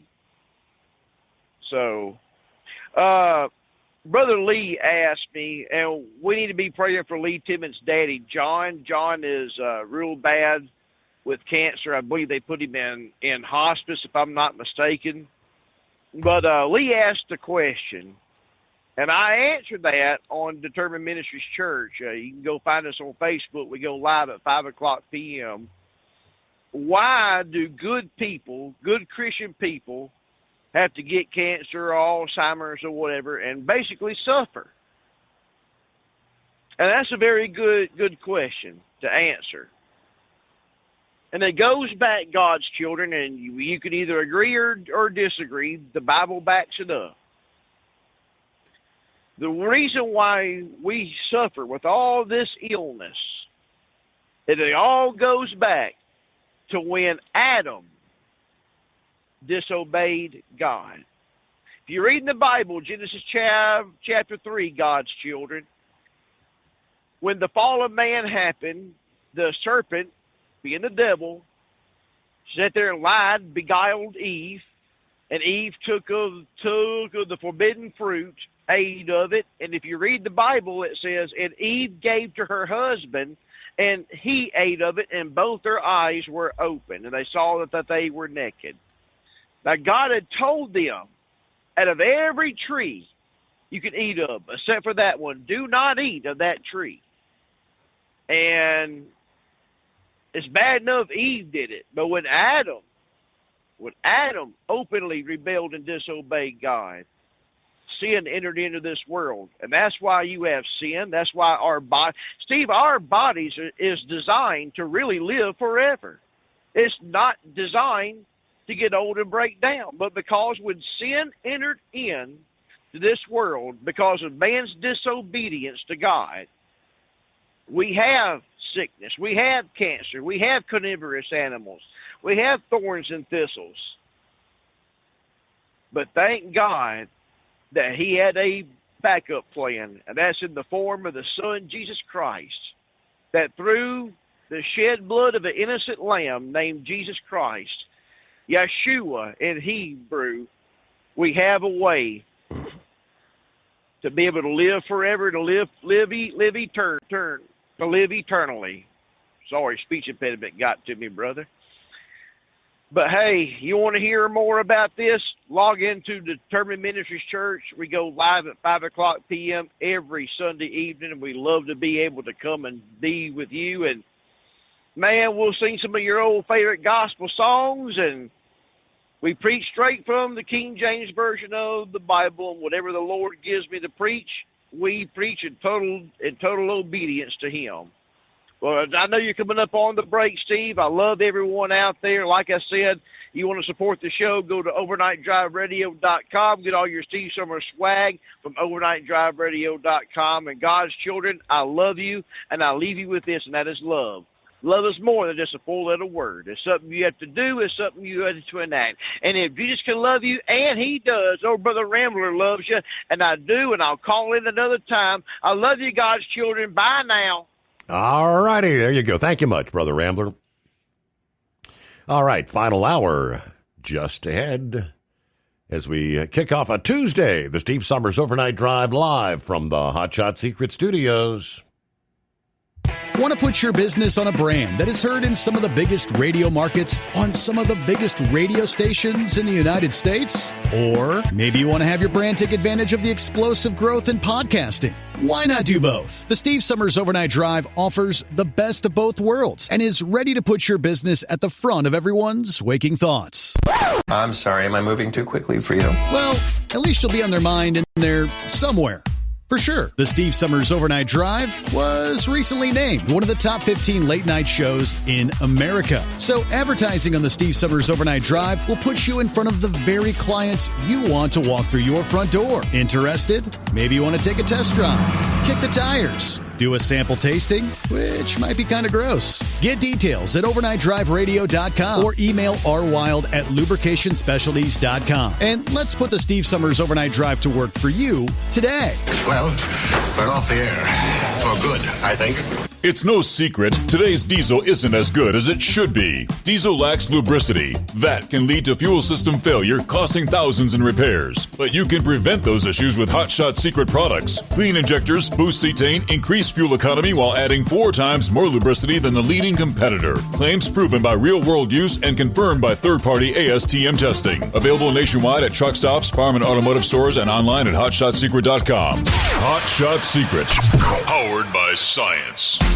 Did you miss an episode of the Steve Summers Overnight Drive? Or just want to relive a little bit of the magic? Don't worry. You can download the Steve Summers Overnight Drive wherever you get your podcasts. Don't miss a single second of the show that was recently named one of the best late-night shows in America. Make sure you like and subscribe to the Steve Summers Overnight Drive so you don't miss a single episode. The Steve Summers Overnight Drive. Available wherever you get your podcasts or online at overnightdriveradio.com. USA Radio News, I'm Anthony Lucero. President Trump says the U.S. is considering strong options on Iran as protests continue. While speaking on Air Force One, he said Iranian leaders have reached out to negotiate, but some noted protesters have been killed. Iran called to negotiate. Yesterday, the leaders of Iran called they want to negotiate. I think they're tired of being beat up by the United States. Iran wants to negotiate this. The unrest, initially over economic concerns, have left roughly 600 dead and has become the largest anti-government demonstration in years. The Supreme Court will hear arguments tomorrow on transgender athlete bans in Idaho and West Virginia. Justices will decide if states can bar boys and men from competing in female sports. The rulings could affect similar bans in roughly half the nation. Homeland Security Secretary Kristi Noem accused Minnesota Governor Tim Walz and Minneapolis Mayor Jacob Frey of inflaming the public following last week's deadly ICE shooting. Noem made the comment during an appearance on CNN's State of the Union. They've encouraged the kind of destruction and violence that we've seen in Minneapolis the last several days, and I would encourage them to grow up, get some maturity, act like people who are responsible, who want people to be safe. Her comments come as large protests were held in major cities across the country in response to the fatal shooting, as well as the recent Border Patrol shooting in Portland. John Summers, USA Radio News. Federal government is urging any U.S. citizens in Venezuela to leave immediately. The security alert was posted online by the U.S. Department of State Consular Affairs. It comes 1 week after U.S. forces captured Venezuelan President Nicolas Maduro and his wife from Caracas to face federal drug-related charges. Officials said Venezuela has a level 4 travel advisory, meaning do not travel. The alert warned of reports of groups or armed militias setting up roadblocks and searching vehicles for evidence of U.S. citizenship. I'm Rob Artier. From America's News Network, USA Radio News. Commerce moves fast. Your business should too. If you're not on the first page of search results, you're losing customers. Out of sight, out of mind is true. Don't let that be you. iLocal.net has helped local businesses dominate search results since 2009. For a limited time, iLocal.net is offering a free website analysis to improve the online presence of your business. Local business owners across the U.S. turn to iLocal.net to improve their search engine rankings. Search engines are constantly changing their algorithms. You need the professionals who know how to use those changes to benefit your business. Don't hope for new customers. Get found and be chosen. Call 888-699-2407 for your free website analysis. Don't wait. Call 888-699-2407. That's 888-699-2407. For your free website analysis, call 888-699-2407. The trial of the Atlantic City school superintendent, who's been charged with abusing her teenage daughter, has been delayed until spring. LaQuetta Small's trial had been scheduled to start Monday, but she's now set to face a judge on April 20th. Small, who is charged with endangering the welfare of a child, is accused of punching her daughter, dragging her by the hair, and beating her with a belt. Her husband, Atlantic City Mayor Marty Small, was acquitted last month on charges that he abused the teen and coerced her to rescind the allegations. Atlantic County prosecutors could still decide to drop the case against the superintendent. I'm Kristen Marks. The San Diego Union Tribune is reporting that disgraced former California Congressman Duncan Hunter is lobbying President Trump to pardon Raymond Liddy. Federal disclosure forms show Hunter is working as a consultant on an official pardon request. It's now listed as pending with the White House. Liddy was convicted in 2020 of possessing child pornography. He's the son of Watergate figure G. Gordon Liddy. Hunter himself was pardoned by Trump in 2020 for misusing campaign funds. The filing does not explain why Hunter is advocating for Lilly. None of the parties responded to the Union Tribune's requests for comment. I'm John Fink. Desmond Burke's trial for killing Detroit neurosurgeon Dr. Devin Hoover has been postponed. Jury selection was delayed due to an attorney's illness. The trial will now begin on January 20th. Burke is accused of shooting Hoover in April 2023, hiding his body, and stealing over $20,000. For USA Radio News, I'm Anthony Lucero. What if the music stopped? If the familiar voices were silenced? If there were no breaking news updates? What if your companion and connection to your community came with a monthly fee? Don't worry, we're free local radio with you wherever you go, celebrating 100 years and looking forward to the next 100. We are broadcasters. Text radio to 52886 and let Congress know you depend on your local radio stations.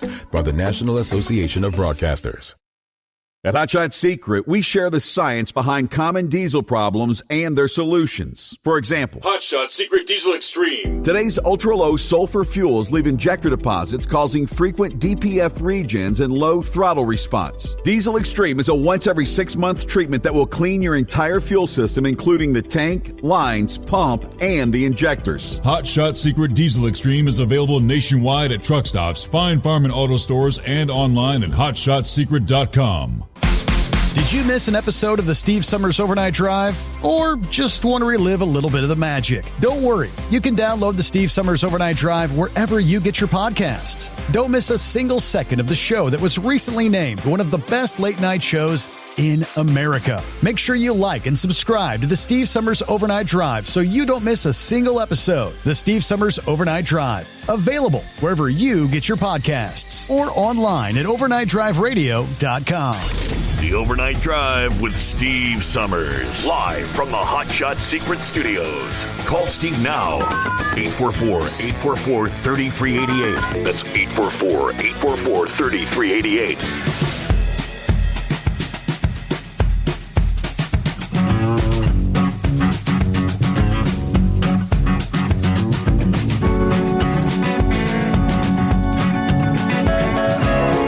Going back early in the program, we were talking about the video that was released yesterday out of Greenville, where the officer was pretty much ambushed. And, seeing the video, I had no idea, what kind of ammo round would make those sort of explosions, which looked like fireworks. When Pappy first pulled up the video, and he hadn't seen it yet, when he saw that, holy smokes. And he said it looked to him also, it looked like something fully automatic. Because of how rapidly those charges had come out. Scrapyard had kind of called in explaining a round called Dragon Breath. To which he said, yes, Scrapyard's correct. They do make such a round. Far from a shotgun, that would explain why all the rounds appeared to hit at once, kind of like fully automatic. I didn't think they would put the kind of damage on metal like they did, though. Let's see. If Scrapyard is correct and a Remington shotgun was found in the bad guy's vehicle, it would be very highly likely that those Dragon Breath rounds were used. Scrapyard he said they don't actually shoot a projectile. I guess that would explain how the officer survived. It doesn't explain the holes, the big holes in the door panel. I guess that could have come from the wad that's behind the shot. Remember, that type of round is whatever it's loaded with. Okay, meanwhile, he's been following silver prices, and I guess silver continues. It's been kind of bouncing back and forth. Now at, $86.56 an ounce? I mean, the run up in silver prices has been astronomical.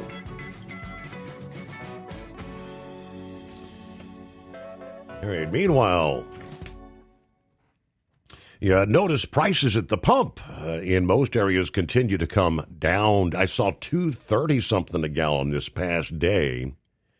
It's kind of weird how, within a 10-mile radius, prices can vary by like 60 cents per gallon. You got one corner, it's $2.39. Then, a few miles away, it's, $2.89. It doesn't make a lot of sense, but we do see gas prices across the country have fallen sharply. The White House announcing 43 states now have average prices under $3 per gallon. One of the broadest stretches of low fuel cost in recent years. The White House Post featured a nearly fully read U.S. state map from AAA data with just high gas price states Alaska, California, Hawaii, Nevada, Oregon, Pennsylvania, and Washington that were shaded gray. Of those states, only Alaska and Nevada are run by a Republican governor. Now, that post less than a day after Newsmax reported on the president's hailing of lower gas prices is helping achieve more affordability in this first year of his second term. Now we're breaking $1.99 a gallon in some areas. Citing a figure that can be seen in states like Oklahoma, which has the lowest average gas prices today, according to AAA. Accompanying the president's post was a photo of July from 2022 gas prices in Las Vegas, which lie in the state that Republican Governor Joe Lombardo was sworn into in January of 23. They were at $5.24 a gallon at the time. Lombardo State now has an average price at $3.35. That's not only drastically lower than when the state was run by the Democrat Governor Steve Sisolak, but it's well below average of the Democrat-led state states on the West Coast. The decline in fuel cost aligning with broader forecasts from industry analysts. A Gas Buddy outlook projects the annual average price of a gallon for this year dropping to $2.97 a gallon. The fourth consecutive year of lower prices. Households could see total gas expenditures falling to levels not seen since the early days of the COVID pandemic, when many people were not driving at the time.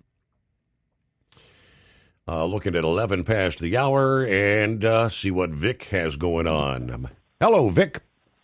Hello, Steve. I was interested in Scrapyard's discussion of that weaponry because I'm pretty sure we have a person in our community that is using one of those. The fire trucks will come through or the police will. It's kind of calmed down a little bit. But some of the activities going on here in my neighborhood is decreasing the value of my house, which doesn't make me very happy.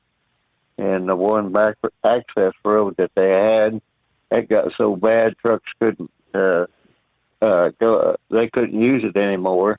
So now they're cutting through the neighborhood with 60 and 70,000 pound trucks. So I'm just waiting for the neighborhood roads to go to hell in a handbag, and that's not going to help home values anymore. But the homeowners association is more worried about why people can't park wherever they want and on grass and everything else than they are about getting onto the city, about heavy trucks cutting through here. But enough about that. But when you were talking about all these different fuels, and I was thinking about and the additives that Hot Shot Secret has, I don't imagine very many people remember back in the days when that diesel fuel wasn't that great, and especially the number 2, and they'd have to pull trucks to, the fuel would gel up, and they'd pull trucks one with another or with a tractor to try to get them started. They had the shutters over the radiator, and it's a whole lot different now than what it used to be. That's why a lot of people just used gasoline back in the day. And one of the things they used to do is actually put some gasoline into the diesel fuel to kind of thin it out in wintertime. But really what I was talking about was I heard Trump say that Iran wants to negotiate. Well, you know what Iran wants to negotiate? They want to reopen the nuclear discussion. Okay.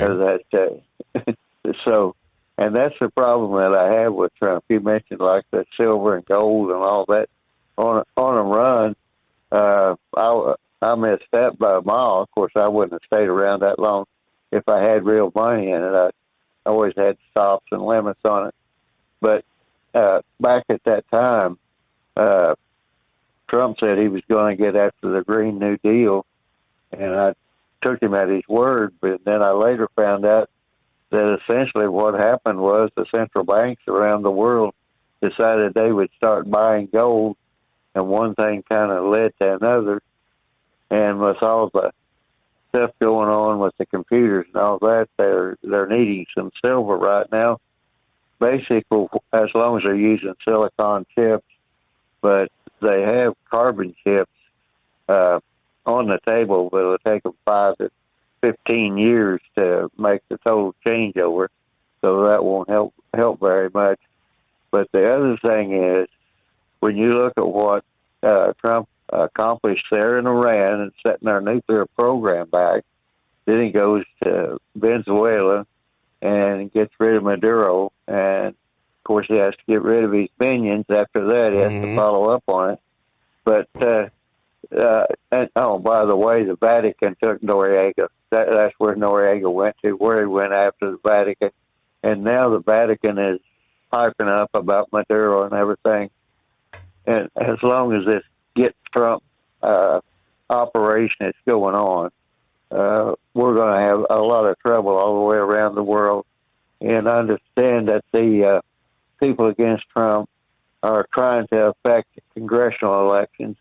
And so if they're successful on congressional elections, you know that the impeachments are going to be filed the next day over this, that, and everything else. But the thing of it is, if Trump would just follow up on that Venezuela deal, because it was not only American assets that were nationalized, it was also European assets that were nationalized, and they're looking for repayment for a lot of things.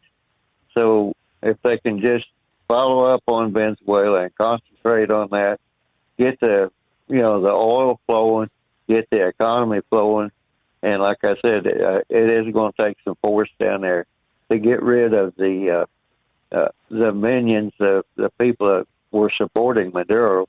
They're not going to just pack up and go away, because their thought is, we know the community, we know everything else, we know who we can terrorize.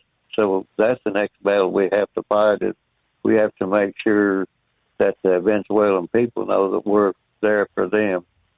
And as far as that deal over in Iran and the people revolting against them, my way of thinking is that some of the activities that we had taken, was getting rid of or setting back their nuclear program. And then the deal with Venezuela, I think that might have given some people over there in Iran some courage, because when I went to college back in the 60s, the Shah was in charge back there, and there were a lot of Iranian students there at Purdue where I was, and in agriculture and everything, and they were as Western as you could imagine. But somewhere along the line, the Shah's secret police was told that these students that were here in America were wanting a more democratic government, because the Shah was a brutal dictator also, but he spread a lot of money around, and that we kind of kept him in power. But he sent the secret police over there. One thing kind of led to another. Carter come along. Carter got the Ayatollah, who was in exile in Paris, I believe, and put him in power. We've seen the results. And then when Reagan come along, Reagan's idea was that he would give Iraq some money if they would attack Iran. That led to the Iran-Contra. So there's a whole lot there to unpack. And the simple fact of the matter is, here it is today.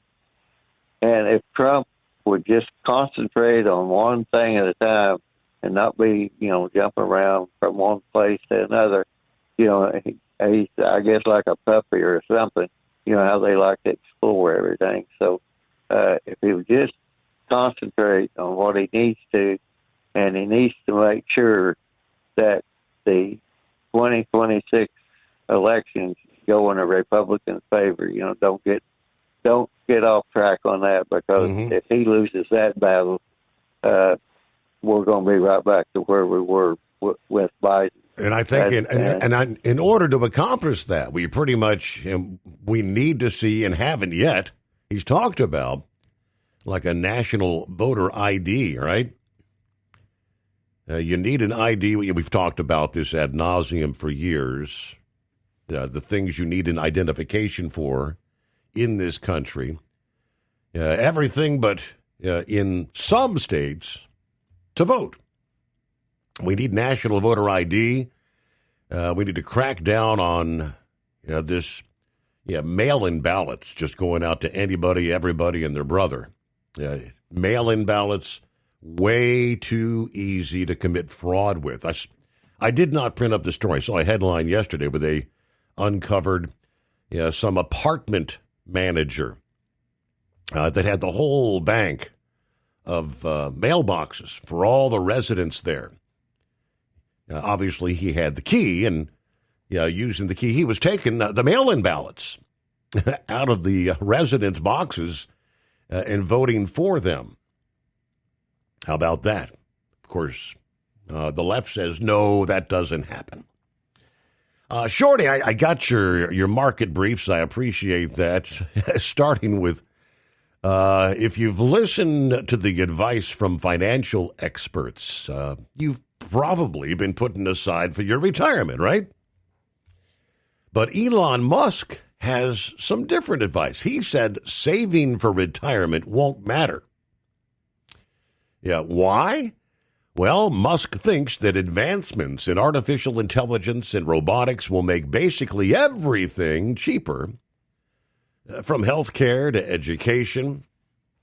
It's kind of funny. They say our take on the matter is it's pretty easy to say, don't worry about retirement when you have a net worth of $700 billion, right? I don't think Elon is asking on any given day, hey, how's my 401k doing? Anyway, back in August, the United States announced a stake in Intel. Since then, that tech stock is up nearly 100%. Intel shares traded higher on Friday after President Trump had touted the investment. All right, let's see. If there's one thing you can bank on this week, it is that the big banks are going to be reporting earnings. Wall Street will be watching closely. J.P. Morgan, Bank of America, and other bank stocks for their earnings this week. Meanwhile, British-based mining company Rio Tinto is in talks to buy Swiss-based mining company Glencore. The deal could be worth more than $250 billion, making that one of the largest acquisitions of all time. This as investors around the world continue to shift their focus to rare earth minerals, those key materials we need for the advancement of artificial intelligence. All right.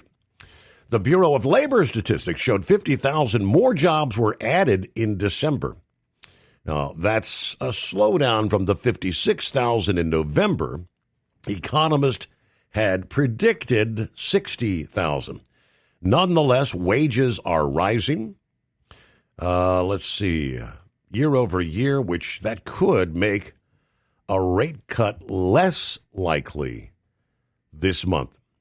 Of course, we did touch on last evening. The president said consumers are being ripped off by the outrageous interest rates on credit cards. He spoke last Friday, advocating a 10% rate cap to start on January 20th. The only problem, there's no details about how this could happen. Yeah, we had touched could it be done by executive order? Do we need, of course, an executive order could be overturned at any time as soon as a new administration comes in. But an act of Congress could codify it into law. And there is legislation being pushed with appearingly bipartisan support to do just that. ATMs at risk. Crypto ATMs have been around for more than a decade in this country. Some experts think they could be on their way out. The reason is the machines have been used to run scams and steal money from users. Regulators are looking at banning crypto ATMs to protect consumers trying to purchase crypto. What else? The commercial real estate market improved slightly last year, according to expert. Debt funds and regional banks took on more investments. Multifamily and industrial assets had a lot more competition. What do they expect for this year?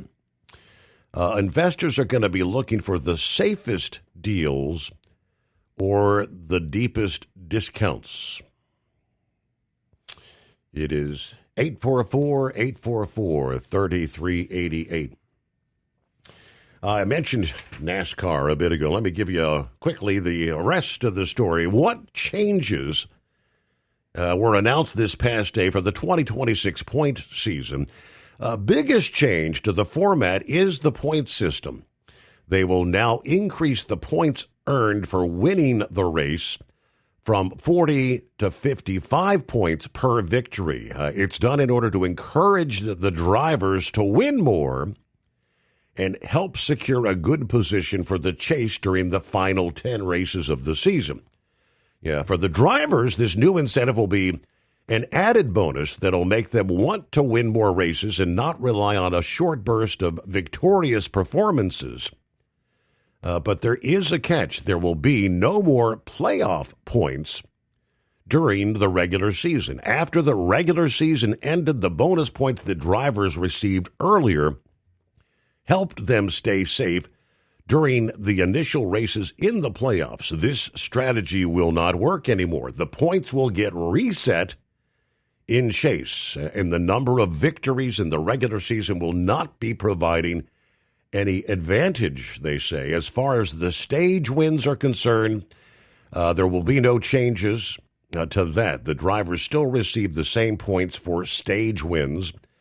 There will be a new point system for the chase. Before the chase starts, the drivers will get their points reset in the following order.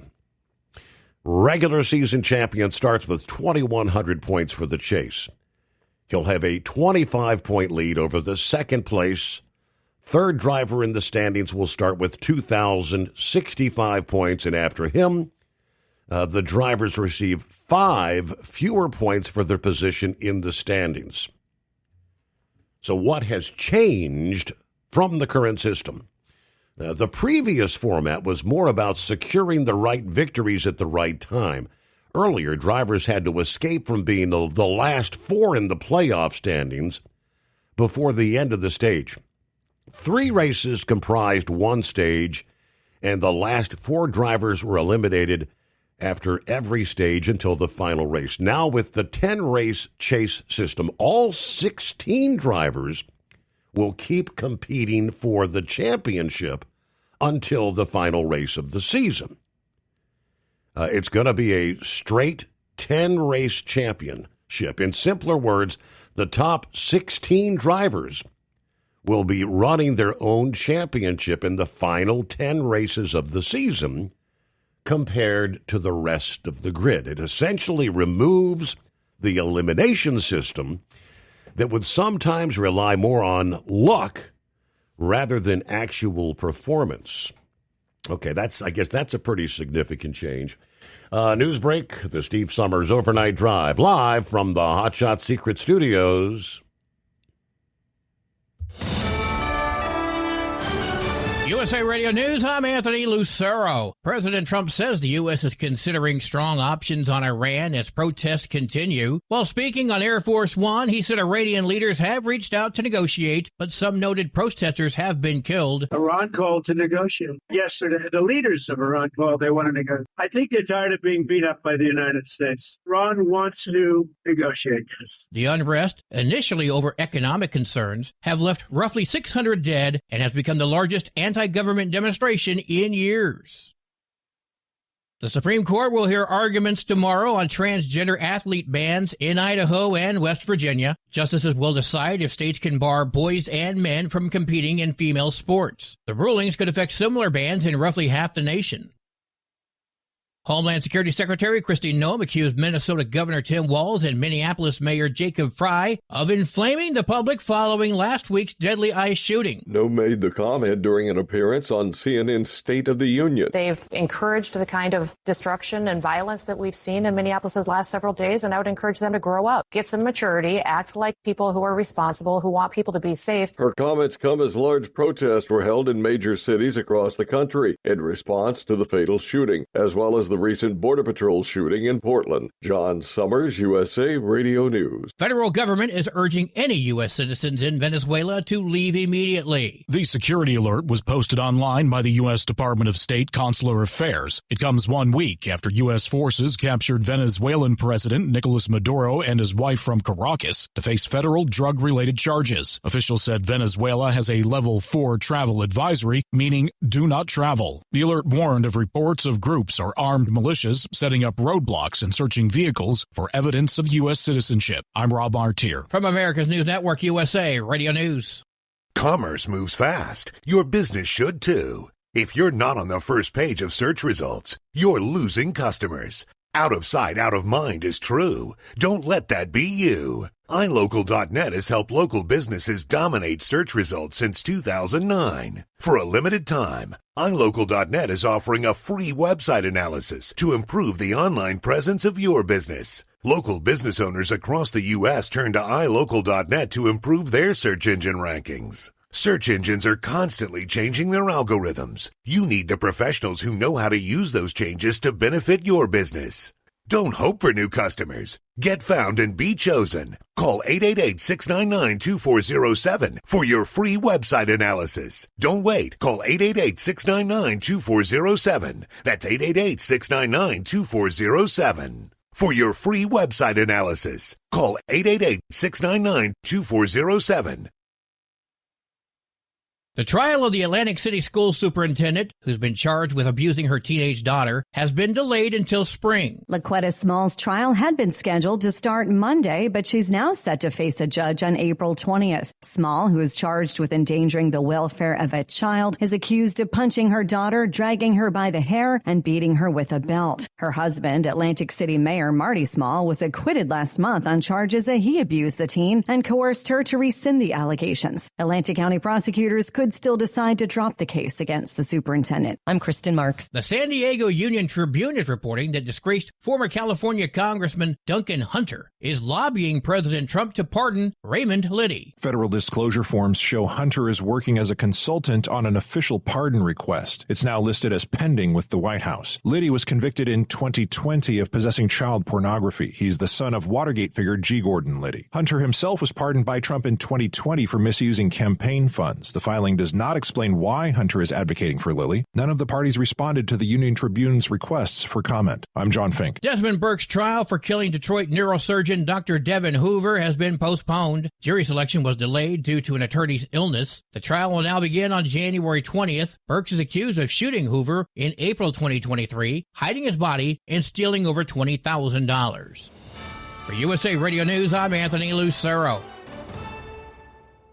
What if the music stopped? If the familiar voices were silenced? If there were no breaking news updates? What if your companion and connection to your community came with a monthly fee? Don't worry, we're free local radio with you wherever you go, celebrating 100 years and looking forward to the next 100. We are broadcasters. Text radio to 52886 and let Congress know you depend on your local radio stations. By the National Association of Broadcasters. And now, back to the Steve Summers Overnight Drive, live from the Hot Shot Secret Studios.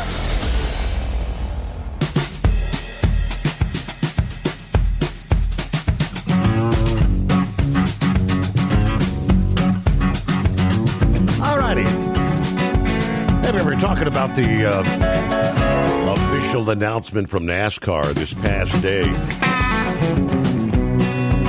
So they said they're kind of going back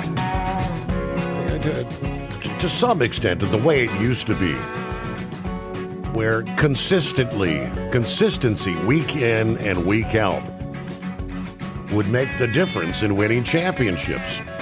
That was a message Dale Earnhardt Sr. pushed for years.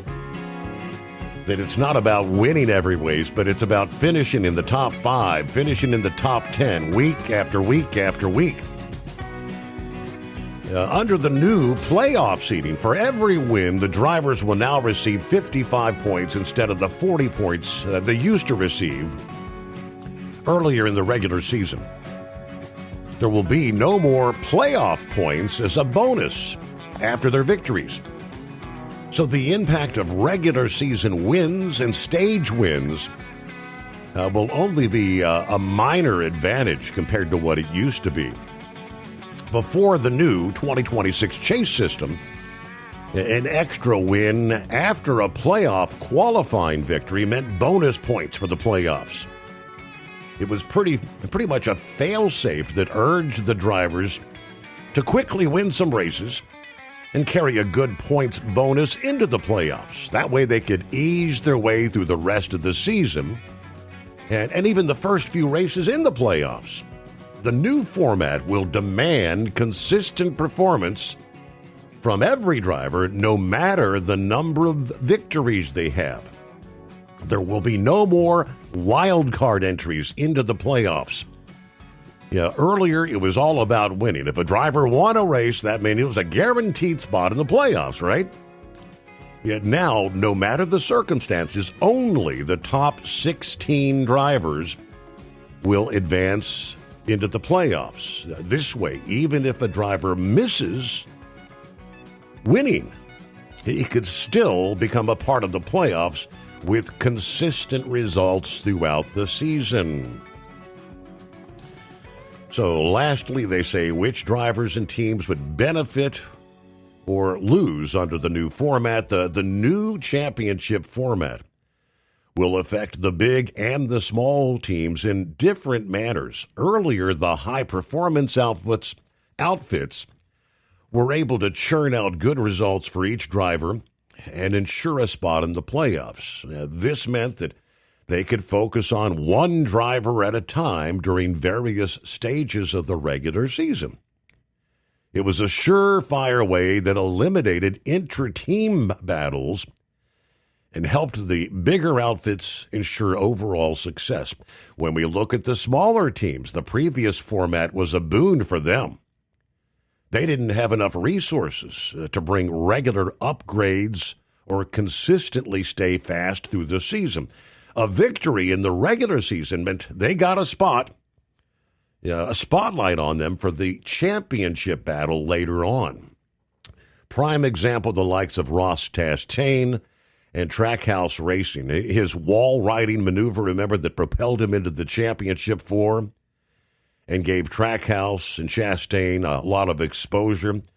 The newest format will be very unforgiving in this regard. The smaller teams are going to have to fight tooth and nail to stay alive in the regular season standings. Later on, they'll most likely lose out or face complete domination by the top teams during the final 10 races.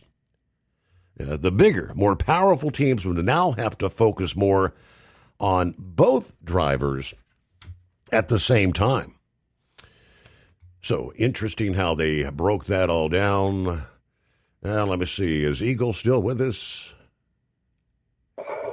Hello, Eagle.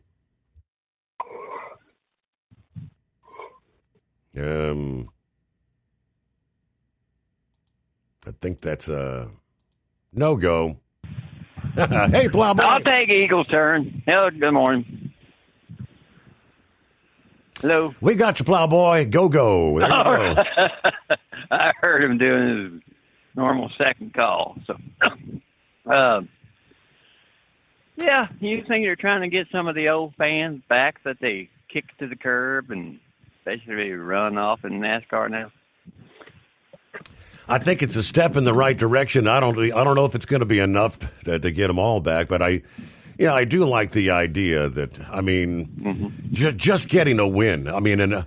Say Daytona 500. First race of the season, some team that has no chance of being consistent could have a fluke and actually win that race, and that guaranteed them a spot in the playoffs. They could suck the rest of the season and still get in the playoffs. So the consistency. I like the idea of being in the top 5-10 week after week, and then you get to the playoffs, and you're no longer eliminating 4 after 3 races down the line. You got to be consistent through the last 10 races. Yeah, I don't know. It's going to be a new. So this is this year's or this? That's for this year. That's for this year. And good. I might turn the damn thing on as long as they don't sell their the Prime Video, whatever that crap is. That's another discussion. We're going to have to watch race number 1 on Prime, race number 2 on Paramount, race number 3 on. It's I don't know. Yeah, burn me. I'll hang up on that crap. Yeah. I'm sorry, Steve. I'm going to be like you watching this, last few games of college football. Yeah. I saw somebody posted a little meme the other day that, for the final NFL playoffs, the NFL's decided each quarter of a game will be on a different network. Oh, right? Wouldn't surprise me. Right? Wouldn't surprise me. Now, you brought up here something 2 minutes ago, and thanks for bringing that one up. That's the reason why I fell off of Facebook here a few years back. I didn't realize there were that damn bunch of you said they were trying to do away with the Bitcoin ATMs, correct? Right. I guess it's the I think those ATMs are good. Like you could get Dogecoin or Bitcoin or Ether or any of them. Okay. But get rid of them. But the scam artists run them amok. I mean, because I was getting Facebook requests. I thought, well, maybe they might have been somebody who works with a friend of a friend of a friend of mine. And Steve, they might have had your face on it or a like face. And, friend request, and all of a sudden got in a friend request and accepted the damn thing. And next thing, I need $500. I ain't got $500. Well, can you get Bitcoin? Has it got the Bitcoin ATM? I mean, Jesus. Oh, that's when that's the reason why I unplugged Facebook. Meta, you get control of your crap, and I won't be back. But I was listening to your newscast here a bit ago. 2 or 3 times I've heard it.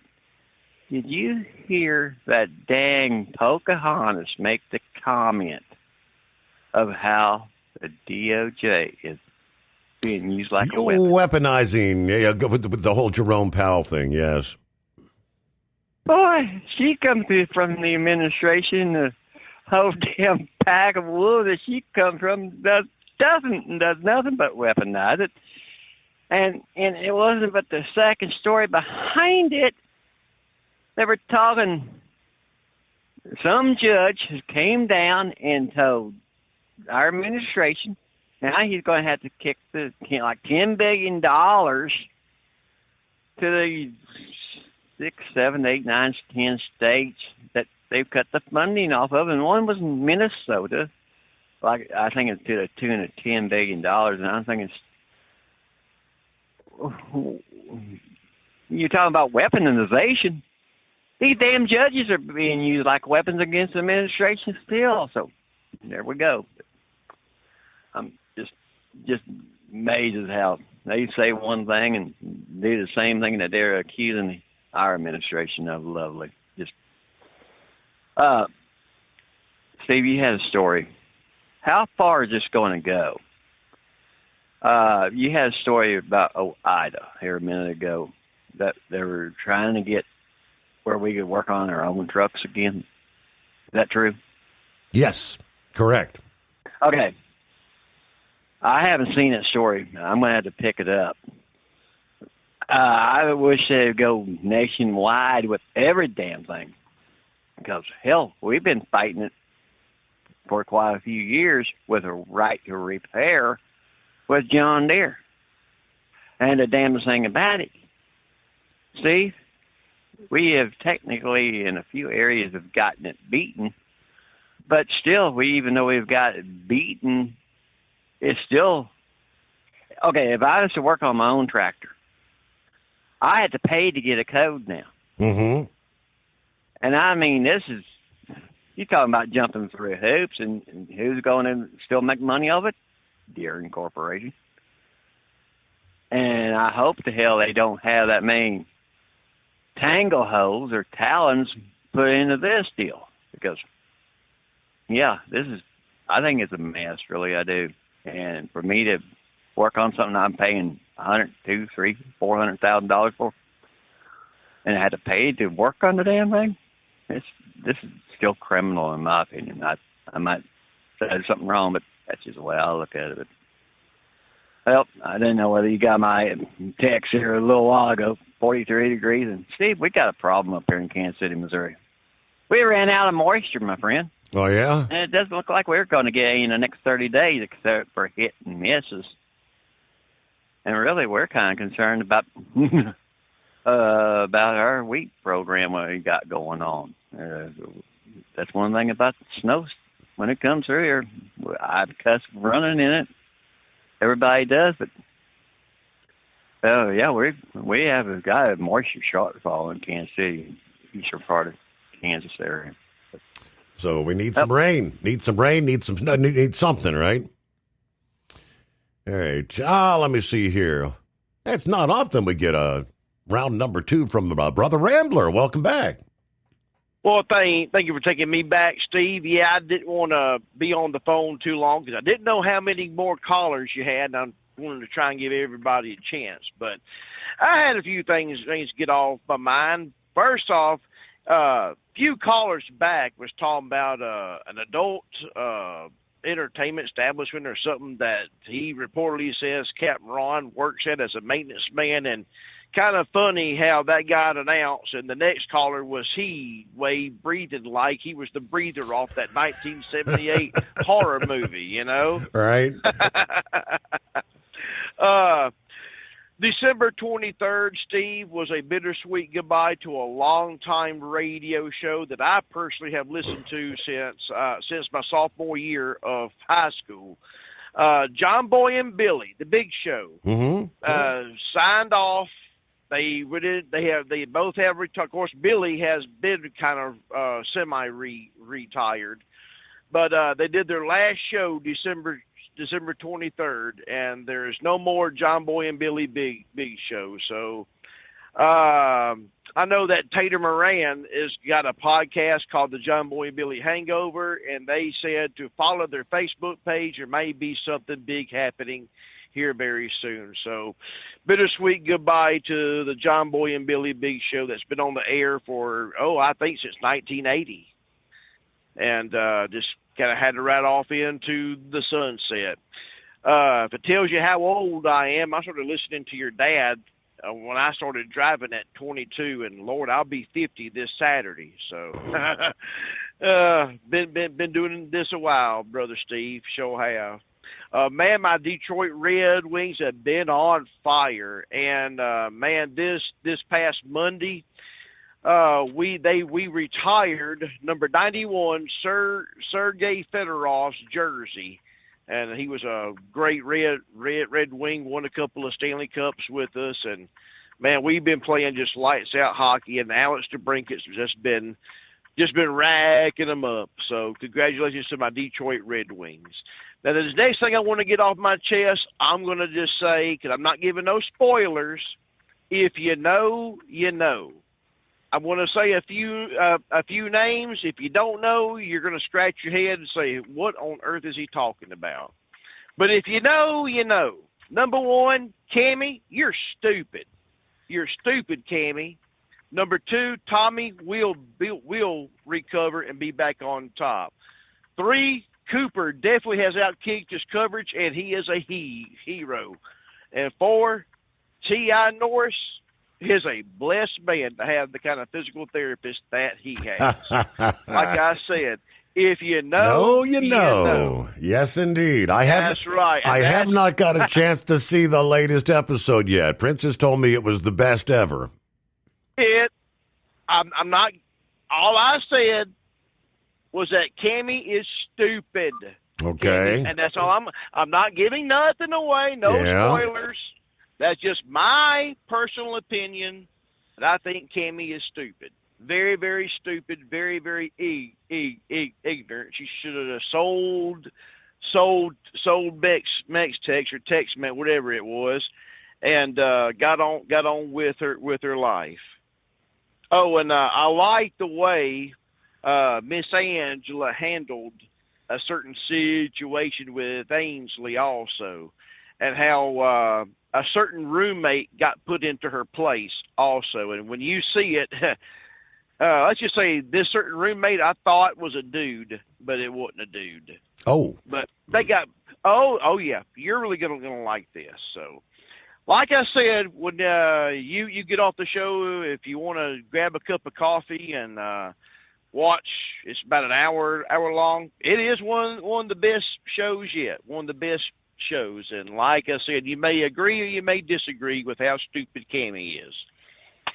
Other than that, that's no spoilers, because I didn't want to get on here and give up any spoilers. Right. I just said what I said, so that way you could be your own judge if you're out there and you hadn't seen it, or if you have not seen Landman, start watching it. Now, there's a lot of stuff that me being a preacher, I have to overlook. A lot of it is the language. So, but if you could deal with a little bit of F-bombs here and there, it really is funny, and it's a really good show. And I recommend anyone that if you want to watch it. Other than that, man, everyone have a great night. Remember this, and I love you out there. I pray for everyone I possibly can, and I know we all are going through some things. But I'm looking forward to 2026, Steve, as being a better year for us all. Better year for the show, better year economically for us. And, hey, that $2,000, if he's able to get that to us, President Trump, that'll make it all the better. So we love you out there, and I'll leave you with this, and that is love. Love is more than just a four-letter word. It's something you have to do. It's something you have to enact. And if Jesus can love you, and he does, old Brother Rambler loves you, and I do. And, Steve, I'll call you another time. Make sure you go watch Landman. It is well worth it. All right. Appreciate you dialing us back up, Brother Rambler.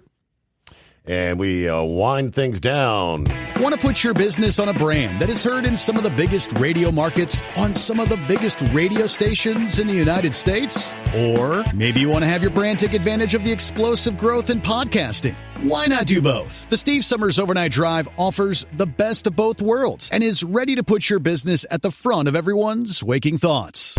I'm sorry, am I moving too quickly for you? Well, at least you'll be on their mind in there somewhere.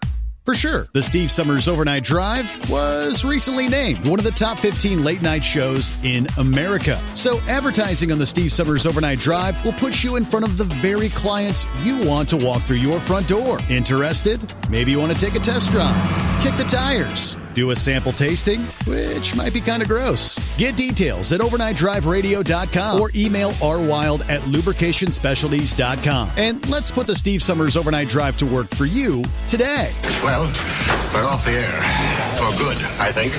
Your factory fuel filter is letting you down. AirDog heavy-duty diesel fuel systems don't just filter your fuel. The AirDog fully optimizes your truck's fuel system for peak efficiency. The factory-provided filter simply removes particulates and water from fuel. The AirDog system removes all contaminants, including entrained air, water, and particulates, and feeds the engine pump with optimal pressure. Check out airdogdiesel.com to learn how you can capture every bit of performance and efficiency from your fuel system.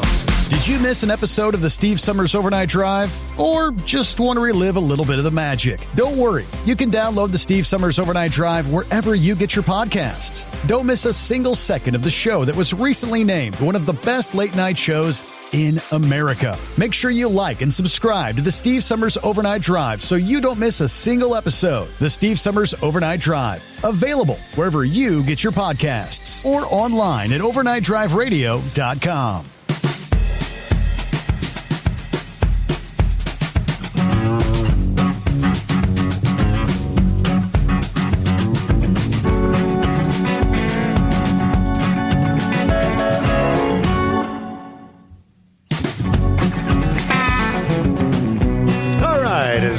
In Columbus likes to say, around in third, headed toward home here on a Tuesday.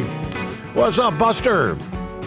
Hey, Steve, thanks a lot for taking my phone call. I heard you talking an update, and I woke up when you said it. And has Brain Dead gave an update on the Biffle and the other tragedy with Denny Hamlin's father?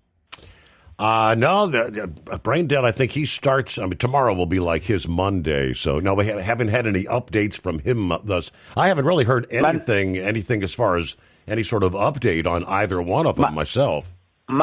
My nephew ate Sunday dinner with us up in Knoxville, and he said he was in NASCAR, 18-wheeler driver, and some other things.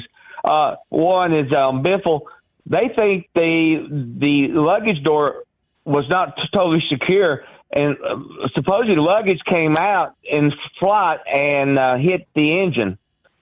Secondly, on Denny Hamlin's father, he said Denny's father was so depressed and so hurt, and his health was going down so bad. Possibly he helped intentionally make the oxygen go off, exploded in the home.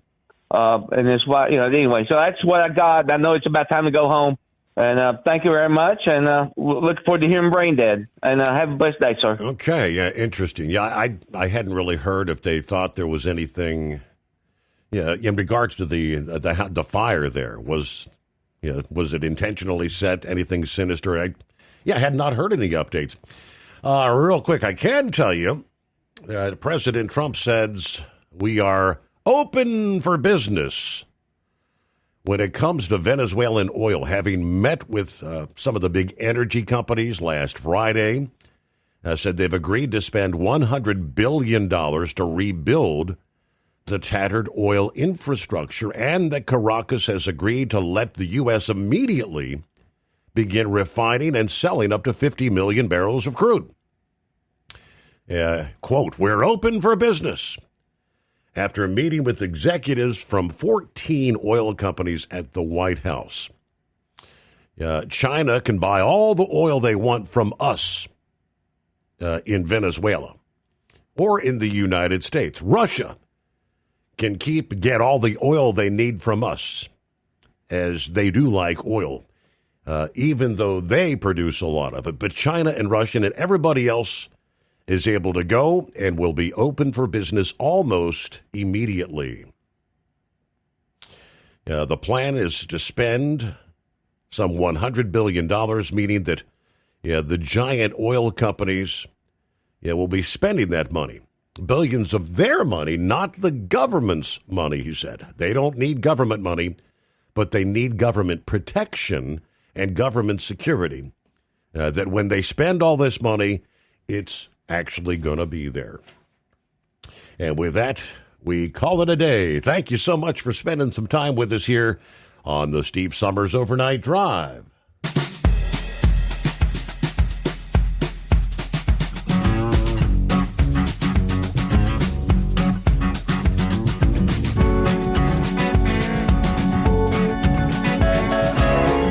Guess the places that I've been. You never guess the places that I've been. 'Cause everything is like a dream, yeah, but only in that dream that I live in. I'm never gonna let the day begin.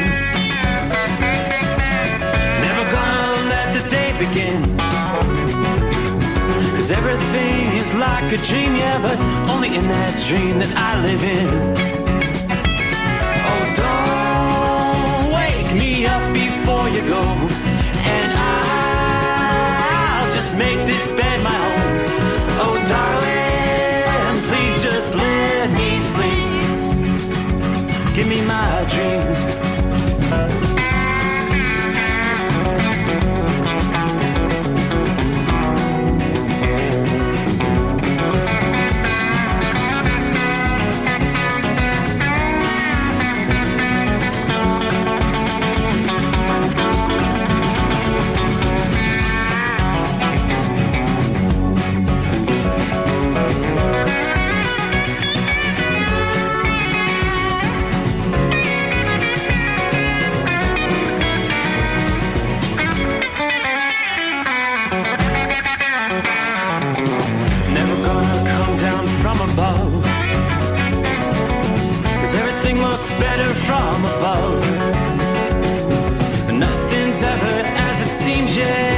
in that world that I dream of.